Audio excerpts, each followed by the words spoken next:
AJ Hawk, $5,000.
The following program is a collection of stooges talking about happenings in the sports world. It is meant to be comedic informative.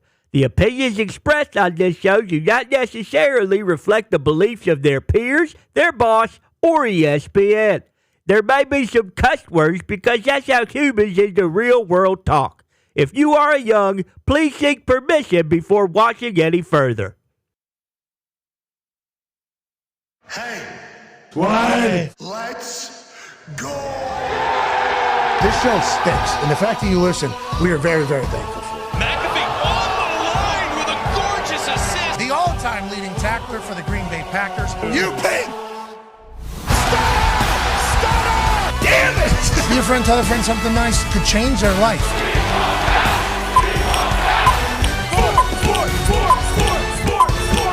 Hello, beautiful people. And welcome to our humble abode, the Thunderdome, on this magical Overreaction Monday, September 15th, 2025. This program begins now. Football is the greatest. We just finished the second NFL Sunday slate. We have two Monday Night Football games tonight. One of them will start at around 7:30. The other one's starting way too late. None of us are going to be able to watch it. But if we do happen to be up at that time, we got two games tonight that are going to be magical until about 2 a.m. And then when we wake up tomorrow, we'll be able to wrap up the entire week 2 of the NFL slate. But until then, we'll just have to chit-chat about what happened yesterday. Buccaneers, Texans, Chargers, Raiders. College ball was great. The NFL Sunday was great. I was watching Red Zone at the beginning early because we had to travel downtown to Indianapolis because the Colts hosted their first game of the season, their second game of the season, I'm sorry, and the Broncos came in there, first and only non-1 o'clock game of the year. Okay, so 1 o'clock slate across the board. This is a 4 o'clocker. Oh, big one. Yeah, had to check. Last year, all 1 o'clock games. That's right. So this kind of nice. This kind of did change the entire routine a little bit yesterday. So I found myself like, all right, at the very beginning, I'm going to have to catch on it, then I'm going to have to drive down, then I'm going to have to catch back up. I was on Red Zone. The first 6 minutes of Red Zone were just boom, boom, boom, boom, boom. Then they said something, Maria Taylor last night said something along the lines of like highest scoring at the NFL Sunday through the first 10 games ever, or second highest of all time. It was explosive yesterday early from 1 o'clock all the way through the ending. Yeah. Sunday Night All the way. Football. Wow. Must watch, must stay awake type Explosive. game last night. What are the Vikings? I think we're all going to try to figure out. Shout out to the Falcons. We just keep that thing moving forward. But it's not just me here chit-chatting today. No, we got a great group of people stopping by. Schefter will join us in about 14 minutes or so. Then we have Terence Crawford in the second hour. Ooh, bud. Fresh. Wow. Out of a massive Saturday night in Las Vegas, where he is the undisputed super middleweight champion of the world, 42-0-0 after a massive win over Canelo Alvarez in what people are calling the fight of the century, and now he's being called the fighter of the century. We don't know all the financials, but we're thinking, Bud, won potentially $50 million. Correct. So we are incredibly thankful that he is joining us fresh off a massive win. People thought maybe the weight disparage was going to be a problem. Canelo a little heavier, obviously. Terence had to go up. Afterwards, Terence Crawford said Canelo wasn't even the hardest hitter. You know, a lot of people think because Canelo's a hard hitter and he's heavier than Terence, that could potentially feel a little different whenever that thing's coming at the body. Now, Terence wasn't getting peppered too much. He took a couple shots to the head for sure, but he said it wasn't the hardest hitter he's ever fought, and he looked very comfortable, prepared for that entire thing. And now Bud can say he's the greatest fighter on earth. Yeah. And he should feel very comfortable saying that. We'll get a chance to chat with him about 1:40. Then we have Adam Ray, you know, comedian. You know him as Dr. Phil, Joe Biden. He was also Vince McMahon in Young Rock, amongst other things. He's in Indianapolis, was at the game with us. He'll join us for the third hour whenever we go digital in this entire thing. The boys are here. Talks the table at Boston Connor. Well. New England Patriots get a big-time win at Ty Schmidt. Congrats to you as well. Thank you. Thank you. Now, one half of the hammer, Dahn. Cowboys, AP Tone. Oh, no. Pittsburgh Steelers lose their home opener against the Seattle Seahawks. We will certainly chat about that throughout the day. Pittsburgh Steelers fans a little bit intrigued on what's about to take place. Yeah. Who are we more mad at? Okay, who is it? Justin Fields kind of did his thing. Yes, he did. Real good player. More than kind of. Sam Darnold just kind of does his thing. Yeah. More than kind of. We got a 41-year-old quarterback, 2 picks. Certainly problematic. The hell is going on with the defensive side of the ball? There's a lot of combos happening in Pittsburgh. Are you okay? 1 to 10 panic level, 10 being full panic, 1 being before the season when you guys were winning the Super Bowl. Panic level was at a 10 yesterday. Then I heard my leader, Aaron Rodgers, say it's only week 2. We're good. So I'm back down to a 0. Wow. Off the spectrum. That's the type of leadership they don't talk about with Aaron Rodgers. He doesn't mean that. What are you talking about? He does not mean that. I get it, and you're right, because I've been in those shoes before. Hey, don't panic. Don't panic. This guy's at a 10. He's at a 10. He may not say it, but we all know this guy is at a 10. Yeah, as he should be, maybe. Yeah. There's another team that maybe should be panicking a little bit more in this particular Thunderdome. Let's go to the other half of the hammer. Dahn! Cowboys, Bubba Gumpino. The Dolphins are dead already, pal. I saw you chanting NFL over the weekend, and I see you're wearing a West Virginia tarp. What's going on for the rest of the season, lad? It's a quick one. It was a quick NFL season this year. Yeah, I'd argue it was over after the first quarter at the Loud House, to be fair. I mean, this team is absolute shite. Willie Gay is maybe the best player at camp. He's played 2 snaps all season. Came on the field yesterday, makes a tackle, makes another tackle for a 5-yard loss, doesn't play again. Then Tua's throwing picks all over the place, missing Tyreek Hill. It's a disaster. I saw McDaniel's head down. I mean, you guys were in the game, though. It was an actual dogfight with the New England Patriots. Mm-hmm. You guys were in that thing. You might have won that thing a couple times. We take a kick, a punt, then they take a kick. Yep. I mean, that was like an electrifying game. But now we're celebrating Mike Vrabel's first win as New England Patriot head coach. Yeah, you're damn right. And we're celebrating Drake May, baby. 19-23, 230. He's running all over the place. There was a very similar play to Anthony Richardson where he got blitzed off the side. Drake sees it immediately, escapes the pocket. I mean, it's just one of those things where you look at it, and maybe we don't this year, but I can see it. You know, you can see a Lombardi on the horizon. You can see Drake May and Mike Vrabel raising one together, and after the game, you know, not everyone sees the post-game stuff. It's not for everybody. Vrabel said, hey, it will always be all about the players. I don't care. That's my first one. This is you boys. Him and May are very, very close. They had a great little interaction. And that throw right there, that's the play of the day. Down by 5 late in the third quarter. Patriots need to have one. Ramondre Stevenson who actually kind of revealed his father passed away. It's been real tough for him during the offseason. This was kind of his play. He said his dad would have loved the game he had. Didn't score, but here's the cookie right there. Oh, nice try, baby. We got an athlete at QB now. Drake May, good. Maybe Patriots bad was a thought yesterday as the Miami Dolphins were winning that game. Sure. And then all of a sudden the Patriots come back and win. It's like, nope, we got the it factor. What are we even talking about? We're not going to lose. These games have been magical, and the storylines are obviously developing greatly. I don't know if any of those teams are going to be in the first 15. Let's go to 9-year NFL vet Darius J. Butler. D-Butch, great football yesterday across the board. The NFL is swinging a hot bat, so is college ball. It was. Obviously we were all in the loud house yesterday, so it was hard to even see outside of what was going on in that building with the start that this team has had, especially on the offensive side of the ball. Some beatdowns kind of around the league. We got a lot of things to cover. Yeah, on that note, ladies and gentlemen, it is time for the first 15. Please put the clock up. Here we go. And let's get started. Number 5, to D-Butch's points.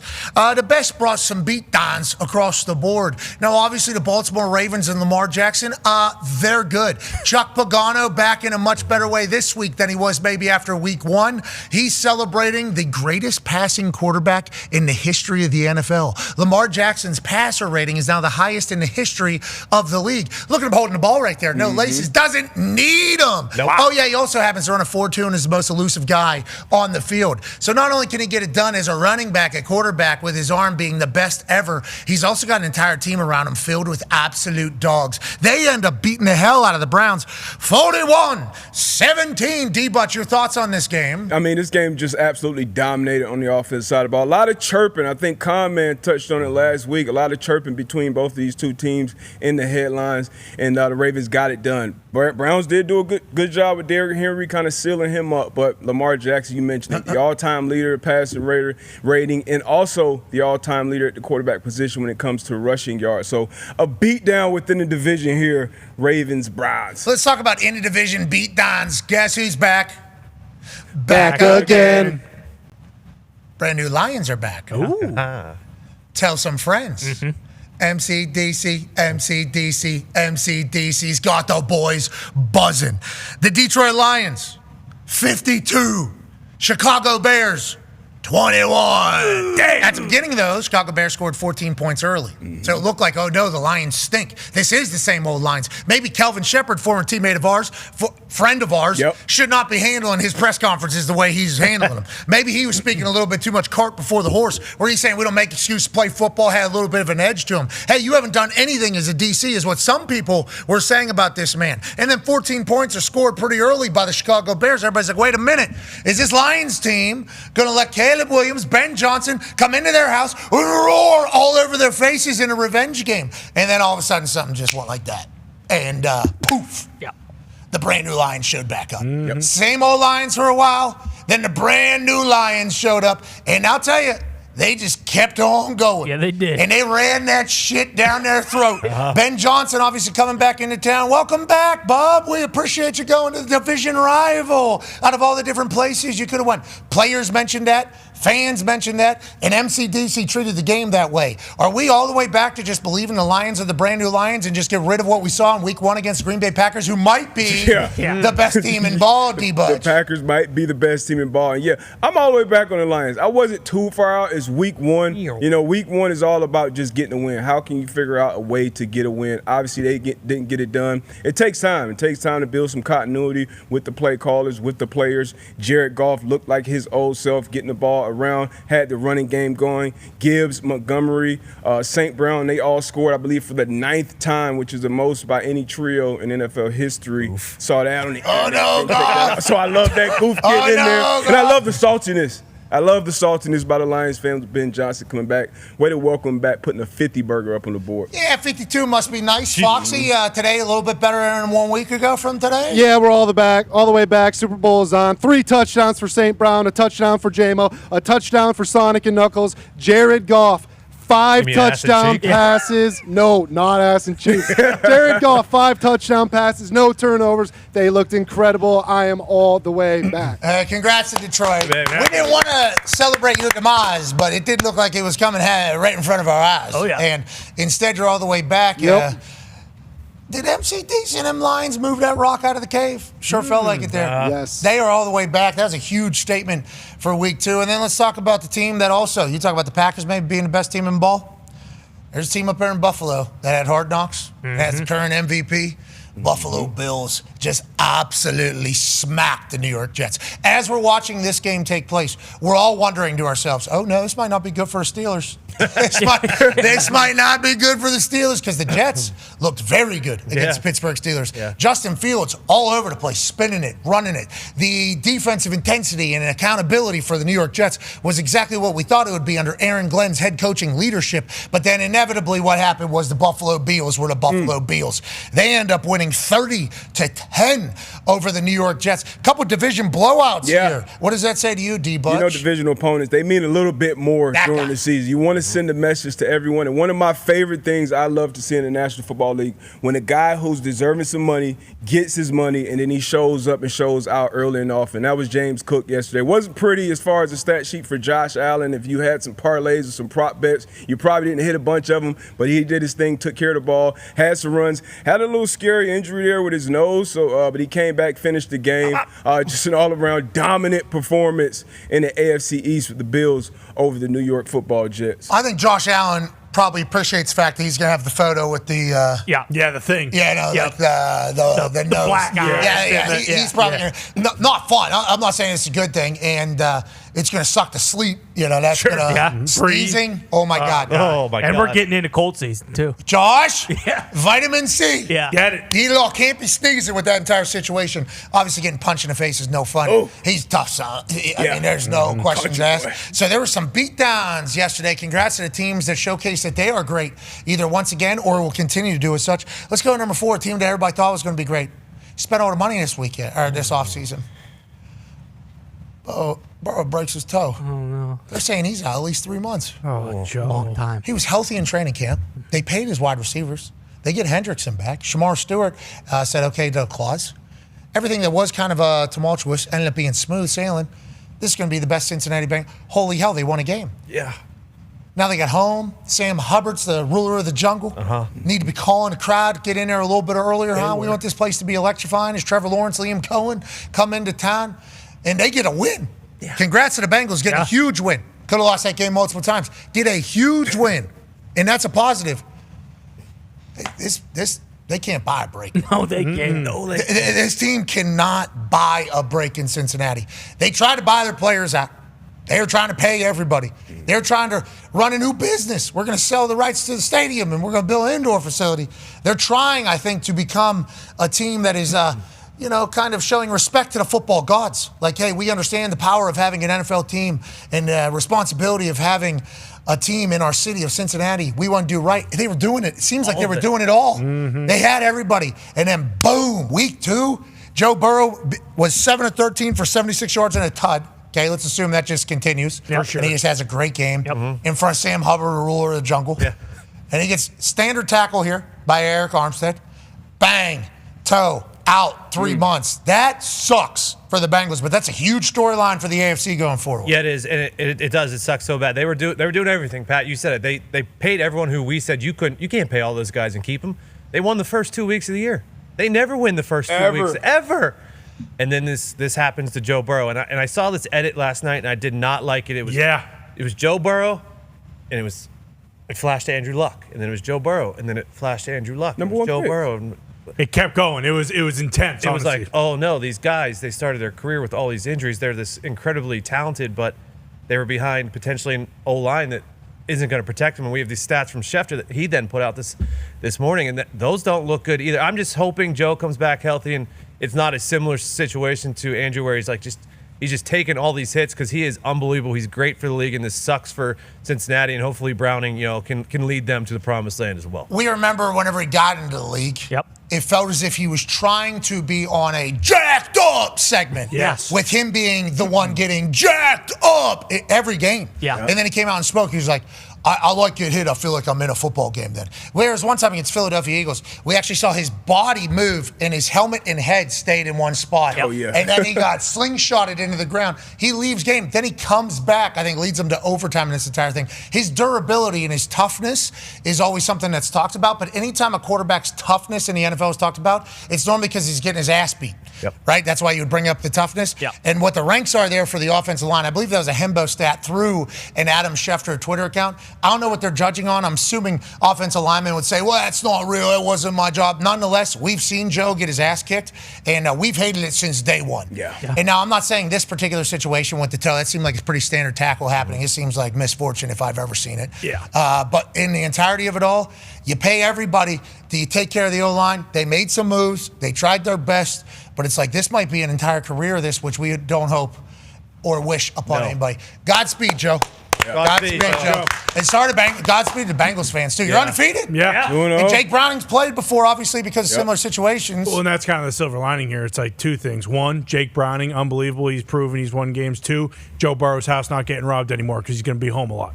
Yeah. Okay. Good silver lining. I think you'll still be with the team, you know. Well, I don't know. I mean, I think he should kind of stay home, man. I didn't like that those people robbed his house. Me neither. That was messed up. Did you hear about who it was? No, who was it? Do a little research. Pretty scary stuff. All right, let's go to number 3.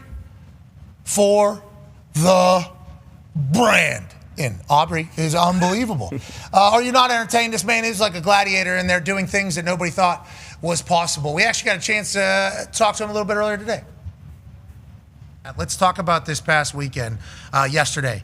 Obviously, the 64-yarder, absolutely insane. Different ball flight than you normally hit. Why was that, you think? Did you try it, or is this a new kick for you? No, that's just a little power fade. I was just trying to add a little bit more to it, and kind of came off my foot a little funky, and it had that little slide, and got nervous for a second, but then it corrected itself and got back on its path. I don't really try to do it, but when we get back there, I've started to notice I do take that little hitch step to give myself a little bit more behind the ball. You can see it there, but I don't try to do it. I'm more of a field kicker. I don't watch a whole lot of film of myself. If you pay attention closely, not any single kick is exactly the same for me as the last one. There's a lot of times, especially early in the season, where my soccer form takes back over and I kind of land on my kicking foot, and those are the ones I try to get away from because those are bad, but they tend to still go in. I don't know. I try to keep it as similar as possible, but you see rush coming out of your peripherals, then you try to get off your plant foot real quick and it makes your form look funky. So as long as it's going in, I'm happy, and I'm trying not to be too robotic, but try to get myself in the same position every time and make a kick. Yeah, you do. He does. 82 and 91 on his career thus far, which is 90%, which I assume is the best ever to start a career. He is unflappable. We had a full 15-minute conversation with him that we will certainly put out. But him chatting about this particular kick and saying, yeah, I mean, that thing just started going. I was hoping. I was hoping as well. He just makes kicks. And once we kind of got done with that conversation with him earlier, he has the makeup. Mm-hmm. He has the brain of one of those guys, you know, and it's crazy that he's this new to the football world and has already made a name for himself, but he's unbelievable. And obviously the Cowboys need him, man. Yeah, and it's lucky. Like, if you're a Cowboys fan, do not take this for granted. As a Patriots fan, I lived through Adam Vinatieri, lived through Steven Gostkowski. I just assume, like, oh, okay, so I could go out there and probably kick a ball and we'd be okay. That's not the case. If you're a Cowboys fan, you got the guy. You should hang your hat on having the guy. When you mention Dak Prescott and CeeDee Lamb and all these superstars, mention Brandon Aubrey, because he's going to win you games for the next 15 years. And when he's gone, you are going to miss him like you've never imagined you'd miss a kicker before. The Patriots damn near lost a game yesterday because of 2 missed extra points. Brandon Aubrey is nails. And the conversation is unbelievable. He's like a dude. It's sweet. Yeah, very much so. Yeah, football guy. Yeah, he said he's very recent that he started to feel like, oh yeah, football. Yeah. You know, this year he said. Yeah, he's so new to it. It's like he was soccer. That was what it was supposed to be. And then, if my memory serves me right, him and his wife were watching something, either on YouTube or and it was kicking, and she was almost like, could you? And he just started. He was traveling like an hour or 2 hours, four times a day for like 2 years. just finding the stroke, getting good. Then he gets his opportunity, he just never misses. So good. And it's what a beast, especially for the Cowboys because they're always going to be on national television. He becomes the first ever kicker to hit a walk-off game tire at the end of regulation, then a walk-off game winner at the end of overtime. Obviously, zeros on the board across both of them. It's either do or die, seemingly for kickers every single kick. There's been some ass kickers in the NFL this year. Yep. I don't like that. Brandon Aubrey's making up for it on the other side. All right, the champs is still the champs. You know, I always say the Chiefs are still the Chiefs. And there was moments in this game yesterday where I'm like, yes, the Chiefs is all the way back. The Chiefs is still the Chiefs. And Patrick Mahomes had some magical moments. Travis Kelce had some insane plays and then obviously did something that he never does. Yep. I mean, he's like the most short-handed guy maybe in the NFL. So him bat one in the red zone as they're going in for a touchdown to become a pick the other way is just a nightmare. Absolute nightmare for the Kansas City Chiefs. And on that note, the Philadelphia Eagles did what the Philadelphia Eagles do. Philadelphia Eagles get a huge win. Saquon obviously is going to do Saquon stuff. Jalen's doing Jalen stuff. Nick Sirianni goes into the kingdom and gets a dub after an ass beating in the Super Bowl. I think I learned that the Chiefs might not be as bad as maybe we thought the Chiefs were going to be, and that the Eagles might be the real deal, brother. What are your thoughts, Ty? Yeah, no, I mean, I think if you're a Chiefs fan, you're definitely not hitting the panic button, but I think it might be time for, cause for a little concern. First time in Mahomes' career that they've lost 3 games in a row if you include the playoffs. First time the Chiefs have started 0-2 since 2014, coincidentally. That was the last time they made the playoffs. And you mentioned it. It's kind of like Kelce doing things that just he never does. Mahomes is their leading rusher again. Like, he's kind of got to put everything on his shoulders right now. And then on the flip side with the Eagles, a lot of people after yesterday saying, you know what, that might be the game that finally gets the tush push ban. Because you got guys moving. It's just they literally every time they need to pick up a first down on 3rd and short or 4th and short, guess what? They get it. People are tired of the rugby stuff, and that's what Schefter said. He said the the Chiefs didn't lose that game yesterday. They lost that game at the league meetings when the NFL said, "Hey, we're not going to ban the tush push." That's awesome. So we'll see. That's awesome. Football game. It did get loud. Greeny this morning was like, the abomination of a football play, the tush push, like there seems like there is getting a little louder, and obviously the shots of everybody being offsides and everything like that. Tush push out, brotherly shove out. Let's go to the number one storyline of the weekend. The Dimes dive is in. Hell yeah. 3 touchdowns in 2 weeks, Danny Dimes dive. The Colts, okay? I said it last week, everybody laughed.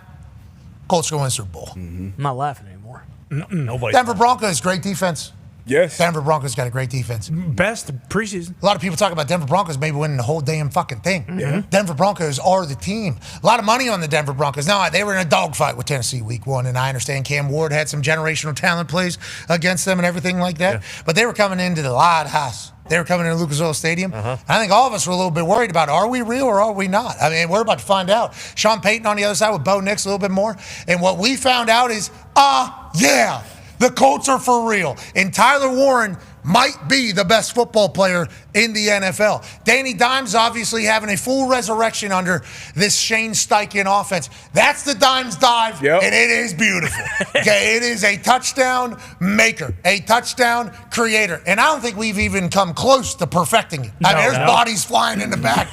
There's a little bit else. But with Danny Dimes' ability to run, he even hit a second gear whenever a guy got free and got the edge around somebody and picked up a few yards, which could have been a sack and a loss. There were some throws that were perfectly placed out of Danny Dimes, and there was a no quit from the team that we had maybe seen in years past. There's multiple times where the Broncos should have won that game, could have won that game. The Colts could have had a 3-and-out or got out of the way, or the defense could have just not shown up and kind of gave up another field goal and maybe just let the momentum go the other way. We bring him in the offseason out of Minnesota, full vibes guy, full celebration guy. It is on good authority, I've been told from my source, Sis, that Blue the mascot did not know they were doing that celebration at that exact moment. So Bynum's freestyling celebrations that are becoming the best celebrations around the league each week. It is a good time to be a Colts fan. It is a fun time to be a Colts fan. And leverage is in the rule book. Yeah, it is. Can't be trying to break guys' necks. No. One of them. I mean, we're trying to be a healthy operation. We're trying our best to make the game safer for future generations. You can't be trying to swanton bomb over a guy's head like Can't that. leverage. You can't be pushing down, trying to get over top. Now, I did see Denver Broncos fans point out some other plays that might have looked like some leverage. I'd argue that maybe it does happen on a regular basis. I'd argue maybe they don't call it. But when it's that egregious, Come on. that egregious, We all saw Winner it. can't have it. you gotta call it. We all saw it. I'll tell you, I was in a suite, had direct eye contact on hold from Rigoberto Sanchez, punter for the team. Haven't seen him. Yeah. No. We don't do that. No. We don't do that around here. Okay. Indianapolis, we don't punt anymore. Rigo could be on his way to Pro Bowl season.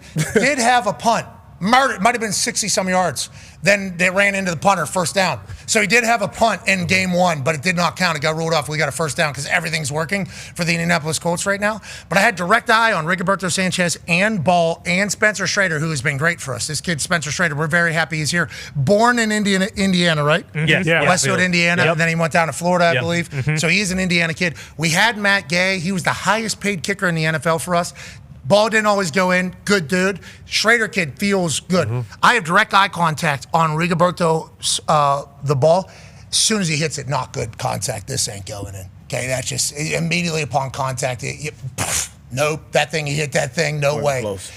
So we all think it's over. The electricity is drained from Lucas Oil Stadium. And all of a sudden, what's out there? Oh, again, another flag on the play. These Broncos fans acting like this was the only call that everybody was like, come on. These refs were a part of every play. It was very annoying, to be honest with you. There was a lot of flags in the game. That leverage one's tough. If I was a Broncos fan, I'm certainly very loud. On that note, we get in the re-kick in the Loud House. We didn't care.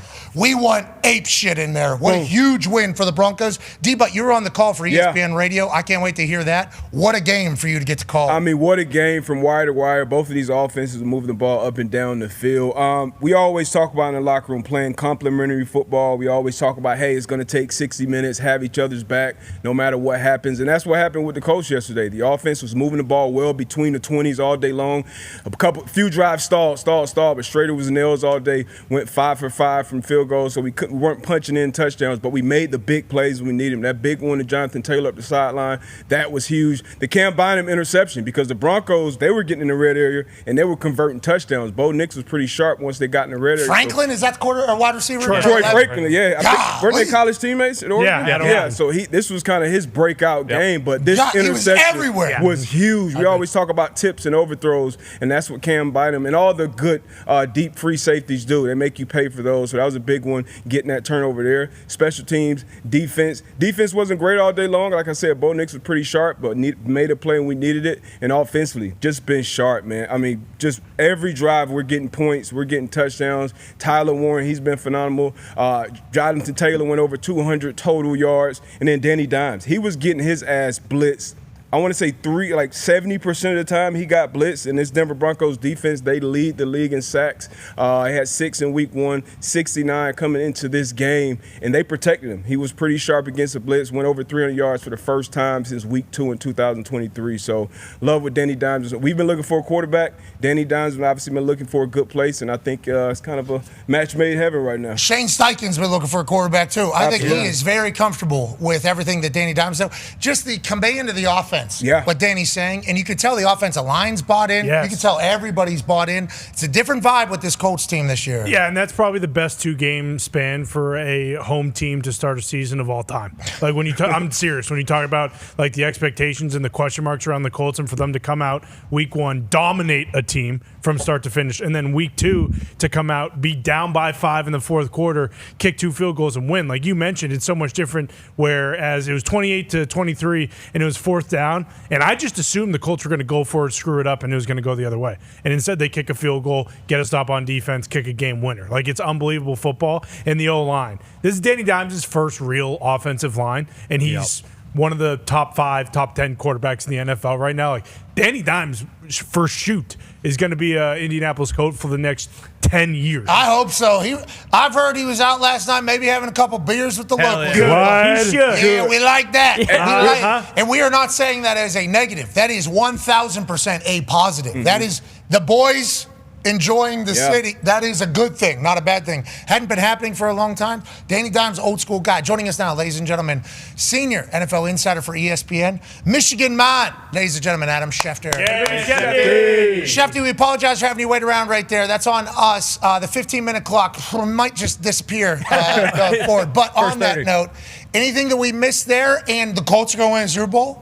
Well, the 15-minute clock has turned into a 30-minute clock, Pat. But that's okay because the Indianapolis Colts are rolling along. They are the first team in the Super Bowl era not to punt in the first 2 games of the season. Whoever would have thought that the Colts, with Daniel Jones playing quarterback, would become the first team not to punt in the first 2 games of the season. They scored on their first 10 possessions this season, scored every single time. Rolling along, it seems like it was a long time ago that there was a quarterback competition. You want me to go out to the other 90 seconds here, like we did last Monday, or you want to take over and follow up? I'd love that. Well, the follow-up is that first 10 thing, also a record, and also I think they've scored 17 of, I forget the exact number, 20 or something like that, or 24, and it's the highest percentage of scoring in 45 years in the NFL when it starts season. Now, but go ahead, on you, if any of the 90 seconds have anything with Danny Dimes being the greatest quarterback maybe in the history of the NFL through 2 weeks, you can certainly add that, but we are excited to hear what we need to catch up on. Well, who would have thought that the Colts would have a more stable quarterback position right now than the Cincinnati Bengals? But the story of the day, obviously, Joe Burrow has a turf toe injury that will require surgery. He will be sidelined for a minimum of 3 months. Typically, this is a 12 to 14-week recovery period from an injury like that. That would mean that if it was best case, the soonest he could be ready, as much as he might push, would be December 15th, and it very well could be into the new year before he's ready again. Let's see if the Bengals and Jake Browning, their new quarterback, can keep them afloat until then. But Joe Burrow went down yesterday. You knew it had to be serious. He's going to have surgery as soon as the swelling in that toe goes down, and he's going to be sidelined for a minimum of 3 months. The Bengals already have been calling around to add another quarterback. That's from a depth standpoint. But the fact of the matter is Jake Browning will be the guy. He is expected to be the guy. And Joe Burrow has taken so much punishment there in Cincinnati from the time that he arrived there in 2020. You put up the pass rush win rate right there, where the Bengals have ranked in the league, and you see those numbers. That is rough for a quarterback to absorb all those hits, all those years, and you wonder what type of cumulative effect it will have on Joe Burrow physically and mentally moving forward. So we'll keep an eye on that as that unfolds. The New York Jets quarterback Justin Fields is in concussion protocol, left the game yesterday, went out, was replaced by Tyrod Taylor. We'll see if Justin Fields can clear in time this week to get back into action. The Jets had a terribly disappointing game yesterday against the Buffalo Bills. They looked inept out there. Nobody would have thought that the Jets could look that bad, but they did, and now there'll be a question about their quarterback. And the other quarterback to watch today will be Jaden Daniels. Obviously came up a little limpy on Thursday night in Green Bay, and I think they did some testing over the weekend, and I think Dan Quinn will address the media today, and we'll see what that is, whether his status for Sunday is in question at all. Don't know yet. I don't think it's serious in any kind of way, but I do think that we're going to hear something there regarding some sort of issue with Jaden Daniels. That's my sense of things, and we'll see how that plays out. They're working through it right now. Okay, on that note, Jaden looked unlike what we've seen of Jaden in the NFL, I think, in the face and everything on the field, certainly against that Packers team, who might be they might be the best team in ball right now. It might be. So that might just be the case. I didn't think I remembered him potentially having an injury coming out of there. We will obviously keep T's and P's and positive vibes for Jaden Daniels. Ankle and everybody that got injured. Ty has a question for you, Shefty. Shout out to YouTube TV, by the way. Every game, every Sunday, all in one place. Love it. You got quad box, too. Oh, no, you better build them now. Better. You can build them. You can choose which one there. In Red Zone, are we still...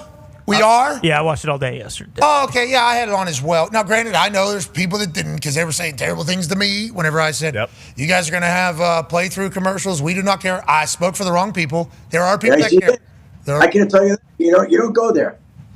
Yeah, well, I did because I knew that I was going to still watch, and that's on me for assuming everybody else is. Are their numbers down? Did they still have a full minute of commercials? Because I've been boycotted. I haven't. peaked over there. Really? Yeah. They did something more egregious yesterday, actually. Did you guys? Was that a new border yesterday? Oh, the red line. Yeah. I will say the red line's pretty nice whenever it's in the quad box because you know which one is exactly the red zone channel as opposed to everything else. But I saw people were not happy with the red border. Yeah. They don't want it. Taking an inch off both of my sides of the TV. I want to let people know I'm on your side. Yeah. It was incredibly convenient to see that in the quad box because I know that's the red zone one. Not that I wouldn't forget, but it's a nice little reminder. It is. Like, oh, wait, I thought these games were on. What's going on here? But I agree. I can't take it anymore. Bingo. It did help me in a couple different times. A lot. But I hate it. Yeah, done with it. Moving on. And the 4 15-second things, enough. Those need to be at least 0 seconds. What's next, 5? Red zone's awesome. It is awesome. And I do share everybody else's sentiments. Let's not ruin it. Okay? Let's not do that as a whole. I agree. Go ahead, Ty. Shefty, looking ahead to tonight, do you have any update on Brock Bowers' status? We heard last week after he came out of the game, hey, he would have finished this if this game mattered. But then all this week, now he's questionable. They don't know if he's going to play. Where are we at with Brock Bowers going into tonight's game?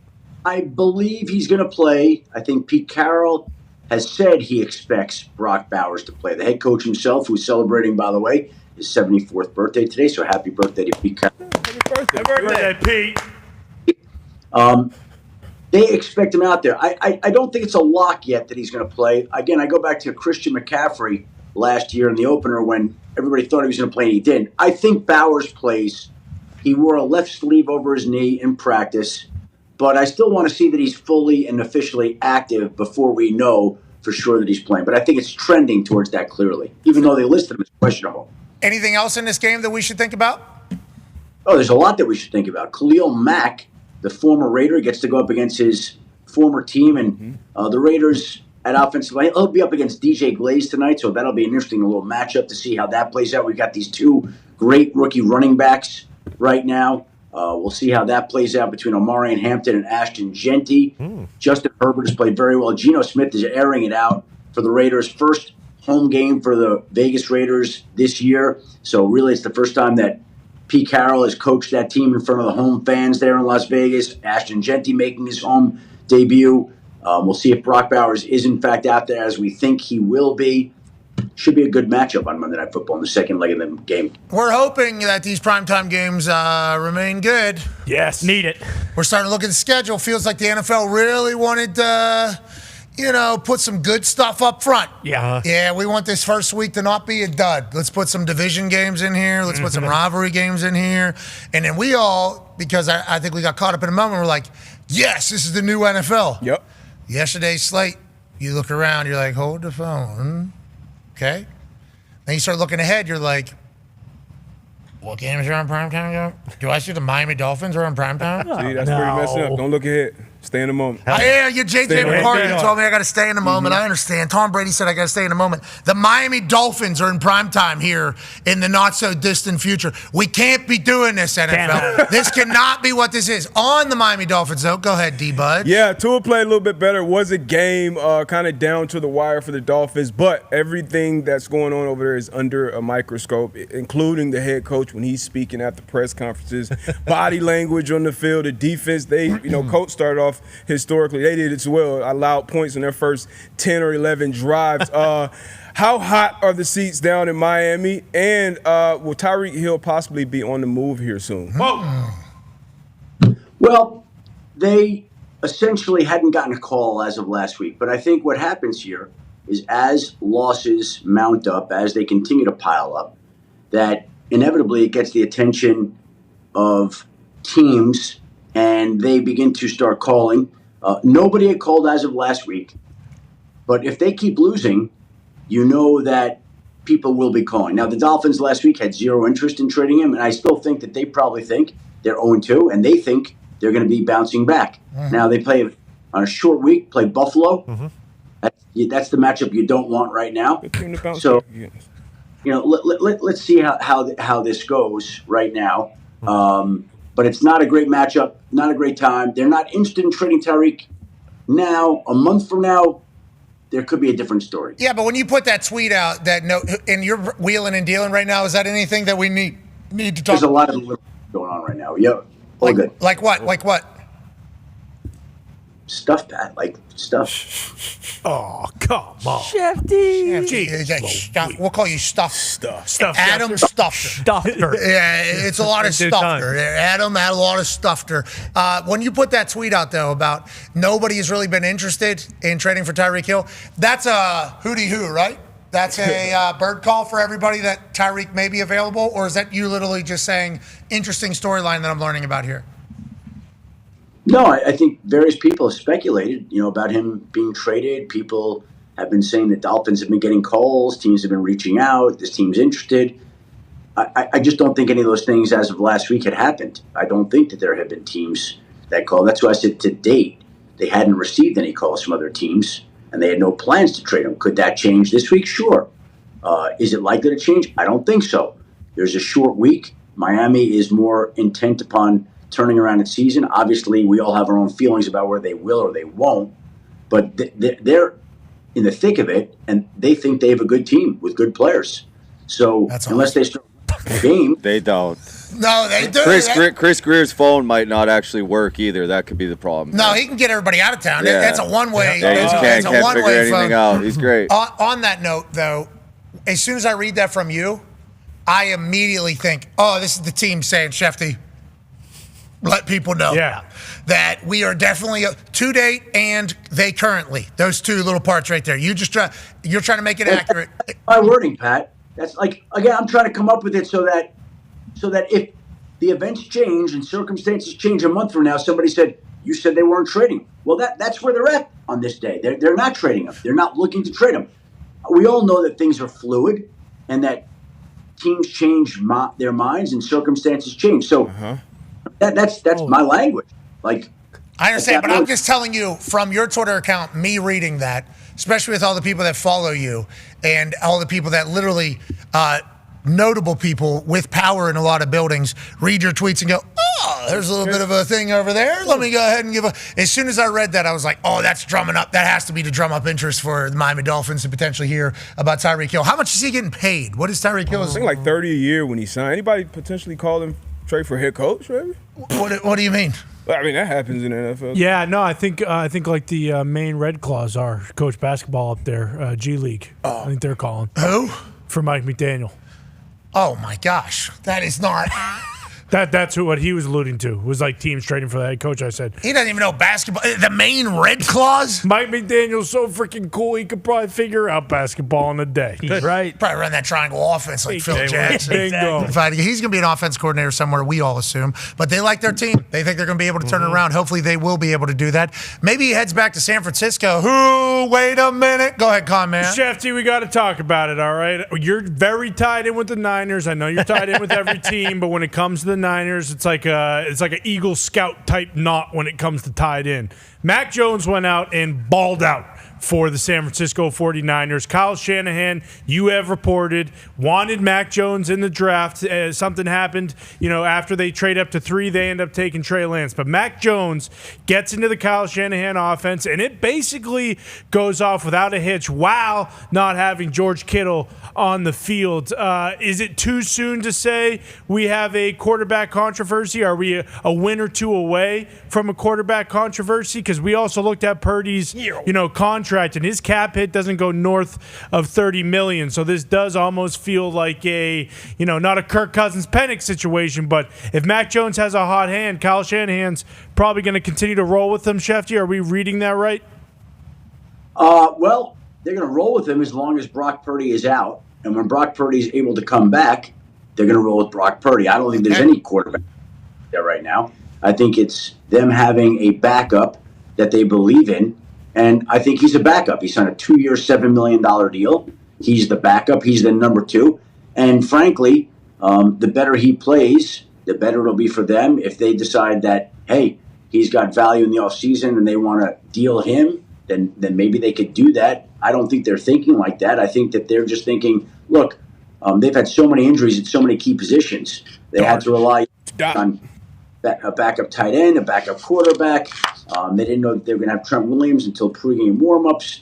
They're missing wide receivers. Like, this is a team that's been decimated early on. So to have Mac Jones step in and complete 26 of 39 for 279, 3 touchdowns, he looked great.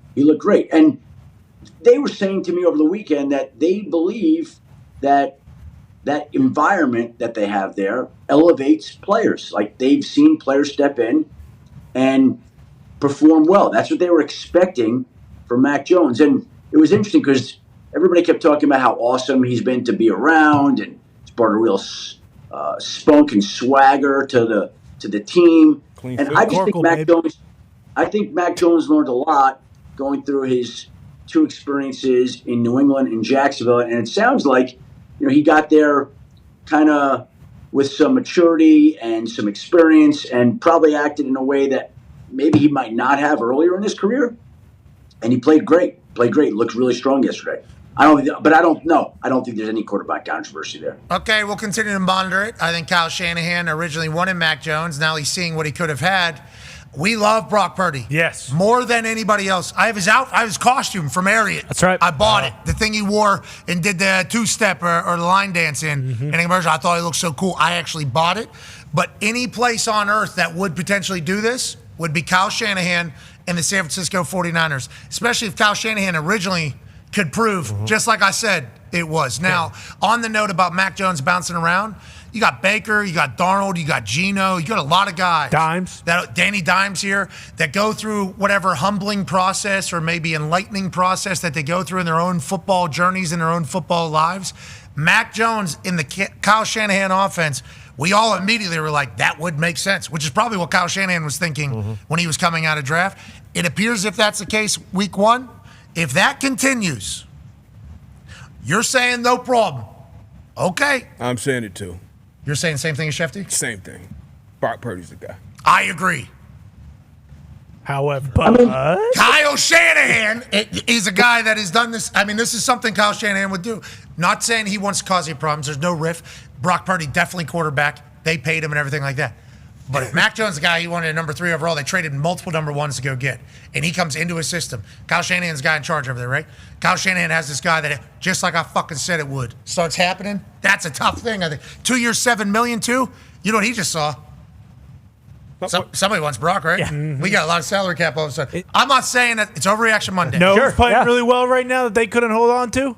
Deebo Samuel. Okay, so there's a lot. It's Kyle Shanahan. How much Purdy's guaranteed?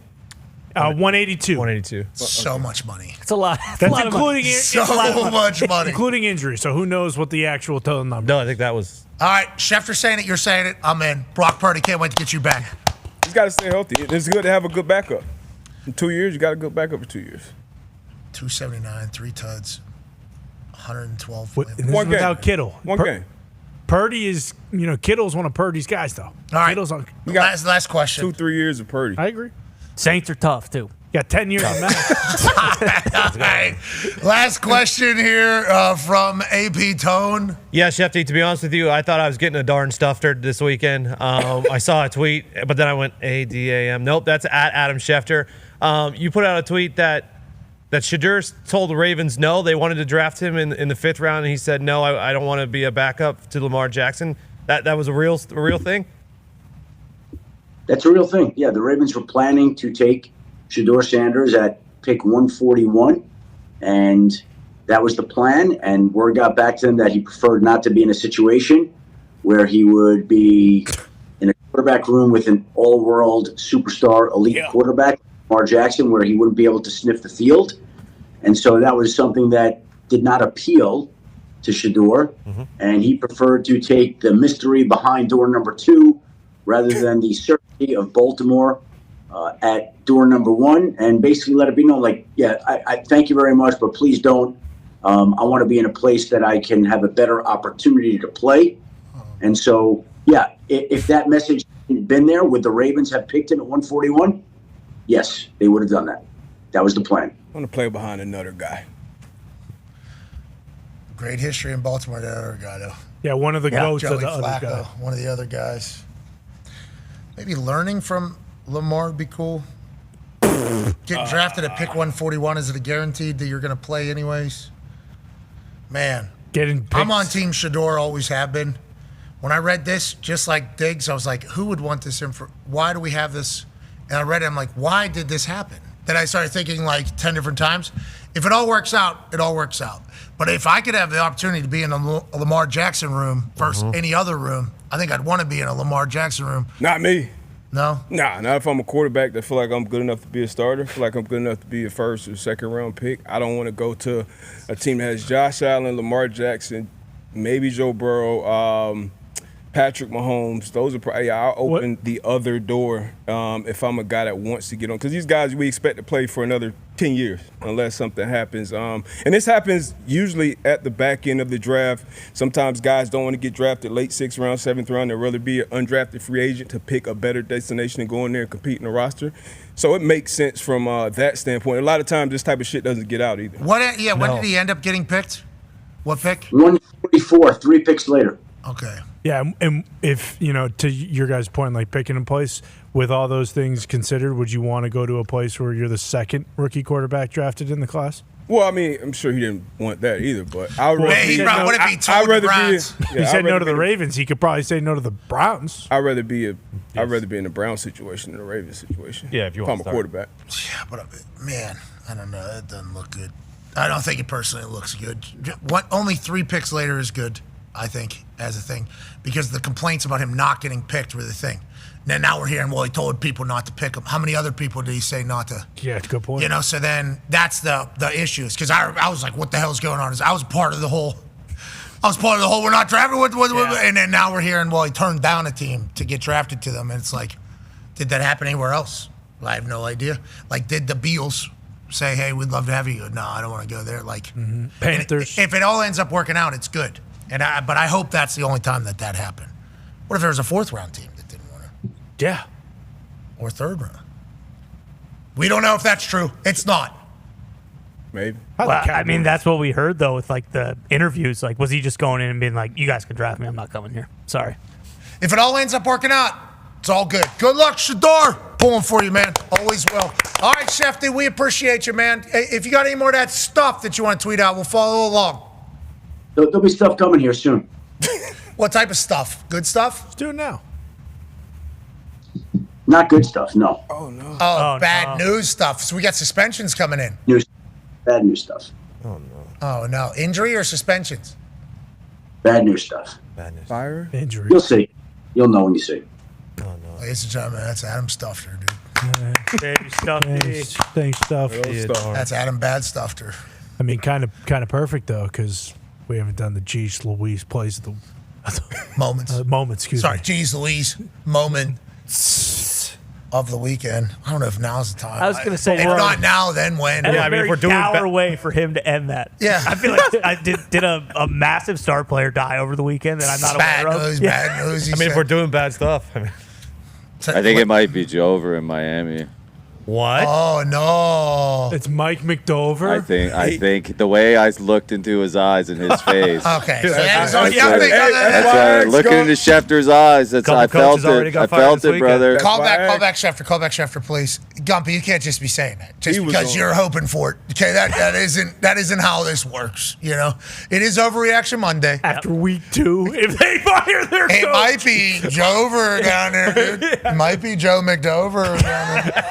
Oh my God. Mike McDover? Oh my God. It Those might be. press conferences, man. They're awesome, dude. No, they're not. Yeah. If you score, you win. So kind of freaking score. That's what we liked about him, though, is that he No, wasn't the same as everybody else. And that's exactly the reason they should fire him today. Whoa! Because of that yesterday. He used Don't to be have doing some that. juice. He Don't used be to have doing that. juice when he did that shit. Okay, It's I what you understand. said, Schefter, did the coach get fired? Did a coach get fired? Nobody got fired. Okay, Okay, not thank you. It's on Joe thanks, McDover. All right, see you. We appreciate you, ladies and gentlemen. That's Adam Schefter. Baby Stuffy. Gumpy, you can't just be doing that. No, I said I think it might be. When I looked into his eyes and he was saying something bad was coming, I felt like a coach could be getting fired. I didn't say who. Sounds like health. But you're wrong, though. You said it's not. We don't know. It hasn't broke yet. We don't have any it- news yet. If it is health, the Patriots were without their DC this weekend, and he has had health problems That's this year. Okay, we're pulling for everybody. T's and P's. Jeez, week 2 firing would be wild. It would be. That'd be a wild thing. We haven't had that early before, right? When did Rivera get fired? 6, Later. 7? I feel like Frank Wright was kind of around mid. Frank, they were pretty. Yeah, it was a little bit there. A couple college coaches got fired this week, already. Salah. Yeah, I did see that. Hey, we ain't got time for you to be doing what you're doing. Down there at Virginia Tech last year, they returned like 20 of 22 starters and just didn't win. And then this year, they seemingly did well in the transfer portal and getting guys in there, had dogs everywhere, just don't win. This guy's 16-24. He's fired. See you later, Brent Pry. Appreciate what you did for college football, but everybody in Virginia Tech said it'd be cool to be good at football, not just have a great entrance. And then who else? Deshaun Foster, UCLA. Now, he said we're in Los Angeles at the Big Ten Media Days, and he's ex-NFL guy who obviously we all got respect for from playing ability, but his head coaching stint did not start good at UCLA. That was a rough start. Brought in Nico, though. Got Nico Iamaleava, and, I see some people who are Tennessee fans saying, is this guy the dumbest guy in the history of the NIL? Seems like he is. I was down there. I know. The jerseys, you saw what they did? Oh, yeah. I am having a regret. Yeah, that was good. It's creative. Yeah. Very creative. Good crowd. Hopefully make it great crowd down in Tennessee. Shout out to them. Also, congrats to Georgia Bulldogs. Big time win. That's tough to get in there and get a win. Yeah, especially with the way that city was buzzing. 102,000 show up 45 minutes before the game starts. That place is packed. What a great time to be alive. We'll be back on the other side with AJ Hawk. Be a friend, tell a friend something nice. It might change their life. Last year, this segment became a little bit of a rumor. $1.7 million out the door for good causes and a great college kids. That's awesome. Have you ever kicked before? Yes. What do you mean you've kicked? Hold on. I was told you have never kicked before. I feel like I've been bamboozled a little bit here. You have kicked before? My brother's a kicker, so every once in a while I go kick with him for fun. Okay. Okay. We'll make it $250,000 for you, Logan, to start this season. Anything to say here to Logan as he tries to win $250,000? After that hand gesture, breathe and close your eyes. Okay, he doesn't want you to win. I do. So do these people. Let's go. Logan, Herbstring will be holding for you. Look, by the way, this is tough terrain. Tough. This is real Ohio here. Glenn, if you want to come over this way, we'll put a little extra pressure on him. You got Pete running around. You got the mascots staring you down.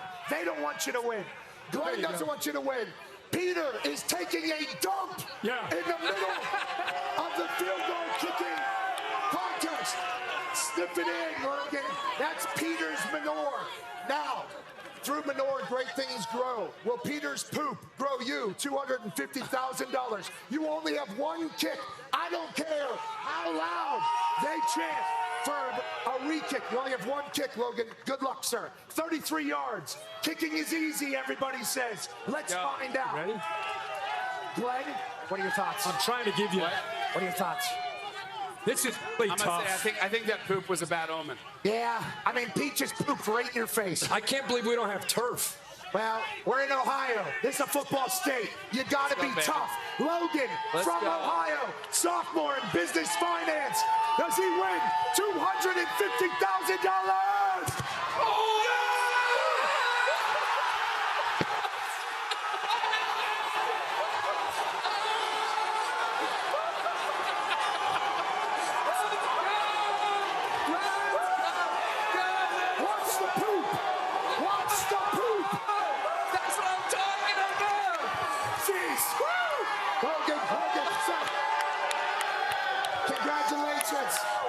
I'll tell you what, $250,000 week one of the college football season. Thank you for showing up. I'm proud of you. How do you feel, buddy? I feel amazing right now. That was amazing. I don't want to be the bearer of bad news. You definitely stepped in Peter's poop during your celebration, but who cares? Buy yourself some new shoes from Glenn Powell, Kirk Herbstreit, Stanford Steve. Back to you, Reese. What a start. That was great. What a start. The following program is a collection of stooges talking about happenings in the sports world. It is meant to be comedic informative. The opinions expressed on this show do not necessarily reflect the beliefs of their peers, their boss, or ESPN. There may be some cuss words because that's how humans in the real world talk. If you are young, please seek permission before watching any further. Hey. What? Let's go! This show stinks, and the fact that you listen, we are very, very thankful for. McAfee on the line with a gorgeous assist. The all-time leading tackler for the Green Bay Packers, UP. Damn it! Be a friend, tell a friend something nice could change their life.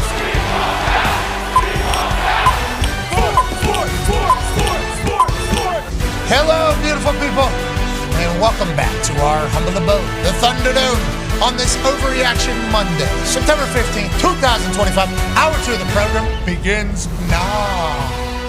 Football! It is awesome. Yeah. God. The GOAT. It is so cool. Yeah. You turn on TV, all you do is you see electrifying environments with an amazing sport being played. You can be dazzled, you can be emotional, it can be thrilling.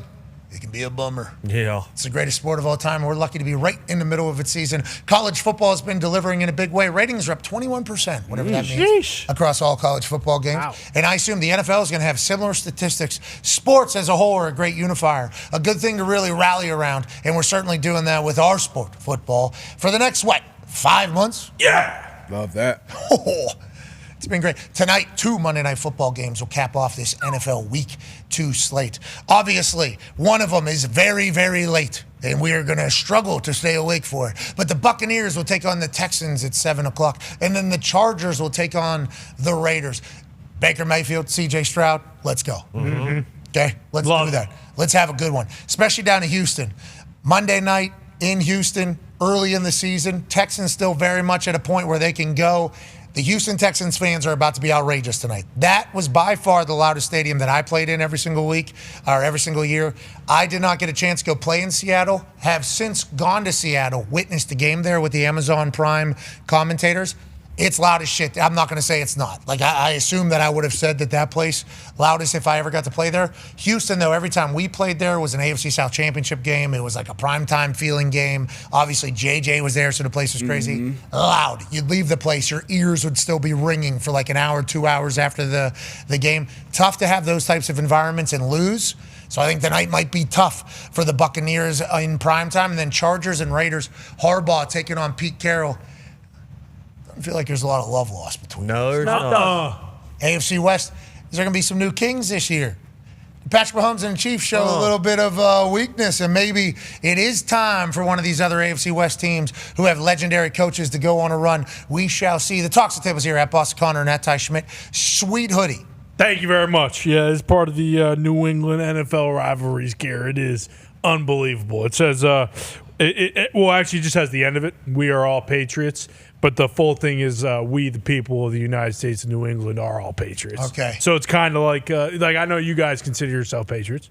Well, I was wondering, actually, when I saw that thing, who made it? Because I thought if one particular company made it, we could maybe just rip off that NE off the chest and then also the Patriots logo on the sleeve. So then it could just have a "We're all Patriots" here, which is a pretty sweet little Go America type hoodie. It's not that poopy brand. It's Nike, so it's pretty legit. We'll let other people decide what the poopy brand is that we were talking about. And I almost said it, and I decided, you know what? Smart. No. And it wasn't Adidas. Adidas is spending a lot of money in our sport. We just need them to know it is not Adidas. Or Under Armour, or Reebok, or New Balance, or Puma. That's Ty Schmidt or Puma.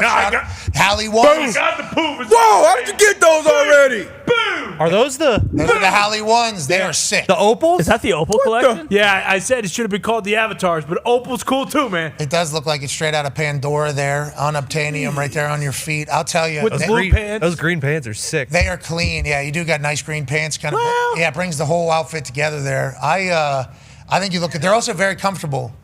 Oh, it's super comfy. A lot of basketball shoes and a lot of people who have shoes, their shoes are built for looks, not for actual wearing. His shoes look sweet, and they're also very comfortable. Yeah, they're both. It is perfect, and I'll probably wear these every single day in here. They're awesome. Thank you for giving them to me. Yeah, no problem. Size 12. Tyrese did not send them to me. No, he actually I think he sent them to the whole group. One half of the Hammer, Dahn. Cowboys, AP, Tone is here. Congrats to your Steelers, Tone. Thank you. I appreciate that. We kind of did a fast little run-through of it earlier, chit-chat about whose team is potentially more done than the others. Everybody kind of wants to rule out the Pittsburgh Steelers right now. Aaron Rodgers says week 2 is going to be good for us in the long run. Seattle Seahawks might have a team. Maybe. Tony. Even if they do, I mean, it's still not good. I mean, it was 14. It was 14. It's 10 a.m. local. First drive. 10 a.m. local for Seattle. Yeah. They go into Pittsburgh. Oh, mama, I'm in fear for my life from the long arm of the law. Boom, boom. 10 a.m. local, they play this game. Yeah. In Pittsburgh, Aaron Rodgers' first time getting introed, running out there doing the entire thing. Big pops. I mean, you think the Seattle Seahawks are in some shit here now. This is going to be tough. Instead, huge win. Multiple turnovers, obviously red zone turnovers, everything like that will change the game. But I think the Seattle Seahawks might be better than anybody's giving them credit because they're so far away and also a brand new team, brand new quarterback, everything like that. So maybe the Pittsburgh Steelers aren't as ass as maybe they looked yesterday or maybe some fans feel. Hopefully, but you talked about how the Jets looked against the Bills, and that wasn't great. So I mean, it's hard to tell early in the season. And yesterday it was 14-7 at half, and it's not like things were great in the first half. Seahawks scored on the first drive, but then they didn't score since then. And the O-line, Aaron was getting pressured, but it was like 14-7. All right, this will just be an ugly home loss or whatever. Then it's 14-14 in the second half. They score on their first drive of the second half. And then Steelers get a huge play out of Jalen Warren. They're going down. It's 4 minutes left in the third quarter. They're like, all right, either touchdown or a field goal. Here we go up. And then this is just it's a tough interception for Aaron. Calvin Austin goes off his hands into the defender. If it got through, would have been a touchdown from Youth. We'll never know. And then the Seahawks go down. They kick a field goal after this. And then after they kick the field goal, they have to kick off. Let's go to our Jeez Louise moment of the weekend. Jeez Louise. A lot of people saying, oh, no. Jeez Louise. What is this? Fourth quarter of an NFL game. Yep. New landing zone rules. Go ahead and run it. Hit the kickoff, try to hit it in the landing zone, try to make it a little bit of an ugly ball. It takes a bad bounce. Goes over Calvin Austin's head. Caleb Johnson's head. And he lets it go. And then, boom, Boise State legend, George Holani, dives on it before it rolls out of the back of the end zone. Since it landed in the landing zone, which is in between the 20 and the goal line, that is a live ball. Now, there was conversation, did he touch it, did he not touch it? The refs say, we don't care. The ball was down in the landing zone, and it was not down in the end zone for a touchback. So that right there, ladies and gentlemen, is a touchdown for the Seattle Seahawks. Might as well then make the extra point. So you take the field goal after the pick, then you add the kickoff touchdown, and then release the touchdown to Freiermuth potentially from the Steelers side. 17-point swing. That interception right there in the moment where Calvin Austin hits it off his fingertips. Aaron Rodgers was incredibly upset. Once again, this is the kickoff, lands in the landing zone, stays live in the end zone. They covered up. That's a touchdown. Kickoffs used to be always live. Always had to down balls, even if they won in the end zone. Then they tried to make it a kickoff touchback fest, basically, and they started rolling it down as soon as the ball would hit the end zone. As soon as the ball would hit the paint, it'd be like a high school game, balls down, balls down, balls down. They just kind of rolled that into the NFL. That was never a thing because on kickoff, ball's always live. Like, hey, might score a touchdown. We got a doofus returner back there. He might not know that this thing is still alive. We might steal a touchdown. So now with the ball landing in the landing zone, definitely being full go, and then them not knowing to down it in the back, that's alarming. It's tough. That is an alarming situation. Danny Smith better be on the boys for that entire situation. You mentioned, though, that being a rule in college, that's a rookie running back back there. So he never returned in college. Who wasn't much of a returner in college either. You got to know these rules. It's tough. I think this has only happened 4 times in the National Football League. It's a legendary coach used to say, if you're a returner, there's 2 things you got to know. You got to know the rules, and you got to catch the ball. Those are 2 things. Obviously, he didn't do either right there. So tough, but it's a learning lesson, not only for Caleb Johnson. In all special teams meetings around the league, this will be shown now, and everybody will kind of remember it now going forward. And there's going to be a lot of people in special teams meetings that had no idea that was the rule. Absolutely. And they're going to be like, thank God that didn't happen to us. And on that note, with the new rule of the landing zone, that was a perfect ball. Yeah. Yes, it was. That is exactly that was a squib. That was ugly, and when it hit the ground, skirted through. That is the kick that every kicker is looking for, because if that ended up being a touchback, like old Cuz wanted it to be, that goes to the 20. okay, as opposed to a 35. So that's like perfect kick, and then obviously perfect execution by the special teams unit from Seattle, knowing that's a live ball and scoring a touchdown. That's attention to detail early in the season. Now let's go back to the Calvin Austin interception because Aaron was very pissed off. It seemed like others were pretty pissed off. It was talked about afterwards. Calvin Austin got into a space that he wasn't supposed to get into, allegedly, and is this a tumultuous point for all of Pittsburgh Steelers fans? Yeah. Well, it's a tumultuous point because the whole thing about who's going to be wide receiver too during the offseason and stuff like that, it is Calvin Austin. But no, Mark Sanchez was talking about on the broadcast how Calvin Austin should have went one way and he didn't. And Aaron, obviously, they show Aaron in the replay and he's pointing and he's not happy either. It was just a litany of errors. And then Foxy, if you have right after this and after the kickoff, there was a 3rd and goal from the 20 and Kenneth Walker touchdown. They just ran a simple little pitch outside, and I mean the defense. Jeez. Oh, that's Pittsburgh Steelers' fourth quarter defense. 30 what? Like the Keystone Cops up The there. defense They two do look like the Keystone Cops out there. 2 weeks in a row now. The rush defense has been horrendous. The third down defense has been horrendous. Like this is the biggest worry. The defense looking like the O-line, we knew there's gonna be question marks. You know, the special team stuff happens, whatever. But the defense looking like shite to start the year. Is tough. 9-year NFL vet Darius J. Butler is here, and joining us live from Manatee in Ohio is a man who's a college football national champion, a Super Bowl champion, a Ryder Cup winner, and best friends with quarterback of the Pittsburgh Steelers. Ladies and gentlemen, A.J. Hawk. Yeah. Hawker, you saw him get a little bit animated. He certainly thought Calvin was going one way, and he had Freiermuth wide open. Mark Sanchez said in a replay, like, Austin's got to know that Freiermuth's going to that back corner, kind of clear space there, as opposed to bring his guy in and kind of muddy the entirety of it all up. What are your thoughts on where the Steelers' offense is, where Aaron is, and kind of how it looks after week 2 in Pittsburgh? I mean, yeah, this is some unbelievable mistakes. I think that usually tend to not happen with an Aaron Rodgers-led offense. Something like this is kind of a fluke, and then the whole kickoff situation that you showed, like how often, what D-Butt said it's happened 4 times. I mean, I don't know with this new rule how it works out. Yeah, I don't know how it happens. I'm not as down on the Steelers because I feel like things like this, obviously if they don't happen, they have a much better chance to win. But you're right, the defense not holding up these first couple of weeks, that would worry me a little bit more. And shout out D-Butt bringing out the Keystone Cops reference. I used to hear that every day for 20 years, starting as a youngster when coaches say it. But yeah, I'd be a little bit concerned, but also, I mean, Seattle's legit, man. I think they're pretty solid. I think Seattle is legit. I don't think anybody's talking about it. We'll find out as the season continues to go. The Pittsburgh Steelers, though, we're going all in. We're winning a Super Bowl. We're winning a Super Bowl here.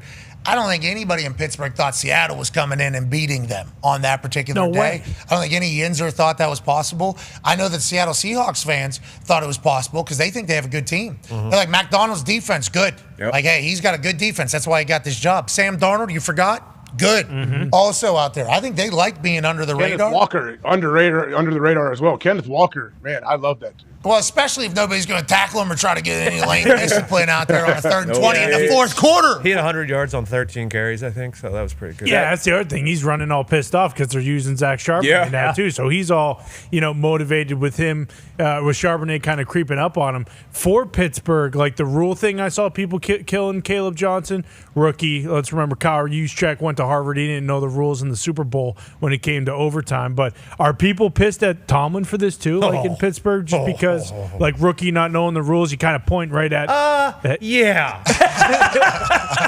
Not just for that, also the defense is, Because that's his thing. How much money is on the defense side of the ball? Number one in the NFL. I think like 150 million. I didn't know the exact number, but I just know it's number 1 in the NFL. Highest paid defense in the NFL. Oof. And Kenneth Walker's a good runner. He is. Jackson Smith and Jigba, he's a stud. Cooper Kupp played really well yesterday. And also, if you think about Seattle, they're a big coffee city, right? So 10 a.m. local start might have been good for nothing. That wake up at 5 a.m. local for this particular game in Pittsburgh. Okay, sick. Sun shining in Pittsburgh. That's great. It was a beautiful day. Glorious day. Beautiful day. Across the board. Everything was set up for the Steelers to win that game. Oh, my God. It was. And Gumpy called me beforehand. I was like, I'm feeling really good, and that kind of scares me. And then it happened. How'd Boz do? Did you guys give him a pay raise? Boz was perfect. Did you give him a pay raise? Maybe I tried. I keep trying to. Maybe they take some money from Hayward now that he can't stop the run. He got a deflection for a pick. He got a deflection for a pick. And you look at those runs, they weren't going They weren't going through the head of Hayward. No, that's true. They were going on the other side out there. Seems like that's been an issue back-to-back weeks there. Yes, it has. They just keep running away from Teach. They found the fish. Yeah. We just go this way. Move it around. Oh. They said they would. Yeah. But then what do? They put them over there. Guess what they're going to do? They're going to run the other way. I mean, at least they're going to run the other way. At least make them think. Or you coming to the game plan on Wednesday, you know, hey, 90's going to be here. The linebackers run into each other. Put the whole game plan away from them. Stats guy Daniel Valente. Here's Steelers ranks through 2 weeks per True Media. True Media always gets it right. Yep. Defensive success rate 31st. EPA per play 29th. Know what that is. Exactly. Defensive success rate? Yeah, true. Yeah. Yards per play, 29th. Yards per game, 29th. Positional spending, first. Oh. That's via Over the Cap, via True Media, via Daniel Stats Guy. You know, points allowed, 29th. Not good. That is a jeez Louise. That. Jeez Louise. Steelers might be dead. Then we thought the Detroit Lions were done. AJ, did you see them? Guess who's back? Yeah. Back again. Dan Campbell is all you need to know, my friend. They ran this up on the Chicago Bears. It looked like it was going to be a game early, obviously. I think probably a lot of Lions fans were wondering what type of season it was going to be. A little carryover from week 1 into week 2. Oh, maybe we do stink. Maybe all the new coordinators are a problem. Maybe we still have the guys, but we don't have the brains that we had last year. Everything's going to be shit again. Oh, no, the Detroit Lions are just a Thanksgiving game where everybody watches them lose. That is what was on the line for this Detroit Lions team. And the brand new Lions showed up in a huge way, AJ. Amon-Ra St. Brown has 3 tuds. Jared Goff gets back on his bullshit. And the defense just said, nah, you're not scoring anymore. 50-some points, obviously a blowout. The Lions all the way back, AJ, at 1-1 after week 2. I mean, I'm definitely feel much better now than I did a week previous. But like, what about the Bears? What about the team they're playing? Like, do you take any into account that they were playing the Bears and they looked this good, and they also had like the spike game situation? I'm sorry, I was not aware of how pissed off they were at Ben Johnson. I really was not. I thought like, it might be in a division rival, all that stuff, but everyone wants to be a head coach, and he felt like that was best opportunity. The Detroit Lions do not feel that way, do they? They feel like they have real hatred towards him taking that gig. I thought the Lions fans had it. It felt like it was a media-driven thing. Yes. Like, this guy, and like people that aren't around it, like, yeah, he could have won anywhere. Why did he go to Chicago? It's like, well, there's only certain jobs that open up, and there's only certain opportunities that you would take. And if you speak reasonably to a fans' immediate reactions, I don't care. Why did he go to Chicago? We don't like Chicago. Why would he go anywhere near the NFC North? I didn't know, to your point, AJ, that trickled into the locker room. That definitely trickled into the locker room. Yes. Players were talking about it after the game. I mean, Yeah. that is, like, but you would think, to your point, AJ, business. Like, the players understand business, especially at the NFL level as opposed to the college level. I like that MCDC was probably in there stirring it up a little bit. He wanted to play you guys twice a year. That's what he thought of you. And the boys remembered it deep. Yeah, the coaches always find different ways to try to motivate the guys. You can definitely tell. That was a message throughout the locker room. Now, Jared Goff, he had a handful of games like this last year, so who knows, maybe he was just back on his bullshit. Bears are still kind of banged up on the back end. But, yeah, seeing them spreading the ball around, seeing them be protected, seeing them get that running game back going was great. And then J-Mo coming out after the game said, yeah, didn't really feel much difference with Ben Johnson not being here. I thought that was very, very interesting. But you need these kind of games. Week 1, look, the Packers, what we've seen from them so far, they may just be the best all-around team in football right now. So you take that lump early. You know you're going to see that team again down the stretch. And when you have a chance to put up a 50-burger against an opponent that you have any type of history with, you do it, especially on your home turf. Great catch there. I also love the Jared Goff. Good. We got to zoom in on his eyeballs. He's locked in, laser focused. It's the brand new Goff, not the same old Gooflovsky that people were saying. Yes, exactly. And noticing these clips, he has so much time, and that was the key thing I wanted to watch all weekend, to see if the offensive line could actually block for him, and if we could get the run game going. So we got the run game going, and then we go play action, and all of this opens up, and it's good. Like, Sonic and Knuckles again. Yeah, Yes. they're good. Because I don't like all these nicknames everyone has for our team right now, okay? Ass and cheeks, that's not nice. That was mean. Gooflovsky, that's even worse. Enough nicknames, okay? We're back. Sonic and Moose Knuckles is pretty funny, Foxy. No. Admit that. Yeah, Moose Knuckles is good. Yeah, okay, Gumps is in on Moose Side note Knuckles one. there. Yeah, just a little bit of a retweet there from the back row if anybody else needed it. Let's go to the Bears. There's some bad news coming out of Chicago. Adam Schefter has reported Jalen Johnson, Pro Bowl corner for the Bears, is out indefinitely with a groin injury. Happy to hear it's just a groin, but also sucks that this has happened to Jalen Johnson. The way Adam Schefter was kind of speaking, we thought maybe something very, very, very, very, very serious was happening. It is a groin injury. The team is still evaluating the full extent of the injury, whether surgery is necessary, and how long Johnson will be sidelined. Johnson exited the second quarter. The Bears lost to the Lions after sustaining the injury while breaking up a pass. He missed all the training camp, the preseason, and Chicago's opener with a groin injury. Okay. So he came back too early is what the easy thing is to say here. At corner, you got to be healthy. Yeah. Oh, yeah. You got to be healthy at corner. Paid. Yeah, but don't take advantage. You will get exposed if you're not healthy. And those soft tissue things, like if they take forever to heal. If you have one of those, a groin, a calf, a hammy, a quad, you got to kind of let it fully heal, which is tough during the season. A lot of people say, you come into the season limping, you're going to leave it limping. So this is tough, but hopefully he goes away and gets healthy and then comes back because he is a very, very, very good corner when he is healthy and out there playing football. What will the Bears look like whenever he returns? What will the expectations be on the Bears when he returns? We don't know. Still a lot of season left for all teams. True. Never forget it. 4 teams who've started 0-2 have made it to the Super Bowl. Yeah, they have. You're right. Okay, 4 of them. Really? So it's been done before. Yeah, it was the far right column of the teams that go 0-2. Bang, there it is. 4 have made Super Bowl, 45 have made the playoffs, okay? You make the dance, you never know what's going to happen. You might be absolute ass right now. You might have got screwed, maybe by a call or 10. Just know there's a lot of games left, 15 of them. You can turn everything around. This ship can still sail into glory. 4 teams have made it to the Super Bowl. You can still do that. I don't know if Dolphins fans feel that way right now. No chance. The best 0-2 team. Or Bears. Chiefs? Saints. Dolphins, Probably Browns, Chiefs. Panthers. Those are all Chiefs are 0-2. Chiefs, yeah. Chiefs. Gotta say Chiefs. Yeah. On that note, let's talk about the Eagles. Eagles get another win, go into the kingdom, do their thing. People real pissed about the tush push because of all the penalties and how ugly it looks, AJ. Is this just a new thing or what with them getting such a great jump? I mean, good luck stopping this. There's no chance. They just run it to perfection. But the thing is, though, like everyone's technically allowed to run it. Let's study it and try to run it exactly like the Eagles do. Well, we're running the Dimes Dive here in Indianapolis. There's no push behind that, is there? The Dimes Dive? Yeah. No. Nope. And nobody knows they're running it on the offense either. You'll see a tight end and wide That is receiver getting like the guys on the outside, the tight ends, wide receivers that are blocking. I think they end up at Danny Dimes' feet too. I mean, they're getting tossed. Yeah, they get kind of shoved in there as well. There as their guy goes. So I think we're just trying to perfect it at this moment. We will. Know that we will. It already has We kind almost, of been. we almost ran one with Tyler Warren. That was a fake one. He got up under the center. Like, ooh. Yeah, and then they brought in their tackles, and he drifts out. Yeah. And then all of a sudden we try to run it out to the outside. Shane Steichen's always cooking. Yeah, And they're going to run one with Warren. It's going to be awesome because it probably won't be the Dimes Dive. It'll be like the Warren jump, and he's going to take like a wildcat snap, and he's going to jump 8 feet over the goal line into the end zone. See, what I'm thinking he's going to do is it's going to be the Warren Waltz. He's going to walk right down the field. He's going to take the snap, and then he's just going to walk backpacking. Backpack. Sure. Like Neil Brown at Texas. Yeah. Backpack.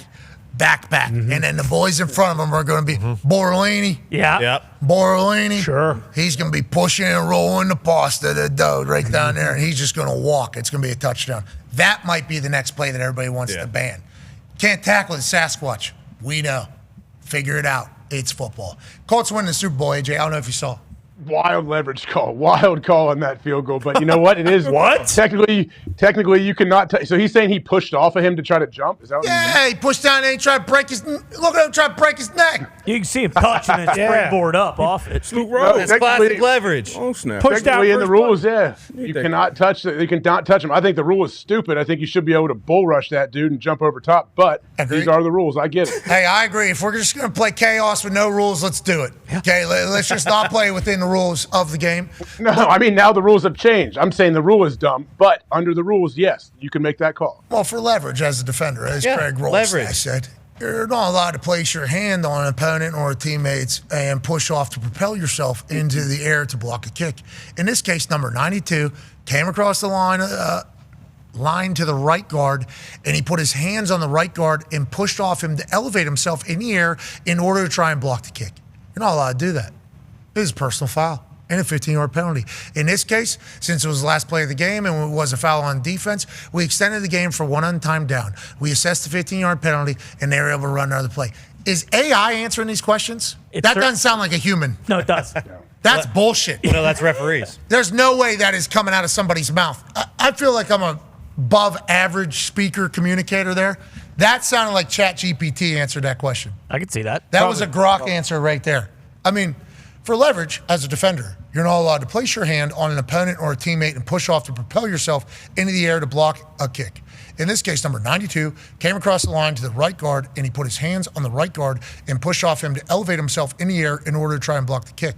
You're not allowed to do that. It is a personal foul and a 15-yard penalty. In this case, since it was the last play, that sounds like a robot. I bet they did use ChatGPT, printed it out, and were like, "This is what you said." Guys, who are we talking about? We're talking about referees here. This is what they are. They're not human beings. Valid. Can we ask AI if AI wrote that? Yes, you could. Yeah, you can copy and paste it. Yeah, send me the picture. That doesn't sound like a human speaking. No, not at all. Because the way does it? I haven't heard Craig speak before, so yeah, it's true. We heard him speak at the game. He was. What did he say? He was Holding pretty normal. He was funny and. He's the white cap. Is that white cap right there? Yeah. He had a great game. A lot of flags. MVP. Yeah. A lot of MVP. There was a lot of calls against the Colts that were a bunch of bull. Oh, I know. Hey, the Colts are legit. Hey, I enjoy watching the Colts play football. I really do. I truly do. But is the rule I can't put my hands on them or I can't forcibly push? Do we know? Is it like, hey, any contact is boom, penalty? Because I don't know if I'd call this a push. I'm not. That's not a push. He propelled himself, clearly. He did. You see the springboard. Okay. Yeah, he holds. And also, if you get in the air, I don't think you're allowed to land on anybody either. Is like another part of the rule that I think you could. There's like 6 different things that they probably could have called on this. But I think what Broncos are saying is this happen on every kick, or are we just calling this on a game winner from 60 that the guy was nowhere near making and changes the entire outcome of the game? You got to have some balls to throw that flag. They were throwing a lot of flags. That moment, yeah, you do. It was almost like you were calling it. So yeah, it was kind of going both ways, though. Colts got some shitty ones. I think the Broncos got some shitty ones. But to call that one, like game winner, 60-yarder, which with that 60-yarder, I think the in-the-game operation with all this stuff we've been talking about, Danny Dimes, and how well they were moving the ball. I think we could have been a little more aggressive there, maybe get a little more yardage, don't set up Spank for a 60-yarder. But yeah, that was a ballsy call right there by the white cap or whoever threw it. They were all throwing a lot of flags. Yeah, I mean they really said, hey, it's our league too. And week 1, I don't think we talked about the refs much. I think after that Colts game, my first takeaway was, the refs want to be talked about a little bit after how much Craig's crew was throwing it. But then changing leverage, anytime you say that, I mean, I could barely hear it get out of his mouth because all we saw was whatever it was and then this way. And we're like, mulligan time. Yes. Yeah. 45-yard mulligan. Guaranteed make for an NFL guy. Guaranteed make for an NFL guy. Look at him. Pull shoot. Yeah, you just can't do that. Can't push that. Team a guy. Gee, I gotta kill him. Point of emphasis. Now, if the Colts do that, let's make sure we learn from this, boys, and make sure it's not as obvious. Well, and that's why, I mean, in Craig's defense, if you're going to do that, that was the time to do it. You're in Indianapolis. You got a home game. It's like, you know what? I'm going to be a hero in this city for the rest of this season. Yep. Okay, so if it's even close, I'm going to throw this flag. I'm going to give them another opportunity. I'm going to make sure they win. Tone put it into ChatGPT. Yeah, and now this could be ChatGPT covering for AI, but it says the statement doesn't look like it was written by AI. It's actually very typical of the official post-game poll report explanations NFL. Okay. They're all These guys are. So they got all their own. Yeah. They're all yeah. Interesting. Who can we trust? No one. I want to let whichever AI know that made that call, we appreciate it. Yeah. We had a great time. Broncos fans are not thrilled about it. They are not thrilled about it. Some other storylines around the NFL that we haven't really chatted about. Rams get a big-time win. Oh, yeah. Congrats to Rams as AJ loses focus a little bit up there. Love that the Rams are going to be a real team. Puka Nacua is untacklable. Mm-hmm. Yeah. This guy is outrageous. They just handed the ball off to him. It was very muddy. It was all oos to the crib. Puka Nacua on a 4th and 1 gets to the end zone. McVay seemingly always going to have great offense, and on defense, they got dogs all over the place. Congrats to the Rams being a team. This West Coast now starting to have some teams over there going to have to pay attention to. Oh, yeah. Ian Stafford and Devontae got going. Devontae had his first 100-yard game as a Ram. Here's his touchdown right there, too, in an absolute bucket. And then also for the Titans. Like, hey, this Texans team that we're going to see tonight, they only scored 9 points on this defense. For Cam Ward, I mean, shoot, you're not looking for moral victories, but last week we kind of talked about the tweet that said Cam Ward good, Titans bad. This play was unbelievable. I mean, this is across the field touchdown on third down. Like, the stuff you're seeing as a Titans fan out of Cam Ward, you got to be happy. But, yeah, the Rams are very much for real. They're going to be in it. Titans 0-2, but everybody's saying they got a guy down there. Congrats to them. Cardinals beat the Panthers. Panthers had a little bit of a comeback coming on. 27-3 was the score, and then all of a sudden Panthers start piling it on. Cardinals end up getting a win. Are we in on the Cardinals? Oh, no. Are we in on the Panthers? No. And for whatever reason, it seems like these two teams play each other 12 times a year. They do. I don't know how, but I watched much. this game at least 3/4 of the Sundays of the NFL season. I think it was Cardinals in Carolina a couple years ago. Now they're out there. You're right. Crazy. And when they're playing, we could probably look at the whole slate and go, this slate kind of ass this week. And it's always in the 4 o'clock slot, so there's only like one other game. 3 of them are 2-0 now, too. There's so many chances, so many chances that Kyler can create himself. There's so much to, I don't want to say fall for. Yeah. But for the Cardinals, there's so much that it's like, wait, could this be the year? Could this be the year? Obviously, we're fans of Gannon, coach. Love Gannon. Yeah. We love Gannon. We love the way they play. We love what Kyler's able to do. Are the Cardinals for real? I love Trey McBride. Nobody in here saying yes. Love Buda Baker. Absolutely not. They're 2-0 right now. AJ, nobody's showing him any love, the Cardinals, at all. That's good, though. They're in a good spot. I think they're in a great spot because of that. I know AQ will have his opinions on it, but I think they're imagine, though, just trying to think about facing this dude. Come on, it would be impossible. I would hate to play against him. I have a lot of respect for what he does, but the Cardinals, I don't know, maybe 8-9 games in, then people will say, okay, one way or the other, what they feel about him. No, people will still give him no credit. Yeah. They are a team that gets no credit, I think, personally. Undefeated right now. Now, they're running the NFC South. They're running the NFC South right now from the Saints, where Kyler was up at 4:30 in the morning, dumping and puking all over the place because of a little food poisoning dinner. My little bag gumbo. Could have. I didn't know they had that. I thought they only had good gumbo. I'll tell you what, he didn't have any bad gator. No, definitely if he was Governor Landry, Jeff Landry. Ain't no chance there's bad gator down there. You shoot that gator right in the head. We go hunting that thing. In the eyes. So he was sick week 1, they win. Now, obviously, he's playing his best ball. I like the Cardinals. But you're talking about the undefeated people out there. I mean, that conference is that division is starting to look really good. Well, and it's a different era. But even when the Cardinals were 11-0 with Cliff Kingsbury, it felt like no one really gave a shit just because the other team's in there. And I think that is the thing. Everyone loves the Rams. Everyone is pretty high on the Niners right now while they're healthy. And the Cardinals just always seem to be that team that, aside from playing the Panthers 6 to 7 times a year, they end up winning 8 to 9 games. Look unbelievable. Kyler does stuff just like this, and then inevitably they kind of fall apart in the end. Yeah, it's all about who you're facing the last 3 weeks of the season. If they're a better team than you, everybody's going to go into the offseason thinking you're not a good team. A team that we thought was going to be good, still undefeated. Cincinnati Bengals. AJ, you're obviously over there in Ohio. Just brutal. Never ends. Sucks. It really seemingly never ends for the Cincinnati Bengals and the Bengals fan base. Obviously, this time it'll be at least 3 months for Joe Burrow has to get surgery on a broken turf toe that he suffered yesterday on a very kind of normal sack, seemingly. We've seen him take much tougher hits, much stronger hits. This one's going to be the one that is going to have Jake Browning as the starting quarterback for the Cincinnati Bengals for the next 3 months. That's a long time. 15 games left in the season. 3 months is 12 weeks. That's at the early of this thing. Could be 14. Now, obviously, there's a bye week in there as well, but this sucks for the Cincinnati Bengals and for Joe Burrow. AJ, your thoughts over there in Ohio? Yeah, well, they finally got out to that fast start that Zach Taylor's been chasing for the last, 3, 4, 5 years. But unfortunately, losing Joe is just brutal. And I think Browning can play. He can sling it, but nobody is Joe Burrow. We know, the Bengals are.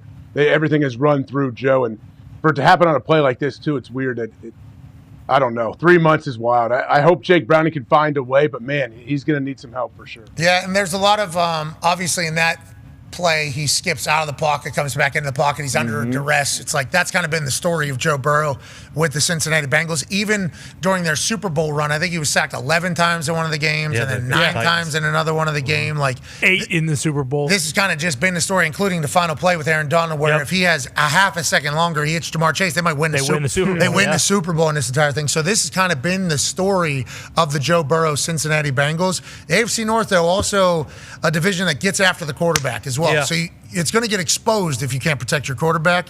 And obviously it happens here to Joe Burrow. This sucks, dude. It does. And Jake Browning had a good year last time he had to do this for Joe Burrow. So hopefully there's some hope. And he did lead them to the victory yesterday, even though he had 3 interceptions. And like that game, neither of those teams wanted to win that game. And Jamar Chase was unbelievable yesterday.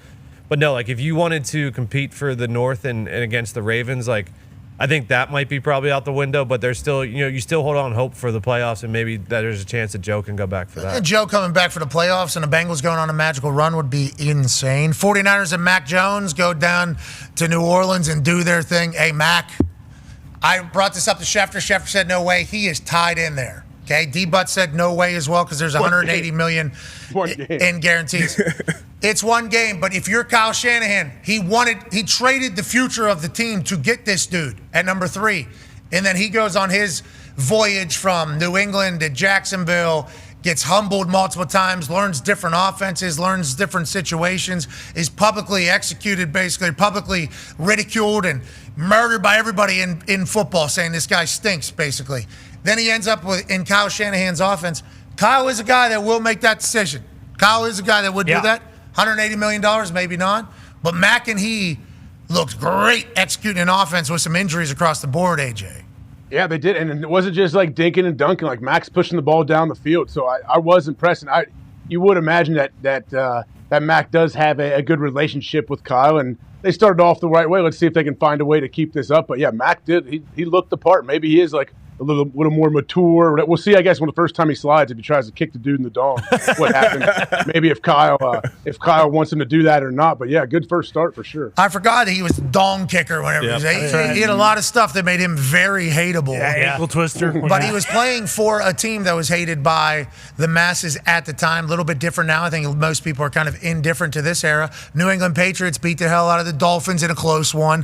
Patriots get a win, AJ. Drake May looks like he's real. Are the Patriots real, con man? I would say so. I would say the bones of the Patriots are real. Again, it's going to be tough because Pittsburgh this upcoming Sunday, it's one of those situations where until they beat a team that is good, it's going to be impossible to say, hey, the Patriots are back until they do something of relevancy against the Buffalo Bills. What do you think, AJ? You think the Patriots are a good team? You think Dolphins ass team? This was a battle, this game. Oh, yeah. I think a little bit of both there. I think the Patriots are a good team. They're definitely not a great team yet, but I think they have the possibility to become great late in the year, maybe.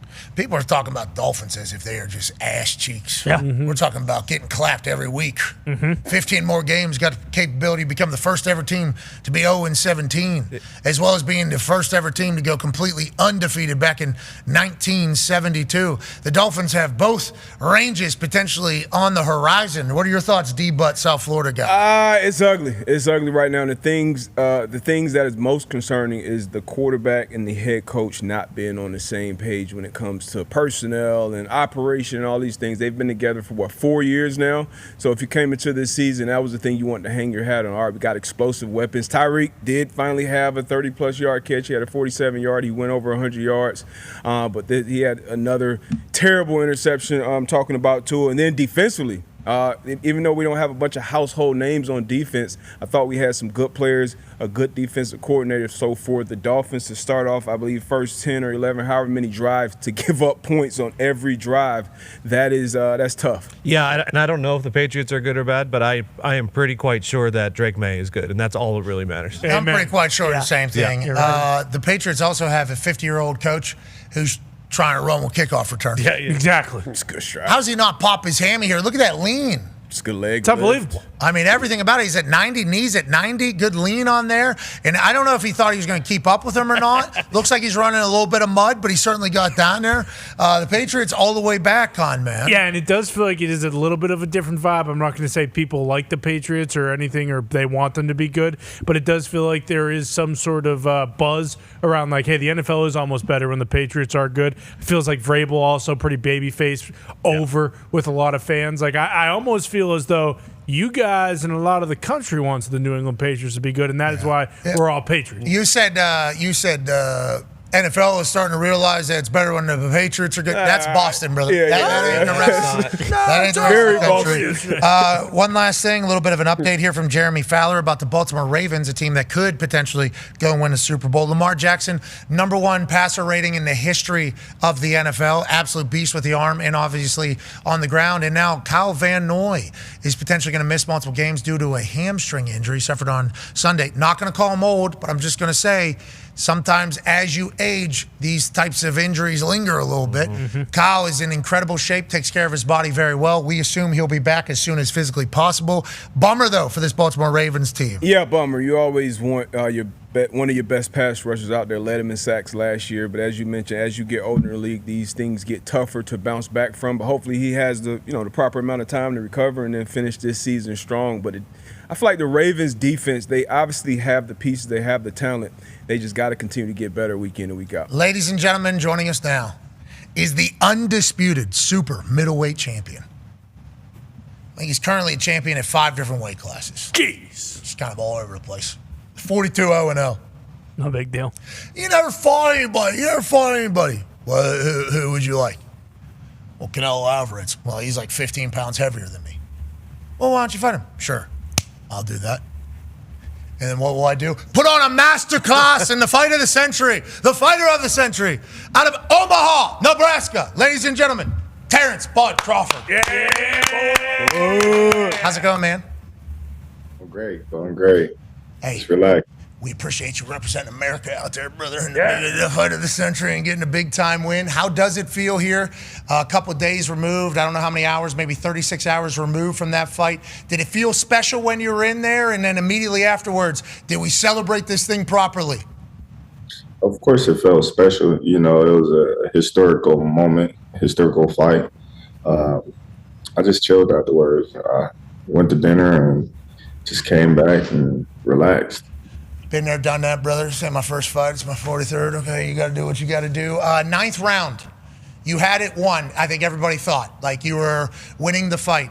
Then there was a moment where you two just went to the middle, almost a point at the middle of the ring and say, let's just bang. Here, let's get after it.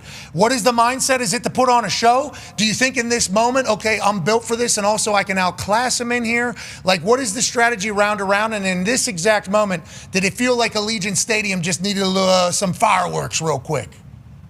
Well, you know, it's a fight. You know, like I said before, you know, we're going to do a lot of switching up and we're going to do a little bit of everything in there. We're going to do a little bit of boxing. We're going to do a little bit of banging, counter punching.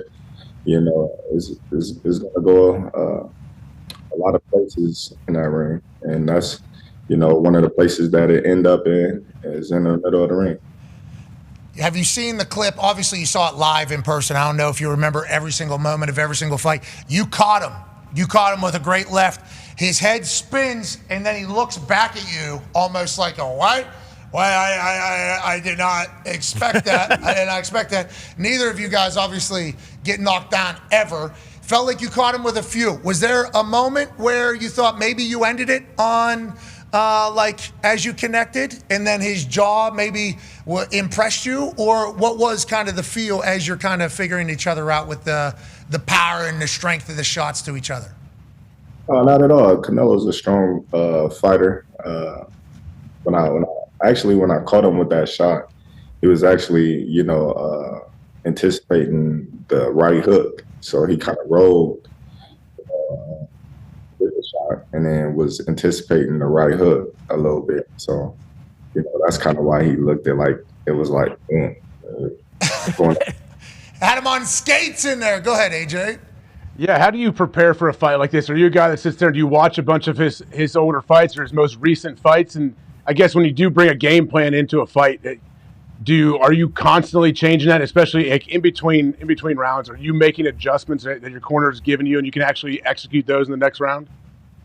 No, to be honest, I don't watch a lot of fights in camp of my opponent because I know they're not going to fight me the same way. I let my team handle that. Let my team make sure that I'm in the best position possible for myself.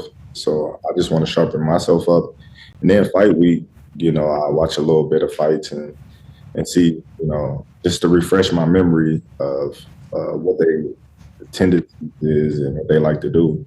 And then I make my adjustments on the fly in the fight.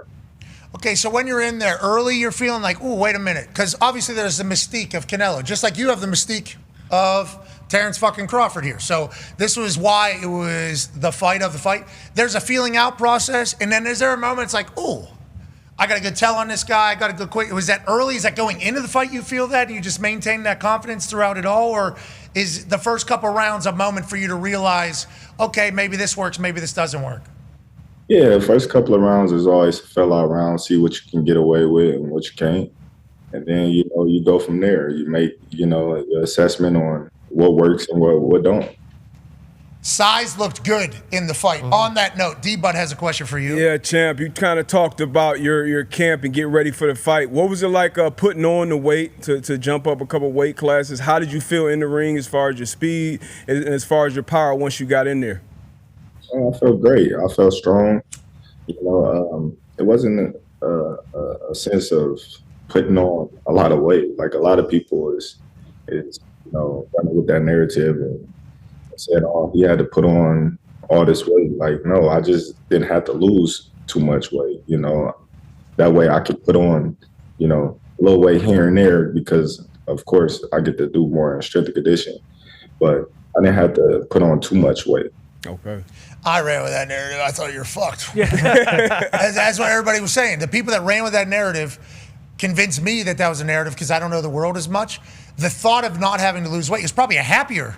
How was camp? Good camp. It was great. It wasn't a camp that we was focused on weight, so we could just focus on my craft and focus on, getting stronger, which we was already strong, but, we don't know what we up against. So, we definitely want to make sure our body is prepared for whatever onslaught Canelo brings. So, of course, we're going to, cross our I's and dot our T's. And, that's what we did in training. You looked unbelievable. Mm-hmm. You looked absolutely unbelievable. Not that you ever don't, but it's just like, God, this guy looks like he is very prepared. And then as the fight continued, it felt that way. Turkey Al Sheikh deemed you the fighter of the century. And obviously Ring Magazine and TKO come together to put this incredible event together. What has it been like, with the modern world of boxing now? That Riyadh season has gotten involved. And obviously Dana and Nick Khan of the WWE. And it feels like anything is possible in the boxing world now. Is that the big takeaway that we should think after you and Canelo fight and have the success? Or how do you kind of view it all? Yeah, for sure. Anything is definitely possible. When a lot of people kept saying that what I was trying to accomplish was impossible. And I just kept saying it's impossible until somebody do it. And I'm going to be the one to do it. And a lot of people looked at me and just, they said, okay, and, now I made a believer out of all of it. Yeah, you got that ring to it. Yeah. Turkey pointing at that ring. Yeah. Yep. How you doing? You got one of these? You don't? I do. Allegiant Stadium, 70,000 plus watching me dance around Canelo. You outclassed him. That's what all the super boxing people are saying. Outclassed. But it started a little differently than you normally start. Go ahead, Con Man. Yeah, but you are the main attraction whenever you're fighting. But this fight, you were the first entrance. Normally, you were kind of clean up hitter. Here we go. The attraction is here. Was it weird having to wait inside the ring while Canelo's doing his walkout? Did it feel like almost one of your early fights from that aspect just because you were already in there?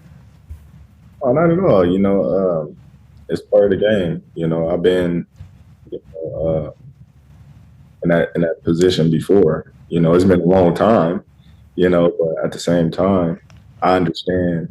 That he was the ace guy and he was the champion, and I was, you know, the challenger coming to take his title. So, you know, me walking before him, hey, so be it. When the bell rings, it's all the same. You should have put one of those 40, 50-pound things on that the Deontay Wilder had on. Just test yourself. Just test yourself.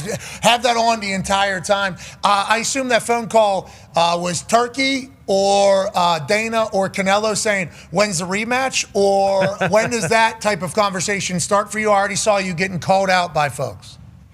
I don't know. You know, right now, you know, I'm resting and enjoying my victory, and I'm going to go back to my family, and I'm going to just chill for a minute. Yeah, take it in, brother. Fighter of the century. Yeah. Once in a century fight. All time. Looking, who's the champion? Me. I'm going to enjoy that and let everybody else handle it. You're going to go back home, we assume, to Omaha, Nebraska. Might have a team over there. Go ahead, Tone. Yeah, Champ, we all saw the Nebraska logo on the mouthpiece. That looks sick. How do you feel about Coach Rule and the boys this year? I feel great about them. You know, every year I'm always pulling for them, and I think this year we got a great team, and, you know, we got a great staff, and I'm looking forward to big things with Nebraska Cornhuskers. Can you tell me something about anybody can be a nobody? Because I saw Matt Rule hear you say it, and now that's becoming like the Nebraska Cornhuskers, I think, like mantra. Is that your thing? Well, you know, listen, everybody always say that I fight nobodies, you know, and that was a big thing, you know, in the press conference, because, you know, I remember telling Canelo, so is you going to be a nobody when I step a mohole in your ass?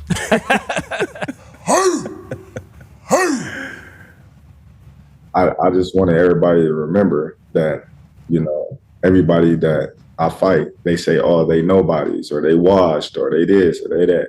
So, you know, anybody can be a nobody. Yeah, we can certainly make them that way. Yeah, for sure. So I like that. I like that phrase. You know, anybody can be a nobody. Well, and on a deeper thing, like anybody can be a bum and be a nobody. You know, it takes a lot to not be a nobody. And the amount of work, obviously, that goes into all of this is something that not everybody gets to see every single day. Your commitment to your craft and to your sport was on showcase in front of 70,000 people. And now you're 5-division champion, the super doper middleweight champ. I mean, it's just like, and we don't know what the money is, but we heard what it could have been. And then we heard what else it could have been. And we assume it's that one. You done good, bud. Yeah, hell yeah. You done good, bud. AJ has another question for you. Go ahead, AJ. Yeah, how was the venue? It looked amazing on TV. Being in person, I can imagine watching it would be great. But what was it like for you fighting inside there in Allegiant Stadium? Oh, it was electrifying. You know, it was great. You know, I remember my first time ever in the arena was at WrestleMania, and when I walked in, I looked around.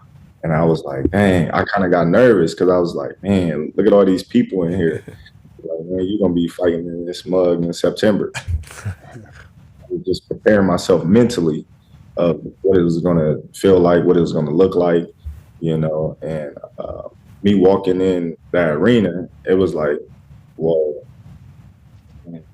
You know, once I walked out, all that went away. It was like, it's showtime.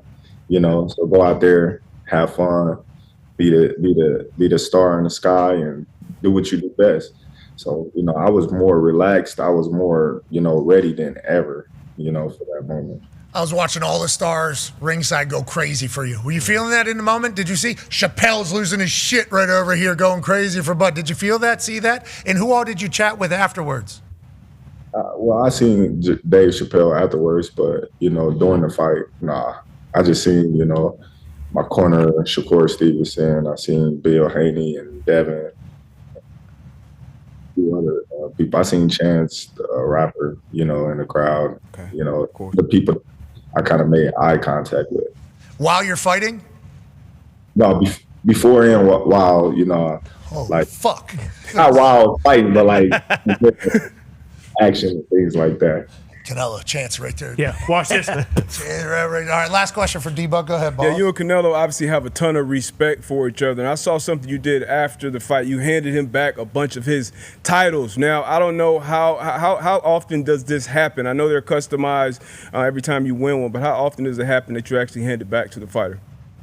Well, you know, them is his titles. You know, it's all respect. You know, like I told everybody for a long time. I'm like, man, me and Canelo, I got a ton of respect for Canelo. I'm a fan of Canelo. I've always been a fan of Canelo.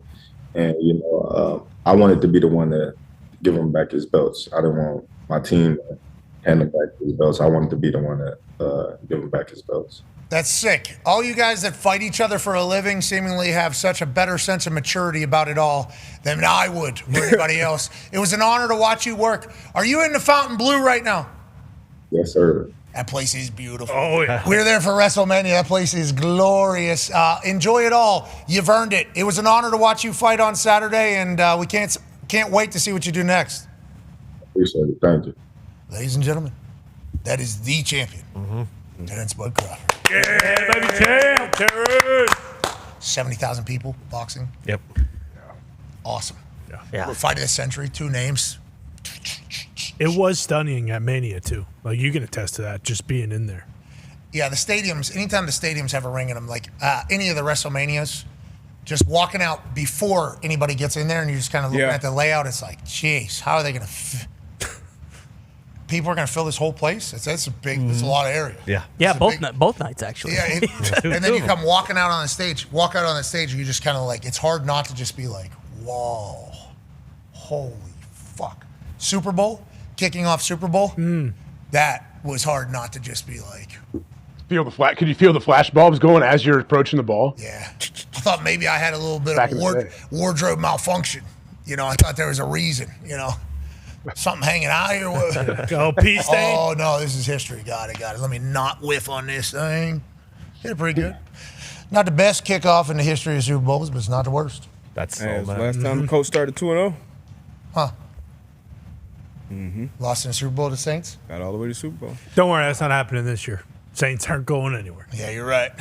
Maybe the Packers. Maybe the Dolphins lose that title of being the only team that goes undefeated and wins Super That Bowl. might be the one thing we only ever hold on to. You watch the Colts, brother. You got eyes on it. You're in the barn. Larry Zonka, brother. Never take that You from were us. in the barn, brother. I was there. You seen it. Colts are something special. All right, we will continue digitally. We'll have Adam Ray join us in the next hour. We'll also show our full conversation with Brandon Aubrey, the kicker of the Dallas Cowboys. We got a chance to catch up with him, and this morning he's a guy. Yeah. He's going to be a guy for a long time. We're thankful for him. And AJ has this message to say to everybody who's maybe a little down in the dumps today. Enjoy the double Monday Night Football tonight, everybody. It should be a good one. Double barrel Monday Night Football. We'll be back tomorrow to overreact to it all. Goodbye. AJ. Paco. Is Dano on one of their games? Is Dano doing one? Oh, yeah. The early one. We try to have him. He's on the early one? Yeah, he's on he's on Bucks Texans. Okay, that's sick. We tried to have him on today. He's got a production meeting. ESPN NFL runs those, so we'll go ahead and put those right through the entirety of the show. Yep. Very kind of them, and also they need to do it because they don't get to work together as much. And I assume tonight is going to go flawless. Cannot wait to watch Buccaneers and Texans. 10 o'clock one. I'm gonna try. Yeah. I'm gonna try. I'm gonna give it my best go. Sure. I'm pulling for me to watch that entire game. You stayed up for the Canelo Crawford fight. So Bingo. For this. I was. I was getting a lot of calls from a lot of people. Everybody was there. I don't know if you guys saw. Yeah. Oh, yeah. Everybody was there. Stayed through. There was billions and billions and billions and billions and billions and billions of dollars in that stadium. Yeah. Hundreds of billions. Maybe trillions of dollars. maybe trillions of dollars in that stadium. I was getting texts from everybody. When do you get to fight? Not going. What do you mean you're not going? No, I was in Tennessee and I just got back, put my daughter to sleep. You're not coming to this? No.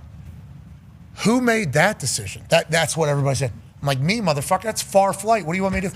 Everybody is here. It's fight of the century. Everybody is here that you've done business with, do business with, or will do business with in the future. Where the fuck are you? I just put Mackenzie down. She's actually pretty rowdy tonight. It's kind of a... Goes down, couch. It's kind of I'm kind of a little tired, actually. Early morning in Tennessee. I'm a little tired or whatever. This is outrageous. They're going to tell stories about this, is what they said about me. I bet. And then I see the people that are all calling me sitting ringside. They look like they're having a fucking great time. And I look around them, I'm like, fucking everybody is there. Yeah. Oh my God, would have been nice to do some business with that person. Oh my God. This is what I'll say. If they want to do business with you, they'll come to you. I was going to say absence makes the heart grow fonder. Yeah, and we have become known as the group of people that don't go to those. You're not their Yes. you're not their Precisely. fucking lapdog, all right? We get invited to these parties. Yeah. Everybody- Thanks, but no thanks. Everybody wears white. I don't think so. Yeah. We get invited to these fests. You know, everybody's going to be there. Okay. We'll see. I'm excited for it. I don't think we're going to make it. Next year. We usually always make it to those Super Bowl parties and all those cool get-togethers. We got to be the only ones that do this. And that's the only reason people go to the entire. Yeah, we'll see you there. Yeah, we'll see you there tonight for sure, guys. Yeah, can't do it. As a group, we have never done one, right? We did one. You guys did You one. went to Posner. You guys went to Posner. That was college football. No, that was National college football. championship. That was awesome. That was college football. That was a great one to go to. That was the right one to go to. Just because It was. it was 2-hour drive away from the hotel. It was so far. It was fucking perfect. Connor drove us in a minivan. Great drive. It was fun. That was a great time, but that's the only one we've ever been to, whether NFL or college. Yeah. It's gonna be a new us. We're gonna go extend the olive branch these people for sure. Yeah. Bruce, why don't you tell them we're coming? Noted. Walking the red carpet. That's one thing we're not doing.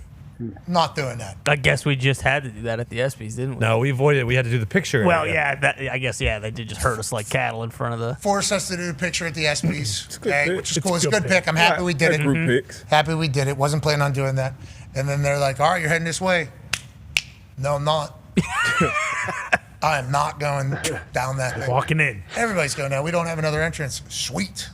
We're going to go ahead and get on out of here. We can find another entrance. Then we're lost in the bowels. Yeah, in the legitimate bowels. They were just worried about cops at that point.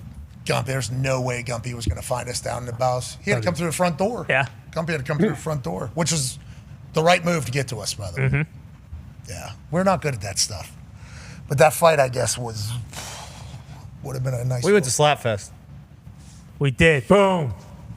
We extended the Yeah, that's thing. stuff that I want to go. I need to go to one of those. Those sound pretty sweet. Okay.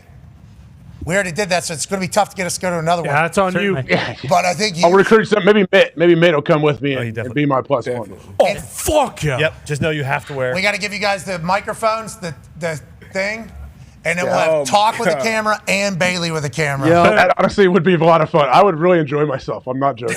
Yeah, but everybody you're going to walk into is going to have at least one audio person and one camera person for themselves. Every person there had their own. Their Goofball own. convention. It was a goofball. It was a bit of a goofball. It was all these things kind of a goofball convention is what we're talking It's a good about. call. But they're good people. Oh, Just yeah. try and do their thing. All right, we're back on the other side. We got Adam Ray joining us. Cannot wait to chit chat with him. See the energy and spice he brings us. Oh, hell yeah. 5 sold-out shows here in Indianapolis. Let's go. Happy for him, man. That's good news. He was also great vibes in a suite yesterday. He is a Seattle Seahawks fan, so his vibes are up because of what they did to the Pittsburgh Steelers. Sure. But then also, that Seattle Pacific Northwest fandom, loud. Yeah. He was doing a lot of yelling. He was helping. Third down, let's get this thing loud. Okay. Yeah, we're talking, he was trying to be somebody that brought happiness and joy in a win. Because if we would have lost with him in there, obviously, Yeah, get this guy the fuck fuck out out of here. What the fuck, Adam? forever.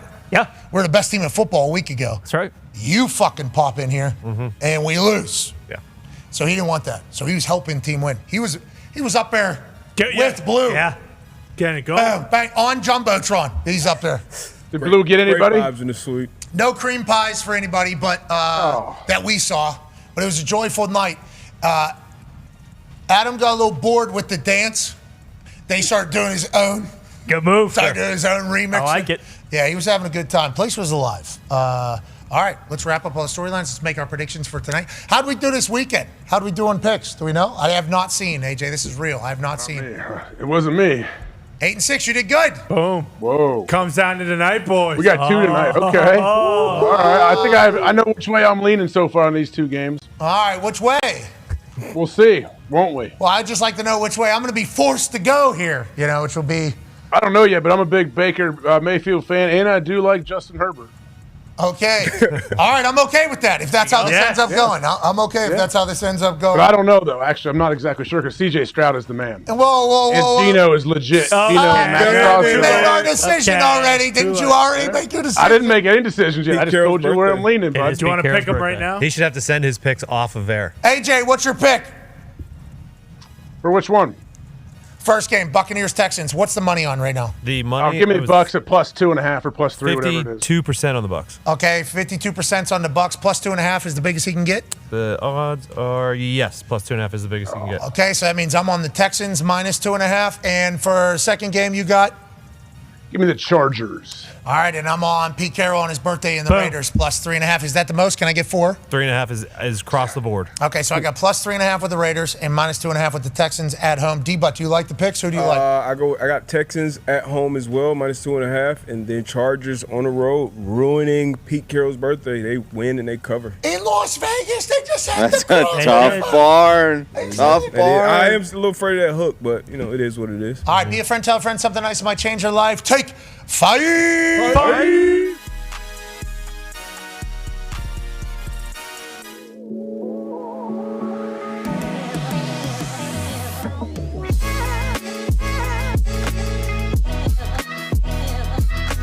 That's so stupid. That's crazy. Nice you have to do that. And also take us off the fucking team. We do not deserve to do that. They all commit and love what's going on in that weight room. They all commit and love what Jim Harbaugh's preaching. And everybody in the building's happy. Everybody's like excited to be there. First row. Mark pressure in the first row. Second row is on here. It is infectious what they got going on. And how many owners are spending $300 million on a new facility just for a practice facility? This is Butler Birdies. Wow. Oh my God. Oh shit. In the bunker. Great shot. But then for them to do it upright for the last couple, it's like, look out for the Chargers, dude. Mm-hmm. Look out for the Chargers. Coach.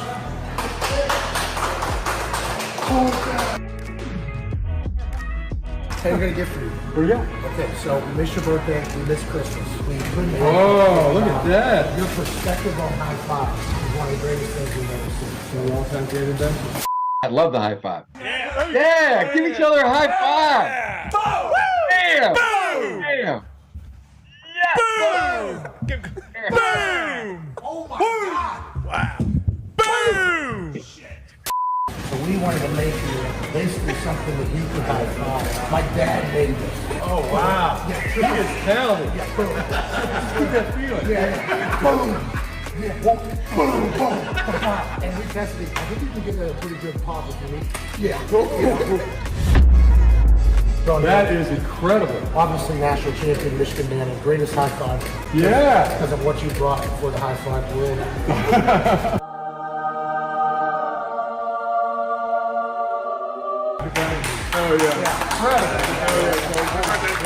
He tried to give a handshake to that particular high five trophy. Did break the hand off. We had to put it back on. Yeah, way to go handshake. Oh no! Oh no! There we go. We have so much respect for you. You guys just roll deep. This would be entourage level, wouldn't it? To be honest, we didn't know we were going to be able to get 11 people in here, and then we would pull up so we'd have 11. That's where it should roll 11. Yeah, always start 11. You're right. You're the best. You're the best. I mean, wow, it looks like a lot of highlights against one particular team. They played more than one game. Why did they have all these TVs for one game? Imposing our will. This sucks. Party in the backfield. No one. We mean no one. No one outbeats us to Hutton. This might be close. I love that Chargers team even more now. Why don't you let me beat your ass right here, right now? You all want to see The Miz versus Pat McAfee right here, right now? I'm the host of WrestleMania, and I cannot make matches official. Miz, I do believe your tiny balls are showing. Tiny balls. Tiny balls.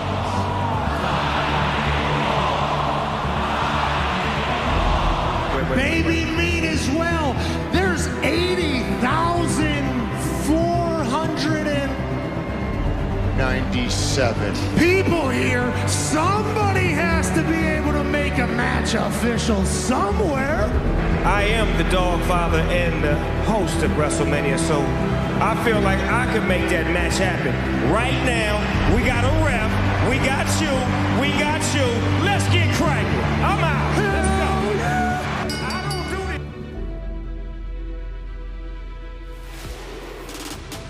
And McAfee go right after Miz with the right hand. Driving Miz back into the corner. Pat McAfee in action. This is a blatant sneak attack. He takes his duties as host of WrestleMania. Oh yes, Buster! Derelict shows up. And check out his tank top though. He's got sparkles on it. You're behind this, aren't you? But no, I had no idea. You said the same thing in the Rumble. I didn't know this guy was showing up. Oh, what a kick by McAfee! Miz. Hey, baby boss! Baby boss! Can you meet? $7,000 tuxedo. Yeah, good. George Kittle of the San Francisco 49ers. I'm not sure how wise that was. McAfee's got the official distracted in the ring. Kittle just took out Miz. Kittle telling McAfee to go on top. McAfee heading up to the top rope. And taking out the Miz. Now we're talking. Miz may never win another match. McAfee closing in on another WrestleMania victory. The all-decade punter with a punt to end this thing. Here's your winner,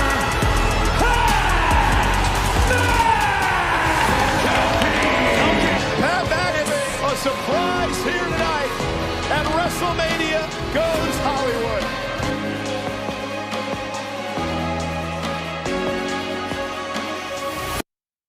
Is close to $1 million in prizes. Maybe we'll break that today. Over $1 million to charity for a total of over $2 million given away. And I got a feeling you might have somebody with a leg, Pat, trying to take some more of your money. Yeah, Reese, I appreciate you saying that it's my money. My wife, my daughter, and my mom are happy to hear that reiterated. I think it's very clear that no business would actually sign up to give away $250,000. Jack, what year are you here at Oklahoma? Freshman. You're a freshman, yes, okay. Okay. You're from Houston. What's your major here? Accounting. Okay, so it's going to be tough to count all the dollars if you make this kick. Have you ever kicked before? I did one time. It was kickoff in a JV game. How was it? Was it terrible? Did you kick it out of bounds? It sucked. I like that. He came prepared. Look at this. Guy brought cleats. First Guy ever. brought cleats. What is your mindset as you go? Honestly, I'm clear-minded. I've been listening to a lot of music, so I'm locked in right now. Who are you listening to? Frank Ocean. All right. Why don't we up this to $200,000 to you? And we'll keep the $100,000 donation for the light beneath the well that obviously the Michigan player is doing to make the world better. Michigan, Oklahoma potentially coming together. You're a lefty here, okay? If Ernest Hausman can dig some wells, you can somehow pull a rabbit out of the hat and hit a 30-yard field goal, not only for your bank account, you accountant, but also for the world.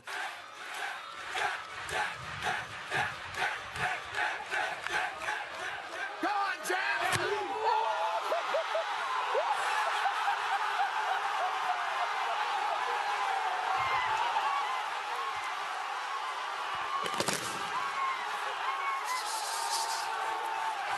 So much more. All right, let's go.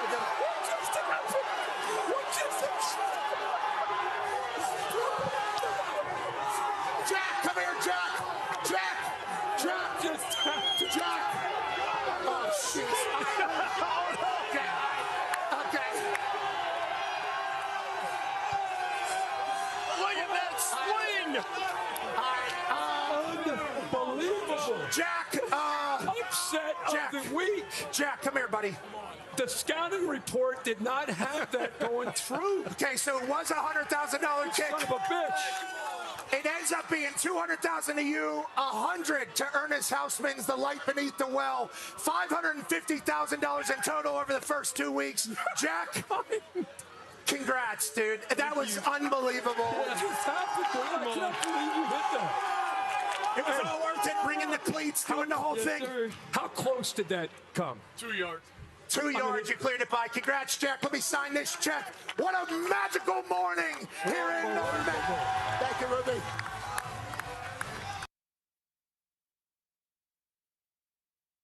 It's impossible to be at the top at both of those, essentially. Like, it's Dan.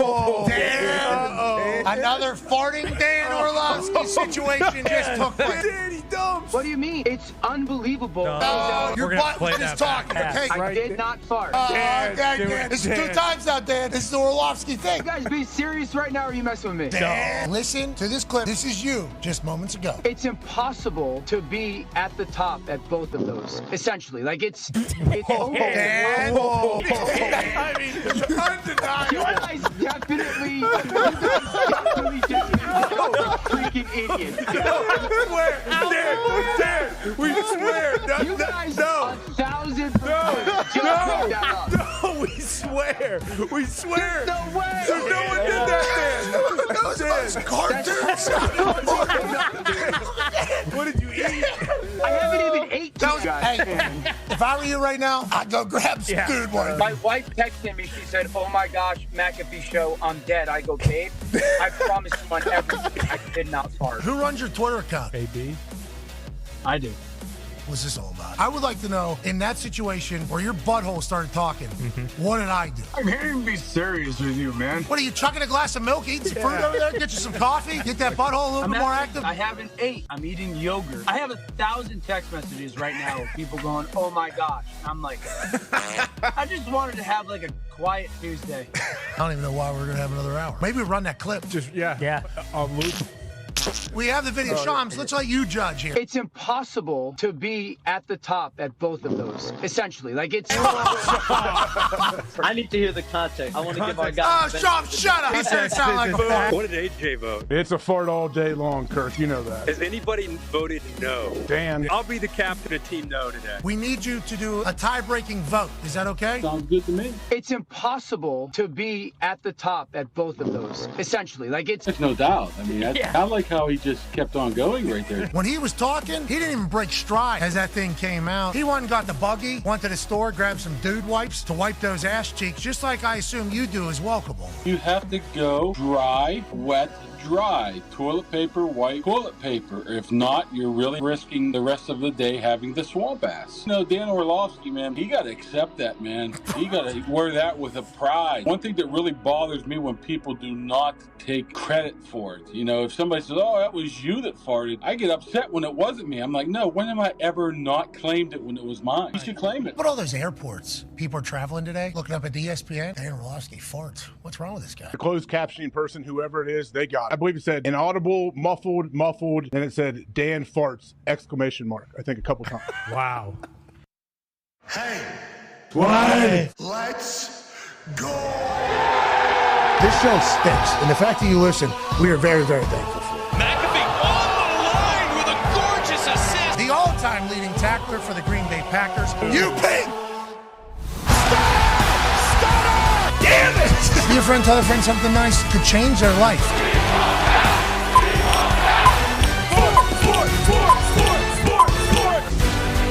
Beautiful people, and welcome back to our humble abode, the Thunderdome. On this Overreaction Monday, September 15th, 2025, hour 3 of the program begins now. Football is magical. That's AJ Hawk. He's a college football national champion, a Super Bowl champion. The Talksy Table's here at Boston Connor and at Ty Schmidt. One half of the hammer, Dahn. Cowboys is in hammer, Dahn. Tone Diggs, how you doing, Bob? Good, how we doing? Good. It's always nice whenever we see you over there. Not because...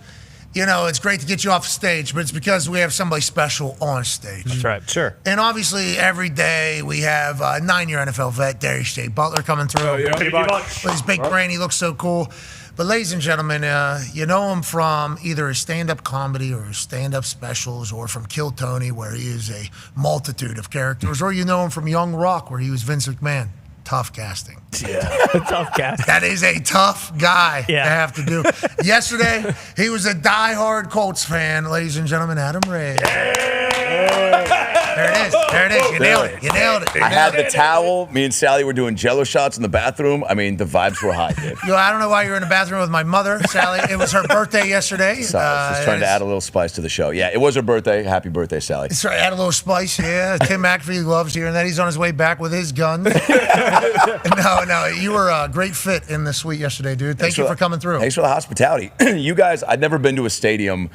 The vibes were so high. People were so excited. I hadn't been, you just get, it's infectious. Like when people are going that crazy. Yeah. And you see the Peyton Manning statue out front. You see the, the McAfee statue. They're starting to build it, right? Yeah, no. And no, they're not. But they will. But they will. We got to believe, as radio said, And it was, he said something. I haven't seen it. But it was.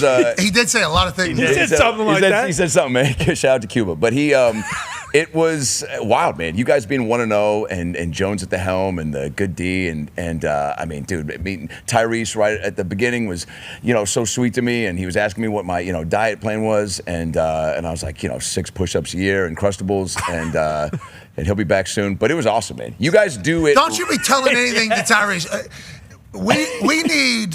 We need him on grilled chicken. Yeah. Grilled chicken, yeah. Avocado HGH, smoothies. all the HGH. A lot of steroids. Whatever we need. All the steroids. Get him back. Get shot up with everything. He doesn't need Uncrustables right now. Uncrustables, although they are delightful. Delicious, dude. They're so good. What was the pregame snack back in the day? I was an Uncrustable guy for sure. For real? Yeah, I like Reese's as well. And then my, what's that called? The metabolic rate hit 0. Sure. And I started getting fat for everything. The Uncrustable stat that comes out of the NFL, I forget the number. 10,000, I believe, a month for NFL teams in Uncrustables. Yeah. Wow. Yes, that's where it's. So whenever you talk about Tyrese, he's locked in his house right now. He's trying to go to events, so he can be alive. But he's doing rehab and then going home.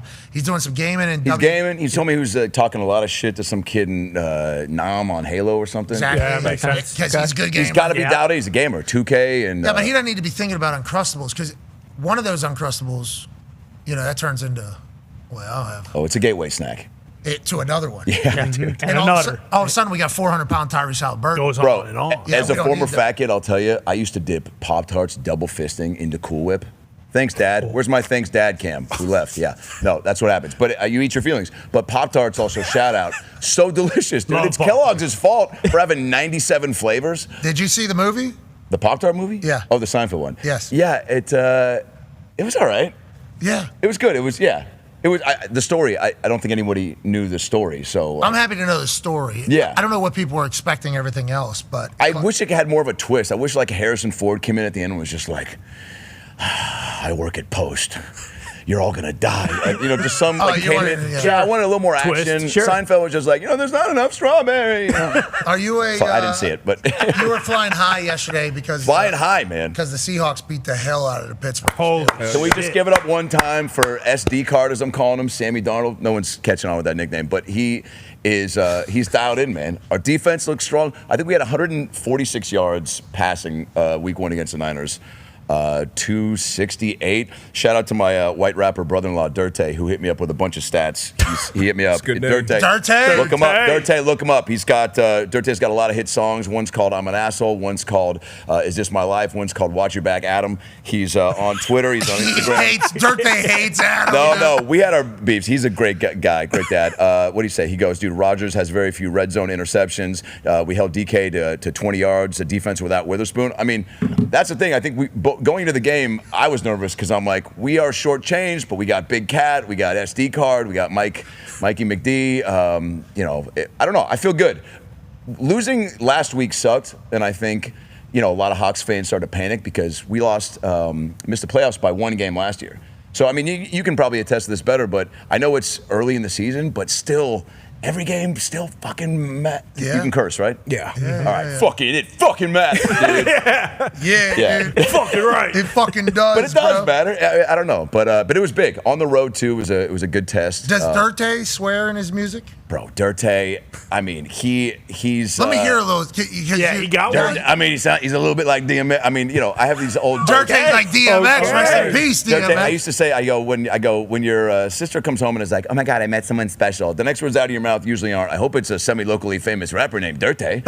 I hope he talks about opening for DMX once all the time. And he did, and he does. But he's the shit, and he rips it. Look him up on YouTube. Follow him. I think he's at Dirte on Instagram. But dude, he is that an E with a thing? No, it's Dirtay. Oh, okay. But some of his shit slaps. Norm can tell you. Norm slaps. Like Norm, Yeah. Dirte's got some shit to him. He's got some slaps. Oh, Dude. you like that? He opened for DMX. Ain't nobody just doing that. When I first met him, I go, you have the face of a dad whose kids probably call you by your first name, because we were kind of going tit for tat, And he was like, "What's that mean?" I was like, "You know how like if your friend, like your friend's dad doesn't command a lot of respect, and he's like, all right, boys, time for bed,' and the kids are like, fuck you, Dustin,' and you're like, all right, call me down on my birthday, maybe, But he's killing it, dude. What's up, AJ? AJ has a question. Hey, AJ, My kids actually call me. Hey, I hope I can count your vote in 2095. Good to see you. Hey, how are you? Hey, I think we take naps at the same time, don't we? Go ahead, Mr. President. Thank you for coming. Mr. President, my kids actually call me Age, so they don't even call me. They call me a nickname for my first name. Not even your maybe I need That's so disrespectful. Yeah. Oh no, it's actually respectful. I take it the other way. I guess. Yeah. But like, hey, guy, get me a juice. Yeah. All right, go ahead. I want to ask about your prosthetic guy or your prosthetic lady, whoever it might be. Yeah. It's part of your characters, but you are what the characters are, whether you were in costume or not. Who does that? We do a Halloween show here, and I'm always doing my own makeup and everything for whatever costume I have. Yeah, certainly. Yeah, I mean, I got to be honest, dude, until I'm just seeing you live, when I would see you on the tube, I thought this was all a prosthetic. So it's good to see that this is actually real, just not doing its job. Yeah, dude, when I met this girl, Jen Aspinall, she was on Mad TV. The CW did a Mad TV reboot for 1 year. I'll hold for applause. Exactly. Wait, I was on Mad TV. Welcome back. Love the CW. Because you know when you think of CW, you think of comedy. And sports too. They're doing that. They're doing sports, yeah. But we also know them for One Tree Hill, right? Yeah, Smallville, a lot of vampire stuff, a lot of Vampire Diaries, glory hole comedies. Yeah, but they had glory hole comedies on CW. They're coming back, dude. There's something for everybody, dude. But you don't know what it is, which is part of the thing. Hey, I used to check IDs at a glory hole in Delaware. No, her name's Jen Aspinall, and she, from SNL, Mad TV, Westworld. She won an Emmy. I played Jay Leno on Pam and Tommy, the Hulu show that Seth Rogen did. They put me in like 4 hours of makeup to do Jay Leno. She won an Emmy for that. And so during COVID, my wife and I are sitting around watching, just bored, drunk, high, looking for content. We're like, how many more times can we watch Tiger King or, Two Girls, One Cup? Like, we need a new show, right? Yeah, sure. A new show. Yeah, we know how it ends, And so these Phil reruns would come on, and that's how the Dr. Phil thing started. And I hit her up, and she's bored, and we're not doing anything. So I was like, I kind of want to do these like Lost Phil episodes with my buddy online. And she's just a gangster and a goat. And so she did that. She did, the Tony Hinchcliffe and the Joe Biden, and she did Shane's Trump for that episode of Kill Tony. And it's cool, man. She's kind of the goat for character makeup. But you're right. It's like whatever you bring to it. Even doing, Tony on Kill Tony, when doing all that, unfucking believable. We're really doing it, Red Dan. Oh my God, Pat McAfee. Oh my God.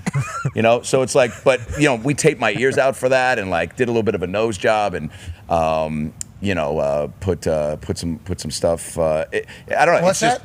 Put some stuff. Yeah, you were talking about doing Tony Hinchcliffe. I think then you just continue to roll, and then your brain was looking for something, and then you decide whether or not you were going to say it, which I respect. We all love Tony. Yeah. No, Tony's the best. Tony, and Tony, I'll give him credit. I pitched it to him.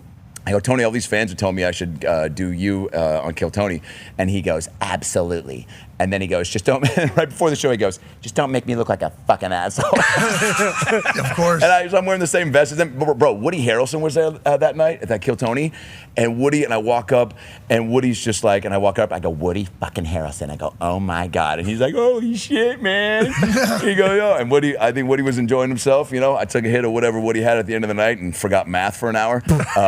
It was wild, dude. But she's just so specific and kind of a perfectionist. And I think when you're doing any sort of character stuff like that, for me, it's all commitment, and it's like looking having it look that good, because even Pat was like, yo, can you just wrap up a ball cap for today? And I was like, man, having it look so good adds a lot. And for me, when I look in the mirror and see that I feel like I'm, maybe a different person, it helps me jump into that more. There was a gal at our show here in Indy in June. We did the Marat Theater, and this gal comes up to the front. I'm taking pictures post-show, and she goes, my mom thinks you're really Dr. Phil. And so I was like, I gotta go talk to this fucking psycho. So I walk up and I go, how you doing, sweetheart? And she goes, I've been watching you for the last 40 years. I love you. I go, I've been watching you too on your ring cam. I go, I'm surprised you got that tampon out, mazel tov. And she was like, what? I go, we'll be right back. And then, yeah, dude, it was unbelievable. And she was just, I took a picture. I signed a book for her. But so that stuff matters. It just makes, it's more fun too, man. I mean, but she's a gangster. Jen Aspinall is her name. You saying, shout to Jen, multiple award winning, and obviously an incredible talent. You saying we'll be right back? Is that what is the? We'll be right back. I mean, I got a lot of catchphrases, Pat. I've got "Don't make my mustache fall off." I've got "If you think you can, you can." There's two sides to a pancake. I didn't come 90% of the way to get 10% of the information. I'm looking across at Connor right now, and he looks like a guy who wipes his butt after he pees. But the point is, everyone's got something going on. We're talking about the Dolphins, 0-2, right? Oh, no. That's a big deal. And look, if you're a Miami fan, I know. Look, Miami's not just sunshine and butt plugs. It's also the home of Shaquille O'Neal and Gloria Estefan. Okay, shout out. It's also where Ray Finkel and Lois Einhorn became one. It's a place where Dan Marino and Flipper once had an orgy with Tiger Woods. It's a place where everything's happening, Pat. But if I'm a Dolphins fan and I'm 0-2, I go, life sucks right now. But guess who it sucks more for? There's a guy who's recently divorced in his dad's basement. He's 0-2 with women getting back on the train, and he's playing Xbox Live, eating a chicken pot pie, and feeling bad for himself. So, at the end of the day, Pat, you got to stop, drop, and roll. Only do drugs with fun people, and shave your head, your back, your pussy, and your crack. We'll be right back. Jeez. Good for you. What a run. Can I get a Gatorade Zero? Oh, shit. Ask and you shall receive. And catch, good catch. That was a good catch. I came out there like a missile. 2 years in high school, man, and then I quit to play Danny Zuko in Greece. What's up? Oh, nice. Did you really? Yeah, that's my story, dude. How was it? I thought I was going to be the first Jew offensive lineman, and just didn't pan out, man. I was going to start varsity my sophomore year. The coach was like, dude, our offensive line was a senior, got injured. I think you're starting. And then I was like, man, I got a chance to play Danny Zuko in this play. The plays were a big deal growing up as a kid. We'd take field trips to go see him at Shorecrest, and so now I can maybe be a lead because the director was like, look, I don't want to tell you you're going to get Danny, but it's between you and this Filipino kid named Danny Park, and, we might go with you. And so, it's just, typecasting. And so I quit football, and I had to tell my coach, I tried to do it jokingly. I was like, I'm not going to be able to memorize the playbook this year because I got to memorize the lyrics to Grease Lightning, and he was just like, get the fuck out of my office. And then he came to the Sunday matinee with his kids, and I got a leather jacket and makeup, and he was like, all right, that's pretty good. Yeah, you crushed it. Seems like it all worked out pretty well. It worked out okay. But, there was a moment where I was like, I think I'm going to, hoops was my sport, obviously repping the Soups hat, which will be back in a couple of years. Sweet, but man. When the Sonics left, it was a gut punch, but it gave the fans more love and passion towards the Mariners, who are killing it right now. Shout out to Big Dumper, who just tied Mickey Mantle for the most home runs for a switch hitter. Big Dumper is legend. Sweet guy, great guy to drink with, great guy to hang. Just the most chill. It's always wild to me. You're the same. Athletes that ripped it up that are just so chill, dude. Cal, I'm like thinking he's this. And I was telling the boys at the suite last night, the Mariners let me go down and roast them during spring training and then suit up. And the jokes they posted were, jokes like Julio, look at his teeth. He's they're so white. Like he looks like. I said what I say? I'm from Seattle. I know this place like the back of my hand. The only place I get lost is in Julio's eyes. That's the only joke they posted. But the other jokes I did where I go, look at Julio's teeth. I go, they're so white. I go, I don't know what's more white, Julio or his teammates. Look at this clubhouse. Where were you guys on January 6th? And then I they didn't post that? I didn't post that. And then I go, Cal's got 50,000 followers on Instagram, 60,000 followers on OnlyFans. But there was a moment where I was taking BP off Dan Wilson, our manager, and my buddy Albert's down there shooting content. And there's a moment where I hit one decently, just made some good batting cage contact. You know when you get into the cage sometimes, and more often than not, we're like, all right, 60 miles per hour, maybe softball. I had a long night last night, and you get in there, maybe it's 70, 80, and I just hit one right off the sweet spot into like deep outfield, and I'm running the bases, and I get back, and I'd used Cal's bat. I'd gone up to Cal right before and was like, can I use your bat? And he's like, yeah, go for it. And so I get that shot, and I go up to him after, I go, dude, I put a little extra juju in this for you. If you have a wild season this year, it's because of this moment right here. And Cal takes the bat and goes like this, and then he's like, dude, this is it. Let this be the moment that if I have a crazy year, that it's because of you using my bat. And I turn over to see Albert with the camera, and he's over in the corner on his phone, and I go, dude. The fuck are you here for? What are you here for, man? What are you here for? This is what we were freaking out. This is what we were here for. Is to be a part of That's what we were freaking out about. We were like, you got to tell this right now. Yeah. I would be so mad. Who's cameraman? Albert? Albert. I mean, he's shooting the Dr. Phil doc from our whole tour, and he does a great job. No way. Yeah, he said it didn't matter. He was like, it doesn't matter. I mean, it was just like one little clip. piece of content. Historic year, Mickey Mantle. Yeah. Dude, he might hit 60, might hit 70. There's 2 weeks left. So the Seahawks are your team, though? I'm diehard, dude. I mean, I used to take the bus down to the Kingdom to watch, Rick Meyer, Chris Warren. I mean, yeah, dude. Holmgren came in, that changed the game. Hasselbeck, Sean Alexander. I mean, it's so. And then I went to SC 01 to 05. So during the Trojan War years, when it was Pete, Reggie Bush, Mike Williams, Dwayne Garrett, Leinart, obviously, and it was Lindell. Smoked weed with Lindell. It was he doesn't know that. Out Lindell. Yeah. After he retired. Yeah. But it was Kobe Shaq Lakers in LA, but SC football was king, dude. Everyone had a jersey and of every player, and it was bananas. So when Pete went to Seattle, I was fired up, which is why it was sad when he left for a bit, because it was like, oh, I've been with this guy for 17 years more or less.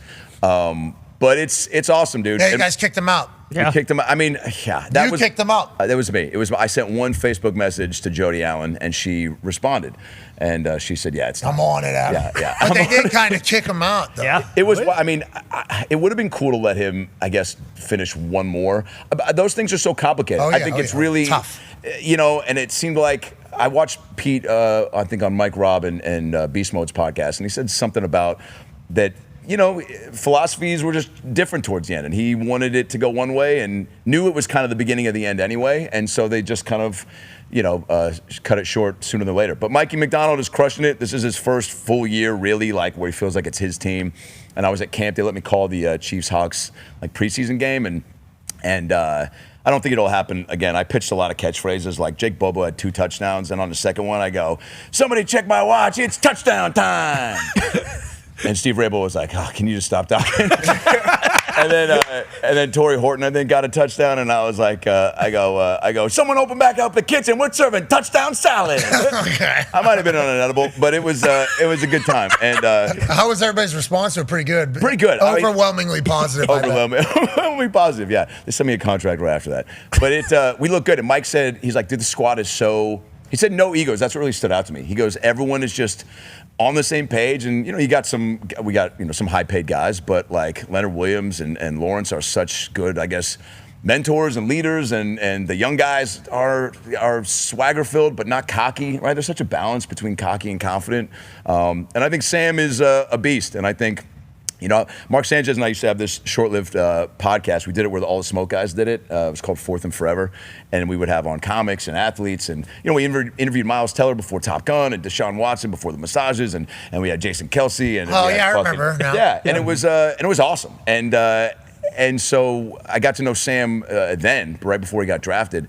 And he's just so dialed in, man. And he's just matured, I guess is the word I'd use. But he's also just ready to, he's finally the guy, right? He's got 3 years to be the forefront of a team. So going to Pittsburgh, break some hearts. Yeah. Oh, yeah. I mean, that's a huge win. Seattle's always kind of one of those teams that don't get talked about enough, especially in the national media. We love that. Yeah, obviously you've had some great moments with them. Who would be, we talk about Mount Rushmores a lot back in the think tank.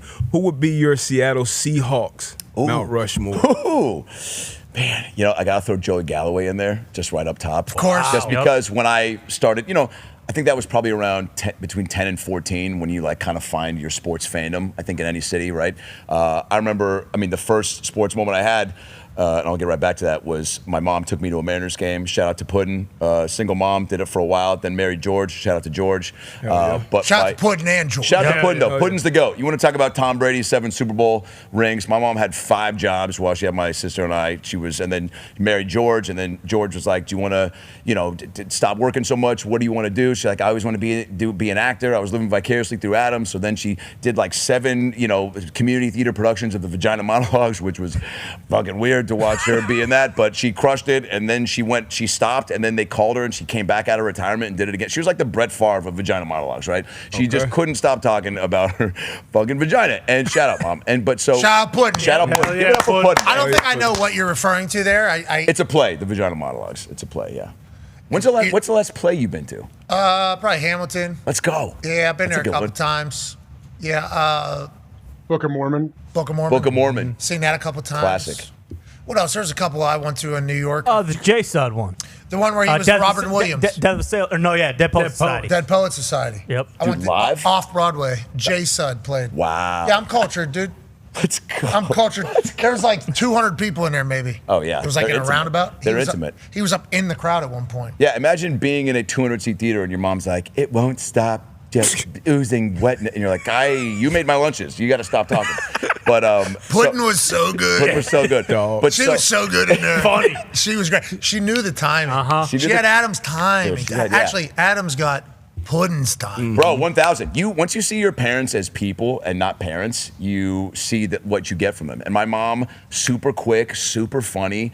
I mean, detail-oriented. I mean, she's 76, but everyone feels like she's like 50. She came to a Hawks game and met one of John Schneider's buddies who was hitting on her, and he thought she was like 50. And she's just a little spunky. She got a lot of pizzazz for a little spunky Jew from Oklahoma. And but anyway, so Mount Rushmore. Is that normal? Just follow up. What's that? I don't know. Spunky Jew from Oklahoma? Yep. Oklahoma's got a lot of Jews. A lot of Jews. Seattle's got a lot of Jews. Germany, not so much. Let's see. Where else? Why? The sports team, not all sports. Yeah. I was talking about but we're live. But so it's so my mom took me to a Mariners game. And I go, Mom, I want to stay after and get some autographs, as you do. You're a kid. You're like, I want to meet the players. Jay Buhner walks out, right, waves to the fans.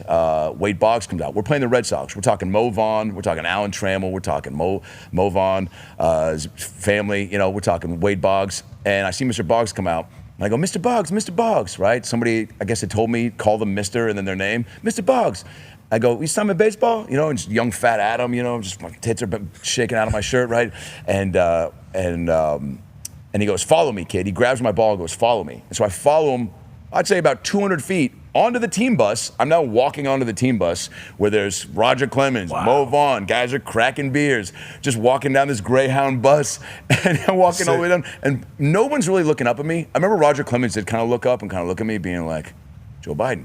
And then I don't believe in the vaccine or whatever he said. And then I walk right past and I sit down and Wade Boggs has the ball and he goes, what's your name, kid? And I go, Adam. And he goes, I wrote Alan. And then he hands me the ball back.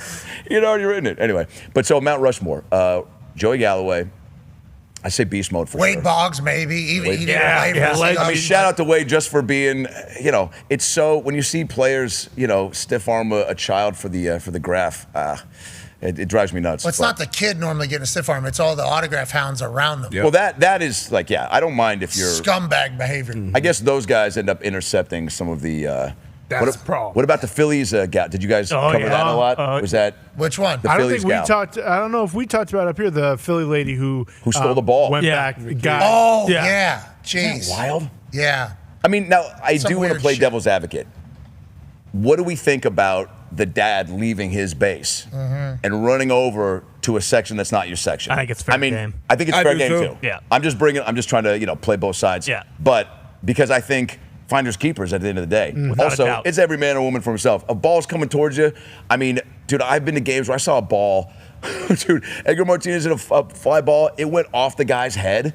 And somebody else got it. And I was like, That's the way it works. That's how the cookie crumbles, dude. That was not your day to be outside. Gotta get the hand up. You got to get a hand up. You got to bring a glove. They tell you to bring a glove. The worst one was at tennis during the U.S. Open. One of the tennis players was signing autographs and handing stuff out, and like he's signing autographs. He sees a kid. He takes his hat off to hand to the kid as he's signing. Old guy comes in, grabs hat. He's out of there. Some CEO or something. Yeah, exactly. Bingo. People found that guy. Yeah, they found him, and he got fired. Yeah, dude. CEO's having a rough year, huh?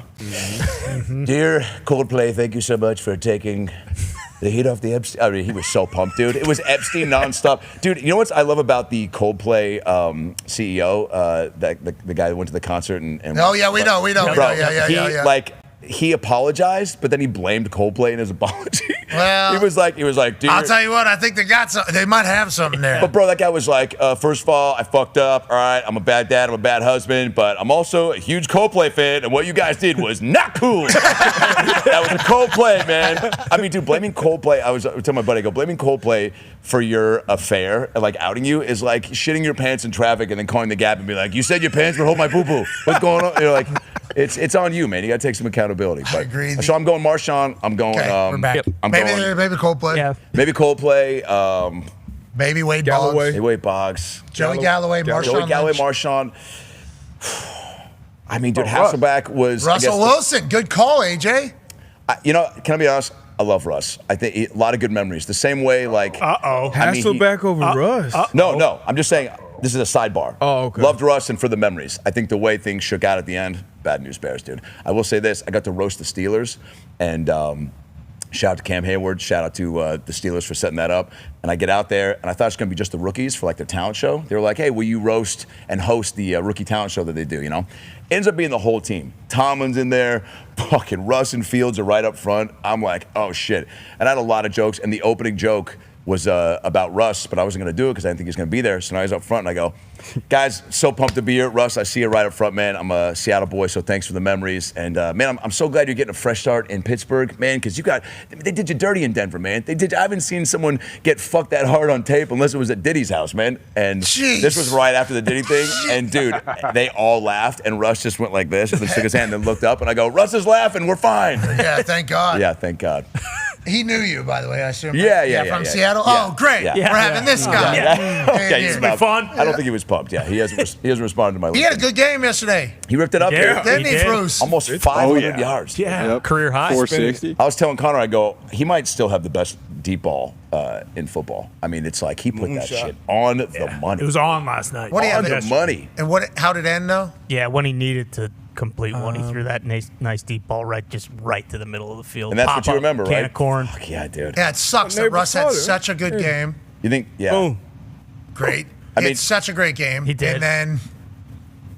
I mean, just the worst interception of all time. I mean, I I don't know what the beginning of the end for him was. Maybe the Subway commercials. Yes. I don't know. The danger witch. But Subway is the danger witch. Those are so tough. Even when Charles Barkley was like, "I got the 10-inch cookie," like. Subway's just got to stop, dude. I know you're trying to make up for Jared Fogle. That was a long time ago. Hey, that was here in Indiana. Oh, it was. He's getting out soon too. Yeah. There was helicopters. AJ put on top. Yeah, of you that. keep AJ tabs, loves the AJ. story. Pet AJ, what He's is getting released soon. I don't know, Pat. You're the one that said you were in a VIP section with it, but he does get released in a couple. that was when he was just Subway, fatso, normal looking guy. Bro, this is what I love about the Fogle shit is there's guys out there that definitely went on the Subway diet and probably pre-Fogle, And so I'm sure when that happened, there were guys at barbecues being like, David, why don't you tell Frank you lost weight? It's not important. It's just, I was just hard discipline and hard work. He's like, no, he's eating Subway all day. And they're like, oh, you're a Fogle guy? He's like, no, I did it before. You don't want to be labeled a Fogle guy. So I'm going Joey Galloway. I'm going Marshawn. You got to throw Hasselbeck up there because he took us to a bowl, and the refs took control of that one. But so you hate Russ? Okay. He took you to a bowl. Good to know. Russ won you a bowl, brother. Russ won you a bowl. I'm talking about Hasselbeck. Yeah. Russ isn't on the Rushmore for me. See, that's what we're talking. And that's because of the interception. Russ, I swear that is why. If the Seahawks go back to back, no, it's strictly because how it ended. I think I would have definitely. I've heard a lot of things. I've heard a lot of things from players, from coaches. From my stepdad, George. I've heard a lot of things. Pudding. Yeah. Dirty. Dirty. Dirtay's in. Dirtay knows. My dude. wife Amanda. Shout out to my wife Amanda, Cardinals fan. She thinks the Cardinals are going to the bowl this year. Nobody's perfect. She's not Jewish, but she is circumcised. But she is a great gal. I love my wife Amanda. I love you. But I think that interception should not have happened. I think Russ had I think he could have just called an audible, baby. You hear that call? So you want Russ to call out of that play? I think you call out of that 1,000 times every time. Okay. But I think you want to be the hero. You want to be the hero, dude. Yeah.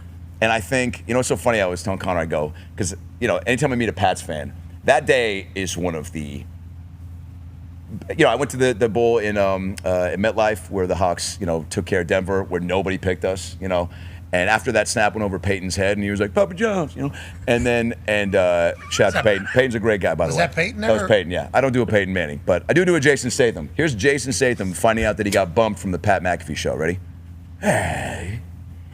And so I'm sitting there watching this snap go over Peyton's head, and everyone goes nuts. And I'm like, there's a lot of Hawks fans here, right? And so cut to the next year. I'm like, I'm going to fly up to Seattle and party in the streets. I flew my pops up. I'm with all my best buds from college. All their buddies. We're in about 50 people in like one of these community rooms in their condo. And Jermaine Kearse makes that wild circus catch. You're thinking like David Tyree, this is going to happen again to the Pats, like down to the wire. And then Marshawn runs in, and I remember he gets stopped. And I just look over at my dad, and I go, ah. And he goes, what? I go, I feel like we needed to get it on that one. And he goes, what the fuck does that mean? And then literally we look up, and boom. And then nobody said anything. I had friends there I hadn't seen in 5 years. Nobody said anything to anybody. Everybody just left. It was like the end of Cool Runnings. Like, remember when, they lost and then they carried their thing down, and then once they carried this sled down, John Candy was like, let's go get some Chipotle. And I don't think. No, I haven't seen that movie. But it's. You've definitely seen the movie. I've seen Cool Runnings. I was first in line when it came out. Yeah. You know what I also Banger. saw? I saw Mrs. Doubtfire when it came out, which was advertised as a Robin Williams comedy. Like, hello, it's a run by fruits. And you're like, dude, Williams at its best. Opening scene, Sally Field's like, get the fuck out of my house. You had a llama on my dining room table, you son of a bitch. Had to battle through that. Yep. Bro, battle through that. my folks had gotten divorced maybe a month prior. I'm sitting there. That's like taking somebody to see Black Hawk Down when they just got back from Iraq. I mean, I'm like, dude, I just saw the same fight a week ago. So I'm triggered. I'm crying. My buddy's like, you crying? I'm like, it's so funny. And but shout out to that movie. Robin Williams is like, that's you want to talk about goats to me, but so we're going beast mode. We're going Matt Hasselbeck. Definitely dog. Joey Galloway. Man, you're gonna love this one. Cam Chancellor, dude. Hell yeah. Cam Chancellor was a game changer. Sherman, Earl Thomas, dude. I mean, you can go down the list. Browner. You could put the Legion of Boom in there as one of the. You could, but I think Cam. You don't even want to do that. I was giving you an out. Yep. But you're like, nah. No. Well, I mean, yeah, but that's obvious, dude. They obviously were. That was. There'll never be a group like that ever. The way that it got put together with Wagner and KJ, and them all being so young and so on the same page, and it was insane to watch. It was like. The same way people talk about in Seattle, if you got to go see Griffey play live or getting to see Jordan. Like every city, I think, has a version of that guy. That's what it was like going to Hawks games. And you got to see Danny Dimes yesterday in Indy. He looked good. In the Lighthouse. Yeah. Dude, you guys going, I mean, when you were saying, man, we just hasn't been excitement like this in a hot minute, and feeling that in the stadium, and when, what's your field goal kicker's name? Spencer Schrader. Yeah, Spencer Schrader. Did I go to middle school with that? Spencer Schrader? Yeah, it might have been. Let's go. Yeah, I think he's much younger than you, but let's go. There's a chance. Yeah, he when he shanked the first one, I mean, it was the wind got taken out. It was like everyone found out they were on the Epstein list at the same time. It was like, you know what I'm saying? Everyone collectively was like, no, I thought I wasn't there. Yeah, there we go. Just came up short. And right. Yeah, it was bad ball early. But then the one down the middle, I mean. Yeah, you can't cheat. They're cheating. Yeah, exactly. Can I be honest? When you said to me at one point, you go, if we lose this game, you're never welcome back. Not only in the suite, you said in the city.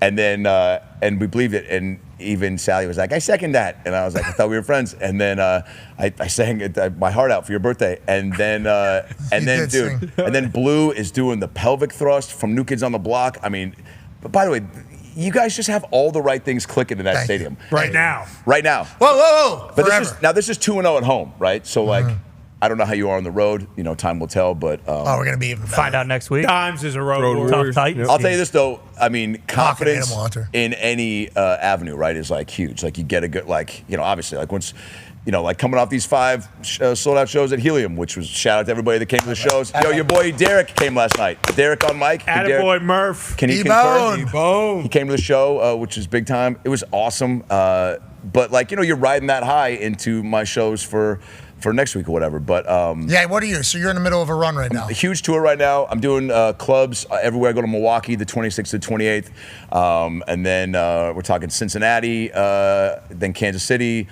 then Baltimore, then then Charlotte, North Carolina, then San Antonio, Houston, Fort Worth, big theater show in Seattle, my first one on December 19th at the Moore Theater. It's already 60% sold out. It's the day after Thursday Night Football, Rams and Seahawks. The whole team, I think, is coming through. Beast Mode, I just partied with him in Ireland when I was doing a show out there. We drank Hennessy till 3 a.m. Shout out to Beast Mode. That guy, Not coming to the show, just in general. He's on my. No, he's coming to the show. I think he almost came on stage during my show in Ireland, but he was just like, nah, man, I'm here to support, man, do your thing. But I was like, you want to come on stage? We can fuck around, but maybe in Seattle. But yeah, huge tour up through the fall, and then I'm announcing a big theater tour, my first theater tour for January through April. You know, every year you want to stack the chips, get better, and once you start selling out shows in the clubs, then, you know, people in your world go, I think it's time for theaters, baby. Right? So then, yeah. Congratulations. That's awesome. That's a huge deal. It's cool, man. Yeah, we'll see. Hopefully, people just got to come out. All the tickets are at AdamRayComedy.com. Dr. Phil Lives are all on YouTube. YouTube.com/AdamRayComedy. We got a new one dropping this week. I mean, we've had everybody on too, man. Jelly Roll, you know, Tony, obviously. You know, Burr's done it twice. Nikki Glazer, all the Workaholics guys. Real Phil came on the Netflix special, which was crazy. You know, it's so funny. He was back there. I met him 20 minutes before the show, and he was like, "Now it's your show, but I'm gonna fuck with you." And I'm in full Phil makeup, and I go, well, "I'm gonna fuck with you too." I go, "I know you better than you." I go, "I know me better than I know you, motherfucker." And he was like, "What the fuck?" He was a little phased out, but he was a great sport. And you know, the whole show is improvised. So, and we got one last big one on December 16th at the Wiltern in LA, and it's gonna be bananas. The shows sell out, so we don't announce the guests. So, you know, maybe we'll see a surprise visit from your boy over here. Ooh. Who knows? Who knows? I'll fly you out, Spirit. When's that? It's Tuesday, December 6th. Spirit is the Denny's of the sky, but they are. Well, what moons over my hammy is. You're right. I take it back. I take it back. Yeah, please. Dude, you remember the great where? You know what? There's always like a VH1. Where are they now? Like, you know, the kids from the Goonies, or like, you know, the kids from BB Mac or whatever. Nobody cares. But the Denny's gals. Remember the Denny's gals that were like, it's $2.99. Are you out of your mind? Remember them? Oh yeah. I couldn't fucking believe you could get breakfast for $3, and they were only in their 60s. Those are the days. Good breakfast. They were. They were like your mom's age, but they were like $3 for bacon and eggs. Pull the plug. Denny's was awesome. It was. And those ladies were right. They were that right. was crazy. They lived $2.99. at Denny's. They were like, you know what's the best part about Denny's in LA on Halloween? You'll see like Batman and Jack Sparrow at like 2 a.m. just slamming down some pancakes. Yeah, you're never going to see that in Spirit. So you need to maybe have a little bit more respect whenever you say the You're right. Denny's of the sky. Spirit, hey, they just like fixed their seatbelt. I think they got seatbelts now, so yeah. Got to pay for them. Shout out to Spirit. Yeah. All right, we sent out a tweet earlier. You're going to be great for this. Okay. About, you know, we want to hear from the NFL fans from around the league. We want to hear your thoughts. We want you to showcase why this is called Overreaction Monday. All you have to do is put out all your emotions into one tweet and make sure you use the hashtag I don't want to overreact. But you see that, you'll catch the beats there. At the end, the but is all of us together. Ty went through all of the tweets that were sent in, picked out his favorites. It became a #1 trend on X, which we're very thankful for how active it has become. But these become must-read. Ty, how are they this week? I think much better this week. Still a little optimism for teams last week, so people were overreacting but not really selling out. There are some pissed off people this morning. All right, let's dive into them. I don't think this one's pissed off. Hashtag I don't want to overreact, but, says Connor, everyone and anyone can see it. Some will deny it, some will laugh at it, but it's too obvious to avoid. The Pats are going to win a Super Bowl with Vrabel in May. Not this year. Maybe. But at some point. Those two will hoist the Lombardi. Pats are back, Jack. Con man, not an overreaction. No. All you're really looking for is a great head coach and a great quarterback, and the Patriots got both of them. I mean, there's other spots they need to get better at. Whatever, I don't care. This year we're not going to win the Super Bowl because next year we might, and then the year after, and then all of a sudden, 15 years later, the Pats have been the 1, 2, or 3 seed with Mike Vrabel at the helm. Feel very good about it. How do we feel about the Patriots maybe being back at them? You know, it's good for football when the Pats are doing well. Oh, I don't want to hear it. That is so interesting. You would say something like that. That is so interesting. Look, I feel bad. I'm over the Super Bowl loss. Times are changing, but you know, you're dealing with a lot with Belichick. You know, like he's getting a lot of flack. You know, his girl's on the sidelines ordering Postmates and getting in his ear, and just it's a lot. So I feel like we don't know if she's ordering Postmates. She's doing something down there. She's in his ear. What is she doing? What is she doing down there? They're saying she was asking him for money for the concession stand. That's No not true. way. She runs all the social and digital. It ain't Postmates or concession. That was online. I think she was asking. She was like, "Is it THEIR or THERE?" She was like, well, you never know, especially on Extra. She is a social media person, but she Air Jordan. Yeah. HEIR Jordan. Yeah. What? Beast. I think she has stayed in the pocket. Oh yeah. Hasn't she? You don't think so? Yeah. No, I agree. I was bummed. They actually she tried to trademark all of his taglines from the Patriots, but then did parentheses Bills version, like Taylor Swift, which is kind of cool. And so she tried to do that. And so now I don't like North Carolina anymore. Wow. What? What? I thought we liked North Carolina. No. Go Duke. Where my Blue Devils at? Stand up, Blue Devils. All right, let's go to the next overreaction. It's from Tone Diggs, live in Hammer Downtown. Hashtag I don't want to overreact, but cheering for a team is the dumbest thing a human can do. Lowe had it right. Let's go NFL.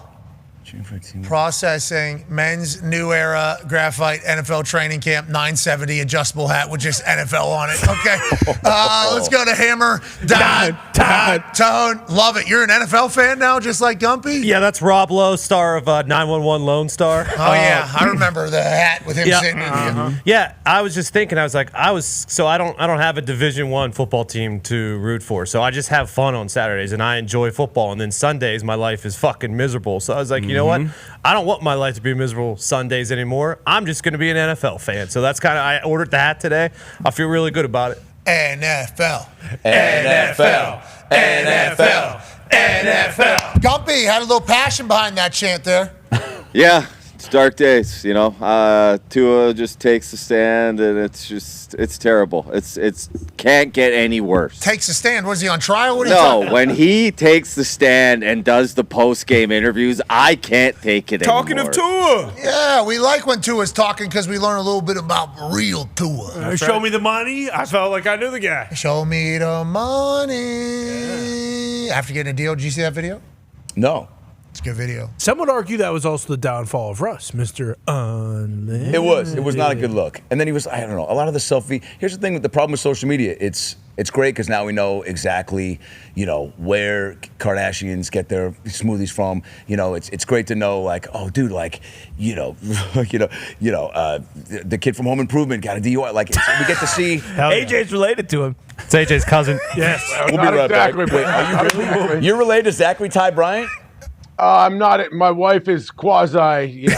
What about JTT? What about Jonathan Taylor Thomas? No, not JTT. Just Z to the B, as he would call me, Zachary Ty Bryant. As he would ask me to call him back. He did come to our wedding back in the day. Yeah. Let's go. I used to play the clarinet, but Me dude, too. That's awesome though. Wait, he came to your wedding? Was it dope? Was everyone freaking out? He's having a good time driving around. around. Oh, it's amazing. I mean, I was freaking out. We went out with him out in L.A. like 15, 18 years ago. Yeah, he ran that place. He rips it up. JTT went to SC while I was there. Or no, he just was at a frat party across the street. I was in the Jew frat, A-Pi, and it was Sigma Chi across the street. And I met a urinal next to him. I'd never seen a famous person. I ran into Larry King while I was high at the Grove, seeing a movie. I think it was like Toy Story 2 or something. And he's there with a kid. And I walk up to him, and we're at the automated snack machine, and I go, holy shit. I go, Larry King. I go, big fan, man. By the way, in my head, I was like, I got to say something. No, you don't.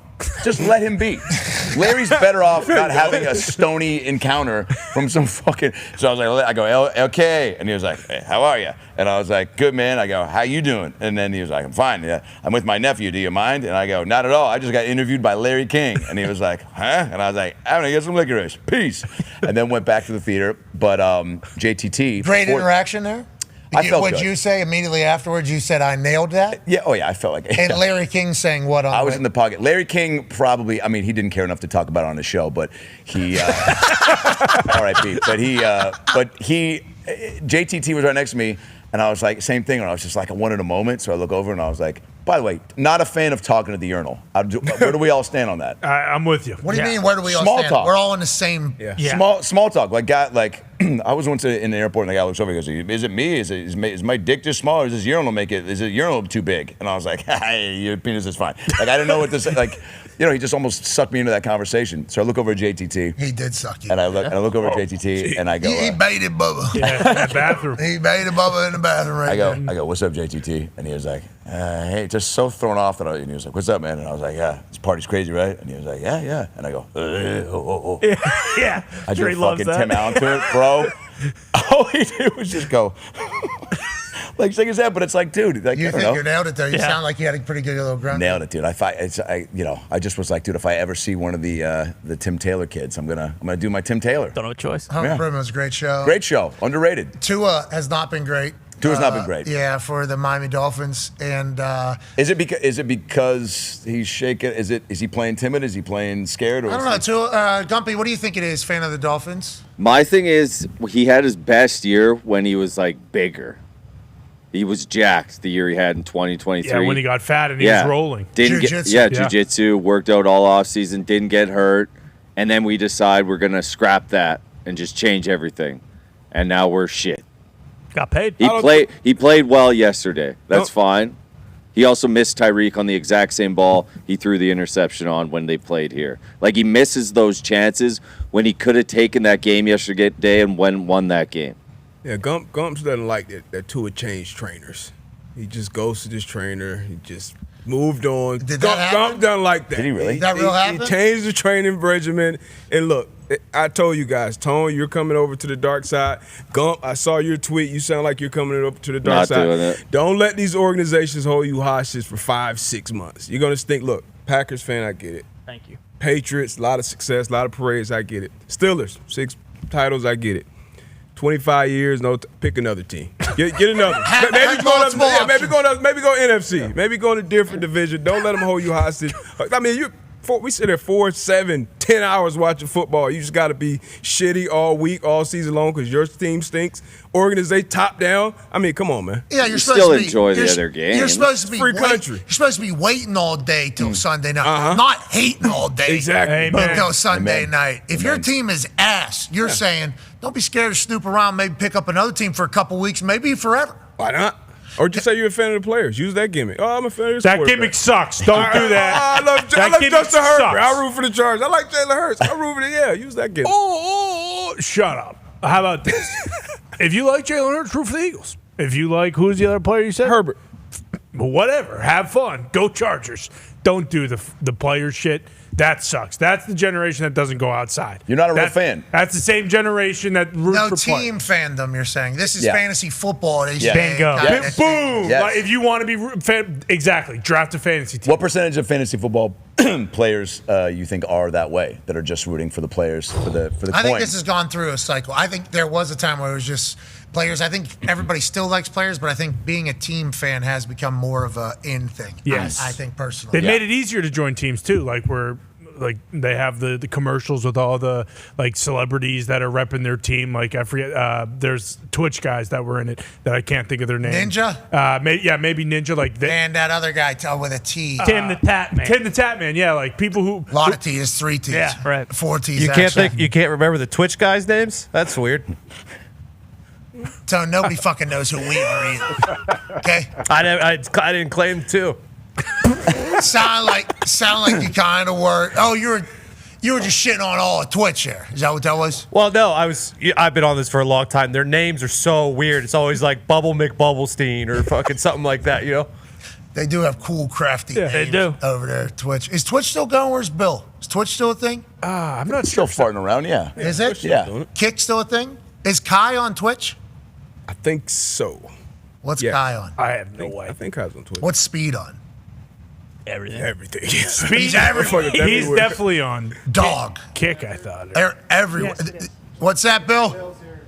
Bill. Jeez, Bill, let's go. Twitch is still a thing, although they are desperately, desperately losing money.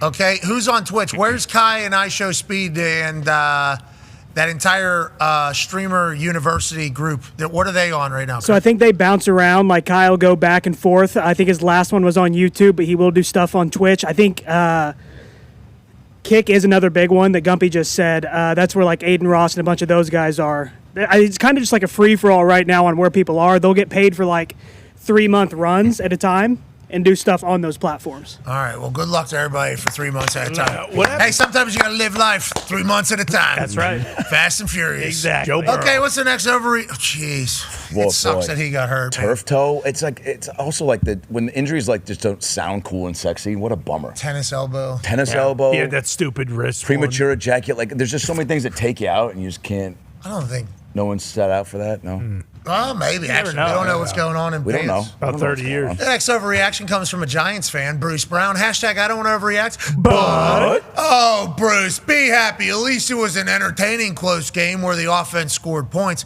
No, I won't be happy. James Hudson embarrassed the program. You can't touch Dak Prescott without a roughing the passer. The kickoff goes to the 35, and Aubrey is probably good from there. Giants football is hell. See you all on Sunday Night Football, but hey, Russ was slinging it. Sure sounds like a lot of condescending remarks from Bruce Brown. Bruce, it was an entertaining loss, was it not? Oh, you're muted. Oh, you're muted. Jeez. God fucking damn it, this Giants football team, man. Even I can't do anything right. I'm so sick of fucking losing and just showing up every Sunday, and we got James Hudson just doing the most embarrassing, just slapping a guy upside the head, fucking slamming him into the ground after a play right afterwards. He should have been ejected probably for that, 2 personal fouls. Get the hell out of here. He's false starting every other fucking play. I'm just so sick of losing. I'm sick of losing to the Cowboys and Brandon Aubrey, who's just like a golden boy, good from fucking 75. It's a nightmare. Congrats to Russ throwing the ball. He can keep the seat warm for another week or 2. Also, Scatterboo. Scatterboo's running wild. He's fucking rolling through people. He's awesome to watch. But God damn it, I just want to win some fucking You're not games. inspired at all by that performance? I mean, like It was entertaining. Yeah, right? Yeah, I'll take the moral victory if, our head coach has no control. Obviously, Our pets' heads are falling off. There's no Yeah. discipline at all. We're fighting on the sideline. But hey, Russ turned back the clock for a Sunday. We can bank on that every weekend. Maybe we'll win a couple, 39-37. That'd be nice. Yeah, wait. What the hell happened to the defense? I thought Abdul Carter and the D-line. Legit. Yeah, actually, we're going to be the best D-line in football. It is just one of those things where the stink of sucking for so long is just so a part of our DNA now, where it's 13-10, we got a halftime lead, and you just know we're going to lose the game somehow. It took a little while. We really strung it out, went to overtime, but just the losing football team doing losing football team shit. That was his second penalty there, I think, on the same drive there. They were on a 3rd and 20. He said, let's back that up another 5 at least. I'm a false start. And then later in the drive, he would get a late hit, basically unnecessary roughness, where he would drive his forearm through the back of a guy's head after the ball had been released.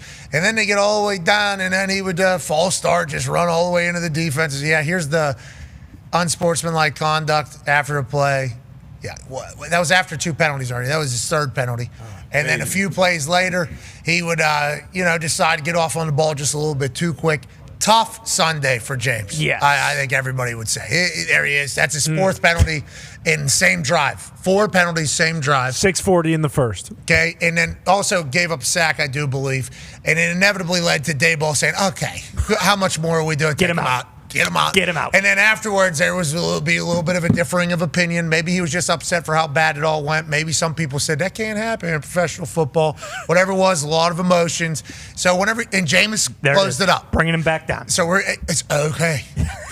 You got more penalties than anybody we've ever seen in one drive for most amount of yards, and also the time in which you got them, absolutely despicable. I mean, all of it's bad.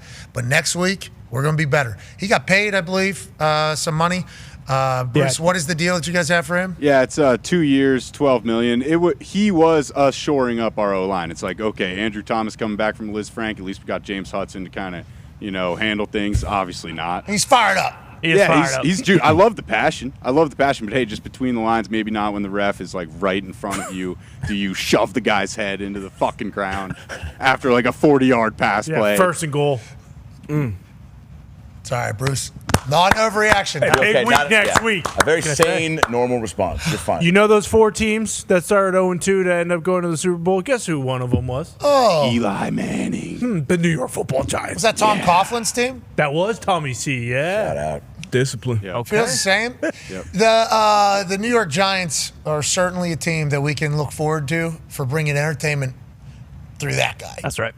Yesterday, he was loud in that suite. Oh, boy. Russ hits that deep ball, fourth quarter, very late, We're Losing talking yelling. Because it was quiet in the stadium, too. Yeah, because what was going on in the Colts game was nothing at the time. Maybe offense was on the field. Like, who knows? Maybe even having a moment of silence. It might have been before the game started. I mean, who knows what was happening? He's screaming, losing his mind in the entirety. So it's been fun to watch you. So we shout out the Giants for being the type of football that they are. Let's go to the next overreaction. Josh Dorsey. And Adam, you're a part of this. This is at J_Dorsey3. Follower of the program. We appreciate him. # I don't want to overreact. But who's the Colts punter? Great question. I'm asking because we don't need no goddamn punter. First time in a Super Bowl era, team hasn't punted within the first 2 games. Danny Dimes is an alien. This is a brotherhood. Colts Super Bowl. This one. Winner. Wow. And Adam, you were there. You felt it. Hot, dude. Hot vibes, cool treats. We treat you right, Dairy Queen. It was. Nice. That's right. It's a blizzard. It was a blizzard of greatness. It's a whiteout. Oh, bro. Yeah. It was. Also, dude, there's something about like being around an environment in a squad like that where like the fans want it so bad, dude. Yeah. So like the energy is just palpable and infectious. But yeah, dude, that kick was incredible. I think if you guys go 3-0.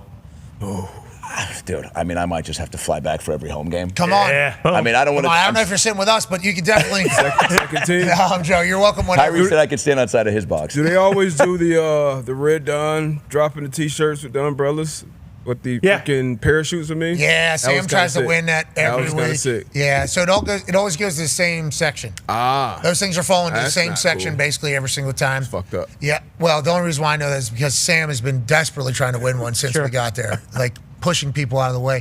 Every once in a while, wind gust will bring one kind of closer to us. Real excitement comes, and then that thing just goes right back to the same section in the back. But there's good stuff out there. The helmet. Did you see the helmet one? Yeah. Did you see the helmet mix? Yeah, They've added a couple things. Last week, they sent all the helmets off the camera. Oh, wow. I like that. And then they said, we're just joking. Nice. Nice. Brought it back, Psych. opened it back up. Yep. So it gave somebody a chance to catch up halfway through. That's good. Wait, how do you feel about the no punting?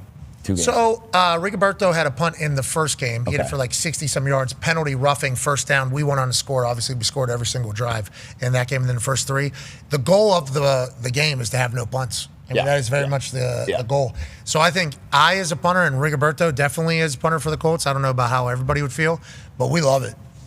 Punters love having a good time. We like winning. Yeah. If we don't got to do shit, let's keep winning this whole thing. Yeah. I kicked off, and obviously you hold as well. So if we were winning, I still had a little bit to do. Rigo does not kick off. Spencer Schrader needs to figure out his kickoffs. Maybe Rigo should kick off, actually. Might be something to think about there. But yeah, no punt's good. There's no punter being like, man, I need 2-3 punts. Kind of get it. I wish I could get 4 or 5 punts in this entire thing. Joe Judge. I don't know if anybody's doing that now. Joe Judge, trying to get the punter into the game early is certainly a decision. I mean, I never punted. I was the guy in Madden. If it was 4th and 29, I was like, we're going for it. Yeah, you got to play. Every time. Yeah, you got to play. Every time. Who punts in Madden? Raise your hands. Losers. Bruce punts. He's a Giants fan. Jesus. Matt Del Rio, defensive mastermind. Wow, Mr. Unlimited back there, huh? Let's go to another overreaction, shall we? This is from Joe Malavia.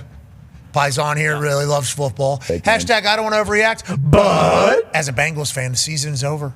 I would seriously look into trading Joe Burrow this offseason. He just can't stay on the field. Jesus. Top 2 QB when he's healthy, but that when is doing a lot of heavy lifting. Blow it up and try again with Arch in 2026. Okay, still one Arch. Wow. Yeah. Still one Arch. That's what I heard, AJ. Is that what Ohio's saying? We got Arch Manning billboards around town?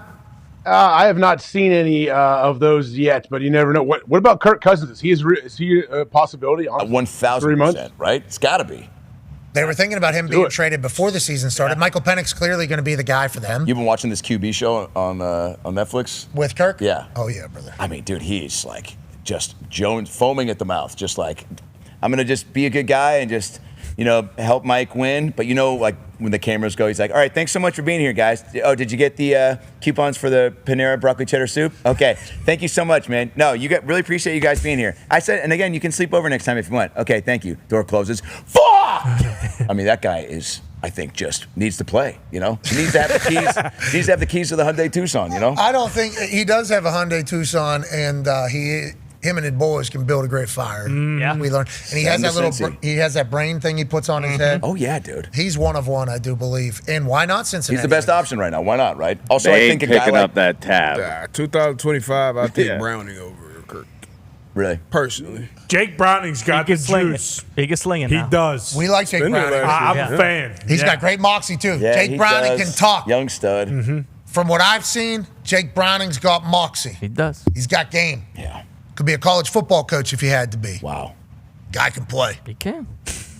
He can. Oh, I know. I'm a believer. Okay, we'll see if the Cincinnati Bengals can somehow get lucky one time. Do you think that's going to happen? I don't know. Typically, when your star players want money, and you say to them like, "Well, at a certain point, why don't you just shut your fucking mouth and be happy that we're even?" Yeah, but they end up giving a little bit more money. Yeah, kind of. We'll see if that's the reality, because the Pittsburgh Steelers gave Cam Hayward more money, but they didn't. It was $3 million in incentives. It's a little bit more. He got his hand on the ball, interception. Obviously, Cam Hayward's doing his thing. Let's go to another overreaction, shall we? This is from Aaron Clinton at Hi. My name is Ninja. Hashtag I don't want to overreact, but Chiefs is no longer Chiefs.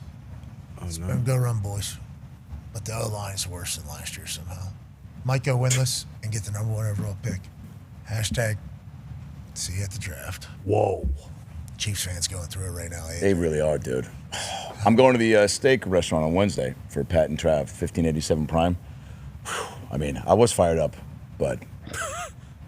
I still am fired up. I'm going to eat everything. I'm going to, it's going to be great. But, doesn't that affect, like, you're not winning, you're 0-2? Like, yeah, steakhouse probably not going to have good vibes. Yeah, exactly. Not allowed to have good vibes. We're 0-2. My yard sign. Do you feel bad if you're doing? No, probably not. Right? That's a big deal. They'll celebrate and just get back to it. You got. They've done a lot. You got to shake it off, right? Obviously, Patrick and Travis. Oh, they own that city, dude. I was once there with Pat, and he was doing my podcast back in the day, and we're rolling around, and we're in the gas station. He's just saying hi, taking pics with everybody. He's like mayor of the. Football. I was in this little comedy club, and he just came through. Sat in the back in a big tracksuit by himself, and the staff at this comedy club could not believe it was like they were meeting Jesus and Bieber together. Yeah, they were like, let's go football player. Yeah. We believe in one here, but we can't believe you're both here, And they were freaking out, dude. And he was just like man of the people, taking pictures. One guy though who was filming my shows. I'm sure you guys have experienced this, where you just meet somebody and you're trying to do something nice, and then he just takes advantage. And he goes, yes. The guy just was filming my shows, and then he goes, Travis, what's up, man? And then just goes on Instagram Live and goes, I'm here with my main man, Travis Kelce. I was like, dude. Sounds like Albert a little bit. Yeah, it was me. But I didn't. I felt comfy. Yeah. Let's go to the next overreaction. Chiefs fans might be a little bit upset. Andrew, hashtag I don't want to overreact, but Dan Campbell is the deliverer foretold. Yeah. The warrior of destiny in the prophesied. Prophesied.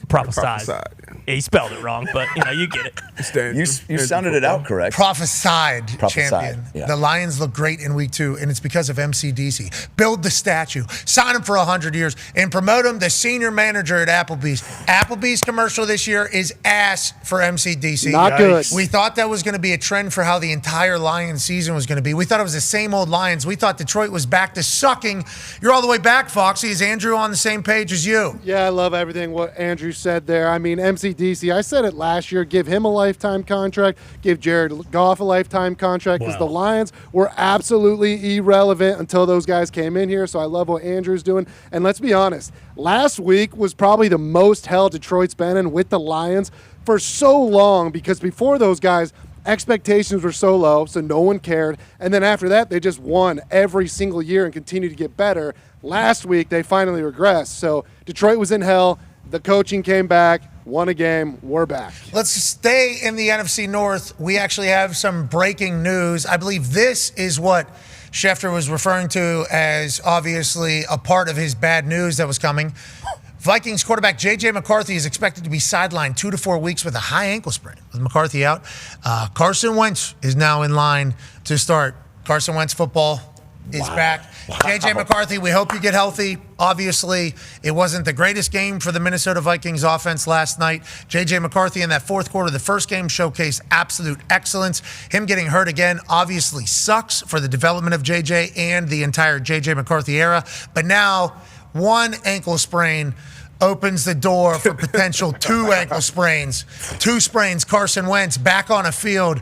We saw him here in the Indianapolis Colts. When he's playing great ball, it is electrifying. When he's making some decisions that cost your entire city, team, and everything, the game, it's not as fun. He's been through it, though. Maybe a little bit more mature. Maybe in the Kevin O'Connell offense, he has a chance. But if 2 sprains gets going out there, this Vikings team is going to go off without a hitch. NFC North needs to be scared as shit about Carson Wentz taking over. Yeah, we'll see. I mean, I'm excited to see if he can just listen to what Kevin O'Connell says and not do all the other bullshit, all the extracurricular bullshit that he's kind of been known for doing the last several years, where it's like, hey, you know, we just need to pick up 3 yards for a first down and kind of get this drive moving. You don't have to throw it 150 yards downfield, which Wentz tends to do. But I love this. I mean, everyone, you know, JJ was the prince who was promised. We were kind of already starting that.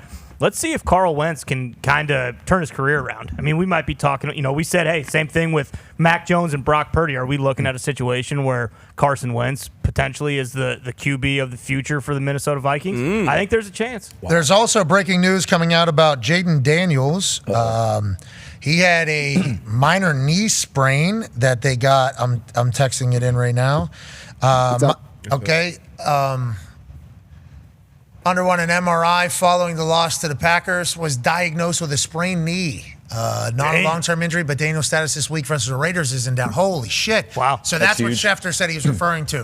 Jalen Johnson, Jaden Daniels, J.J. McCarthy now. 3 injuries reported here on this Overreaction Monday. Seemingly people losing time throughout the season. That sucks. Did not know that about Jaden. When was it? Do we know when it was? I mean, he was under pressure all night. But it didn't during the game. You know, he wasn't. I mean, they looked not. Yeah, he wasn't as elusive. He wasn't able to get away from guys, but it never looked like he was really hurt. There was one tackle I remember that was like just one of those awkward ones where his leg went into the ground and it just kind of like moved a little bit while it was at Lambeau. I remember them showing the replay. Fourth quarter? Yeah, in the fourth quarter, but he didn't come out. He just kept playing. He actually waved someone off after the play in the fourth quarter. This is always the tough thing, too, with having a quarterback that can run, right? Where you just like, at some point, somebody's going to land on your foot or your leg, or you're going to slide the wrong way, or you're going to see a hole. You're still an aggressive competitor, so you want to get a few more yards and extend the play, but that might be the play that gets Kirk Cousins called in. On that, amen. Yeah. On that note, though, whenever Lamar Jackson was up, when he was a free agent, he was representing himself. There was a lot going on. A lot of people were like, it's going to be impossible to deal with. They were trying to spread bad things because he didn't have an agent, okay? So the word was, he's going to get hurt. He's going to get hurt. Can't pay a guy that plays football like that. He's going to get hurt. He's going to get hurt. Some guys have an incredible ability to just avoid the big collisions. Now, granted, in the pocket, anybody can get hurt in the pocket. Right. Joe Burrow got hurt in the pocket. Seems like Jaden maybe got hurt in the pocket. So it's like Brock Purdy. Yeah, Brock Purdy got hurt in the pocket. So like those in the pocket injuries, if you're not a durable person, I think can show up, or you can get unlucky and kind of get twisted up in there. But the guys that run, I think, and Josh Allen's looking for contact, but if they make it to the NFL and they can run, they also have an ability to avoid hits, which is a skill. Yeah. Like, I watched T.Y. Hilton, just won in the FIU Hall of Fame, by the way. Congratulations, T.Y. I watched T.Y. Hilton, undersized wide receiver, but very fast, could get open and understood ball. So, like, he was a great asset. Right. But, like, his first couple games, he'd get the ball, and then he would go down before taking a hit. Colts fans were not happy. They're like, hey, let's go. And then all of a sudden, like week 14, week 15, he's still playing. And it's because he's not taking the dumb hits that you don't have to take. So, like, running quarterbacks just can't take the big hits. Yeah. Have to know how to not do it. But if you're in the pocket and you get ripped up, that's a nasty place to be. That was the Burrow thing you were talking about earlier, like where he wanted to get hit early. It's like, no, you don't, bro. We need you not getting hit. Man, Jaden Daniels. You're gonna take the hits, regardless of what type of quarterback you are. Like you're in there, and that's why like the quarterbacks that have like these Iron Man streaks, like Brett Favre playing as many games. You know, Peyton, Tom. You know, he had the ACL year, but most of these guys like. We always say your best ability is availability. Like if you have that same quarterback trotting out, like that's a huge deal just to have that. So when you have these quarterbacks that, you know, miss 3 games here, miss 4 games here, miss 6 here, I mean, there is something for, you know, playing through injuries, and then obviously sometimes you just can't play through certain shit. But yeah, it's tough. T's and P's, that's a lot of injuries coming out on Overreaction Monday. Go ahead. Well, I was just going to say, we were talking about taking hits and playing through anything, but your tight end, Warren, is like maybe my new favorite player. Yeah. It's getting to see, you know how it is too. It's like you're a fan of a band, then you see him live, and you're like, dude, like, you know, Boys to Men is so much better live, you know? But you see Warren playing, and you're like, this guy wants to be the best player in football. Is So what I big, took from could that. be. So strong. Yeah. Nobody was taking him down. I mean, yeah. Maybe not the fastest dude, but fast enough? Fast enough. Fast enough. So that's literally was the knock. He was the second drafted tight end. Colston Loveland out of Michigan was the first drafted tight end. He was the second one. And the knock was he wasn't fast enough. And it's like, we're throwing him screens. So I think he's fast enough. Yeah, I think Colston Loveland has 2 catches. I think he's doing just fine. Danny Dimes loves him. Also leaning into the contact and just Every time. Like look, it also feels like it's not even affecting him. That's what's crazy. When you see a guy that takes a hit and other guys are bouncing off him. It's only his second game. A couple AB select start moves there. That is a couple AB select start moves. All right, let's go to the next overreaction. We'll be in the NFC North for the Chicago Bears. We're screwed. Oh, we went through a lot of them. Here we go. There it is. This is from J Bear at JBear_224. Hashtag I don't want to overreact. But the Bears stink. They could have Jesus Christ the quarterback and God is the head coach, and they would still win a max of 6 games and go 0-6 in the division. They got their asses beat this weekend. Yeah. And if you talk about God and Jesus Christ, I mean, Caleb was like this generation, and then Ben Johnson was literally. So obviously we're not comparing as religious fixtures, but when you talk about the 2 most prominent people for those roles, they got them right now in the very important, and they just got their asses kicked. Now, how long will it take to transition into everybody working to maximize? What do you think, AJ? You think they ever get there? I mean, there's no guarantee that they ever get there. I mean, I think if you give them enough time, yeah, most likely they will figure it out with Ben Johnson and the offense and what they want. But, like, that could be a couple years. We don't know. We have no clue when it could happen. All right, let's go to the next overreaction. What are you shaking your head about? Well, no, I was just going to say, I mean, I love it. We talked about the Bears winning the Super Bowl all year, week 2, you know, and they're fucking done. You know, they want to fire Ben Johnson. Also, I thought it was pretty funny. Caleb Johnson, what's his name? Williams. Caleb Williams on draft night when they drafted Torrey Taylor, he texted him and said, like, well, don't worry about it because we ain't going to be punting. The Bears have punted the most times in the NFL since he sent that text. So it's kind of, you know, Freudian little, you know. But it's just, I mean, if you're in the NFC, like Foxy can attest to this, Vikings fans can attest to this. Like, if you're a fan of a team in the NFC North, you knew this was going to happen. You knew this was going to happen. Are they doomed? Are they the most doomed team? That's why I don't. Jets, Browns, Jets. But I don't know if they're Bengals going to maybe figure ever it out. as well. Because like Connor said this last week, and he was kind of joking, but like we are on the collision course for a Ben Johnson case, just massive blow up on the sidelines, and then that becomes a big thing. Is Tyson Bagent going to start? Like, it's coming. They wouldn't fire him midseason, right? No. No. They fire the This other would be guy. a Russell Wilson, Sean Payton situation, we think. We think wow. Ben Johnson, because he took that job, now obviously did he take that job because Caleb's there and had a lot of hope for Caleb? Certainly. But if he had multiple options, which everybody says he did, and he's like the most highly sought after head coach in the last decade or two, he would definitely say, hey, if this doesn't work, I have the ability to move in a different direction. You would assume. Just because Sean Payton, Russell Wilson. Sean Payton, similar situation. A lot of places wanted him. He was in Arizona for a while. He got paid a lot. A lot of places. He definitely went in there, too, and said, hey, if this doesn't work with Russ, I'm able to move on. The ownership told him yes. So I don't know if that's what it is with Chicago, but it feels like Ben Johnson would have that ability. Like, they would ride with Ben much more than they would ride with Caleb, is what I feel. But we don't know if that's the case. That's the sense I also get just from the interview. Because we don't know if Ben was strictly hired to make Caleb good. Now, let me ask you this. I don't think, Sean, like you said, Sean Payton went to ownership and said, if it doesn't work, I can move on. I don't think he even wanted it to work, personally. I think that was Same. good from the get-go. Oh, so do you 100%. think Ben Johnson is like that with Caleb, or is he really, do you think, like, well, no, let's try to, and then Interesting. I think he was because Yeah. he was the bell of the ball for like 3 years, and and it's his first head coaching job. Yeah, so he you wanna- decided, all right, Peyton was coming over being like, I'm gonna go coach this guy and we get it right. So I think he went there, but yeah, we're not in the same league where you're giving a guy 3 or 4 years to figure it out. Like it's on a quick timeline. I think he It was might a have just turnover, made a man. mistake, Yeah. honestly. You think Ben? I think there's a chance. Like the Washington, there's a story of Washington going up there before they drafted Jaden Daniels when they had the number 2 pick, and he basically said like, "Nah, I'm not going to coach for Washington." And then they turned the plane around. Like that's the alleged story with Adam Peters and Washington. And Washington turns out and ends up being good. And then Ben Johnson was the belle of the ball last year and then this year, but. Like, he got interviewed by the Pats, but he wasn't the Pats' number 1. Whereas, a year ago, he might have been probably the Pats' number 1, especially with Drake May and the North Carolina connection. So, I don't know. I just hope it ends in a Caleb Ben Johnson fucking wrestling on the sideline, 4th quarter, 20 seconds left, down by 50. Caleb's an incredible athlete, but Ben's got a lot of grit. I don't know how that wrestling match goes. I don't know either.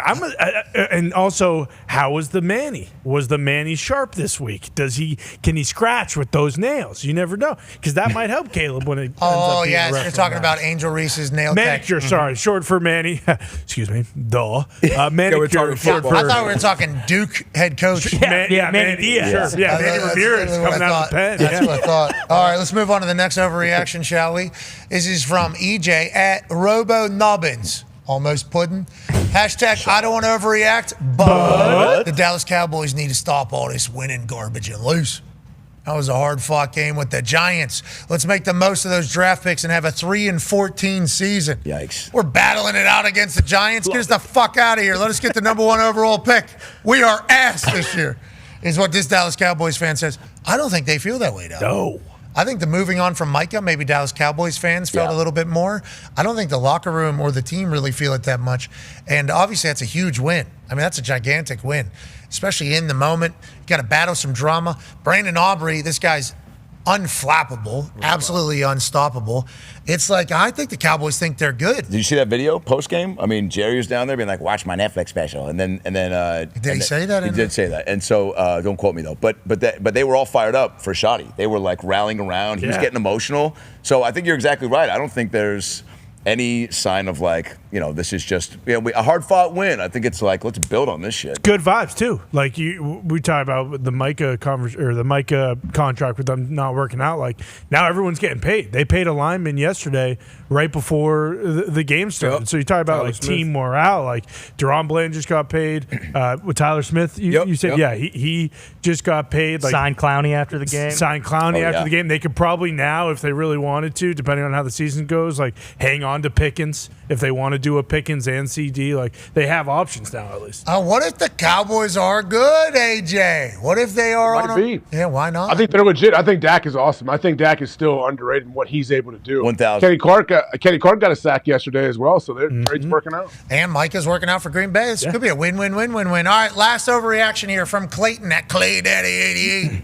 Hashtag I don't want to overreact, but the Eagles are still the best team in the league. But the O coordinator should have been thrown out of the damn plane on the way back to Philly. Sure, a lot of people from Philly saying that? Yeah, there are quite a few, but this is Philly. This is what you expect. Last year, I think they were like 8-1, and every week it was like Sirianni's a fucking dipshit. When we lose, it's gonna be this moron's fault, and they win the Super Bowl. So I don't think there's cause for concern yet. Yeah, we win, but let's make sure this offensive coordinator doesn't land on his feet. Yeah. That's awesome.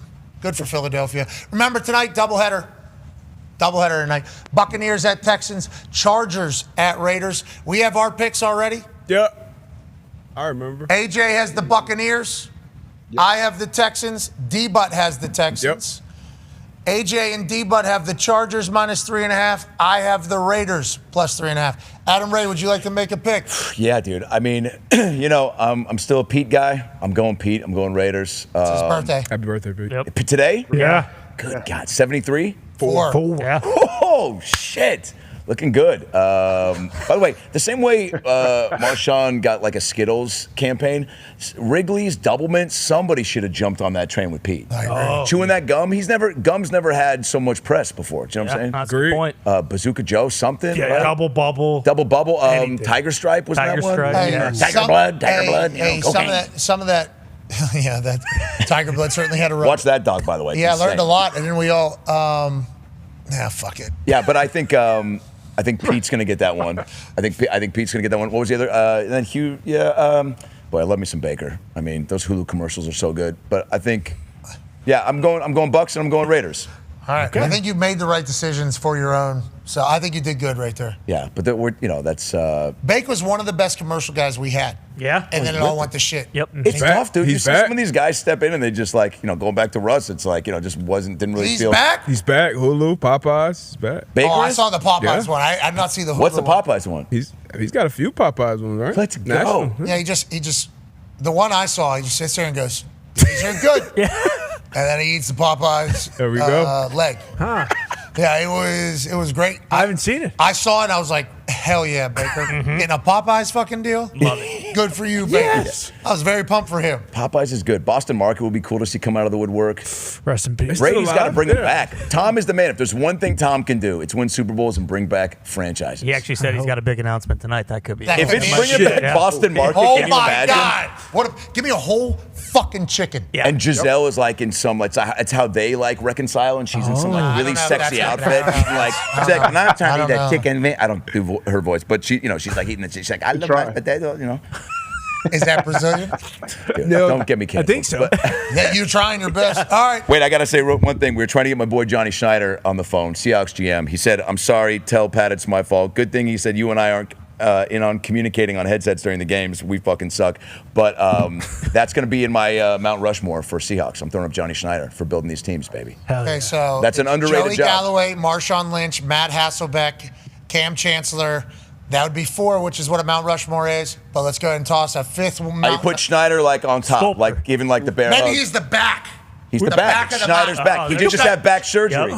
Yeah. He's on the back of the mountain. He's the Yep. back, dude. Could probably drop There it is. Hasselbeck and just go. And I'm a Hasselbeck guy. He's a mask guy. No, there's love no reason. Hasselbeck. Where Team- King You gotta have a QB on there, Hasselbeck don't on a you? Mount Rushmore Yeah, for maybe sure. the QB that, I don't know, probably fucking won a Super Bowl at him. Maybe throw that I one. love me so, dude. I know it's tough. Can Hasselbeck be like holding a cardboard cutout of Russ? Maybe. Right? Maybe All right. Tavares Jackson. Come on, Tone, please come over here. got any other? It's been a glorious with the Overreaction stupid. Monday. Steve Largent. We can't thank you all enough. A lot of great players over there in Seattle. Boz. Mount Rushmore only has 4 spots. He's made 5. We're winning the West, by the way. We're winning the West. I know everyone still like says Rams, Stafford, but like I don't know, Hawks. It's ours to lose. I feel like you said, no one's talking about us. DB. I feel like that's good. Only team to lose in that division so far. Mac Jones. We are. Yeah. Mac tough Jones. one, though. All right, you guys want to talk about my parents' divorce rights? Jesus Christ! We already talked Thought I was about having that. a good time. You're like, you guys actually the only team that fucking sucks right now. Yeah. Sorry, we already talked about your parents' divorce. Yeah. If we could hit anything else. Puddin', I love you. Yeah. Mrs. Doubtfire, what a tough scene. Yeah. All right. Be a friend, tell a friend something nice that might change their life. We're in this thing together. Adam, keep killing it, I brother. love you guys. Thank you. If you get a chance to see him, obviously go watch him. His vibes are fucking immaculate. Yes. The shows are a blast, man. Team on me. You got anything to say? Well, you know what? Life gets tough. So wake up with the sun, go to bed with the moon, okay? And dig deep. And if you find yourself on the sidewalk and a stranger wants to give you a high five, give him a chest bump and a hug, and and maybe a little extra finger. Maybe pet his hair. Maybe ask him what his PIN number is, where he lives, what his blood type is. Buy him a Coke or a coffee. And at the end of the day, we're all the same. So live it up, suck it up, spark one up, and burn one down. We'll be right back. Team on 3. 1, 2, 3. Team. Goodbye.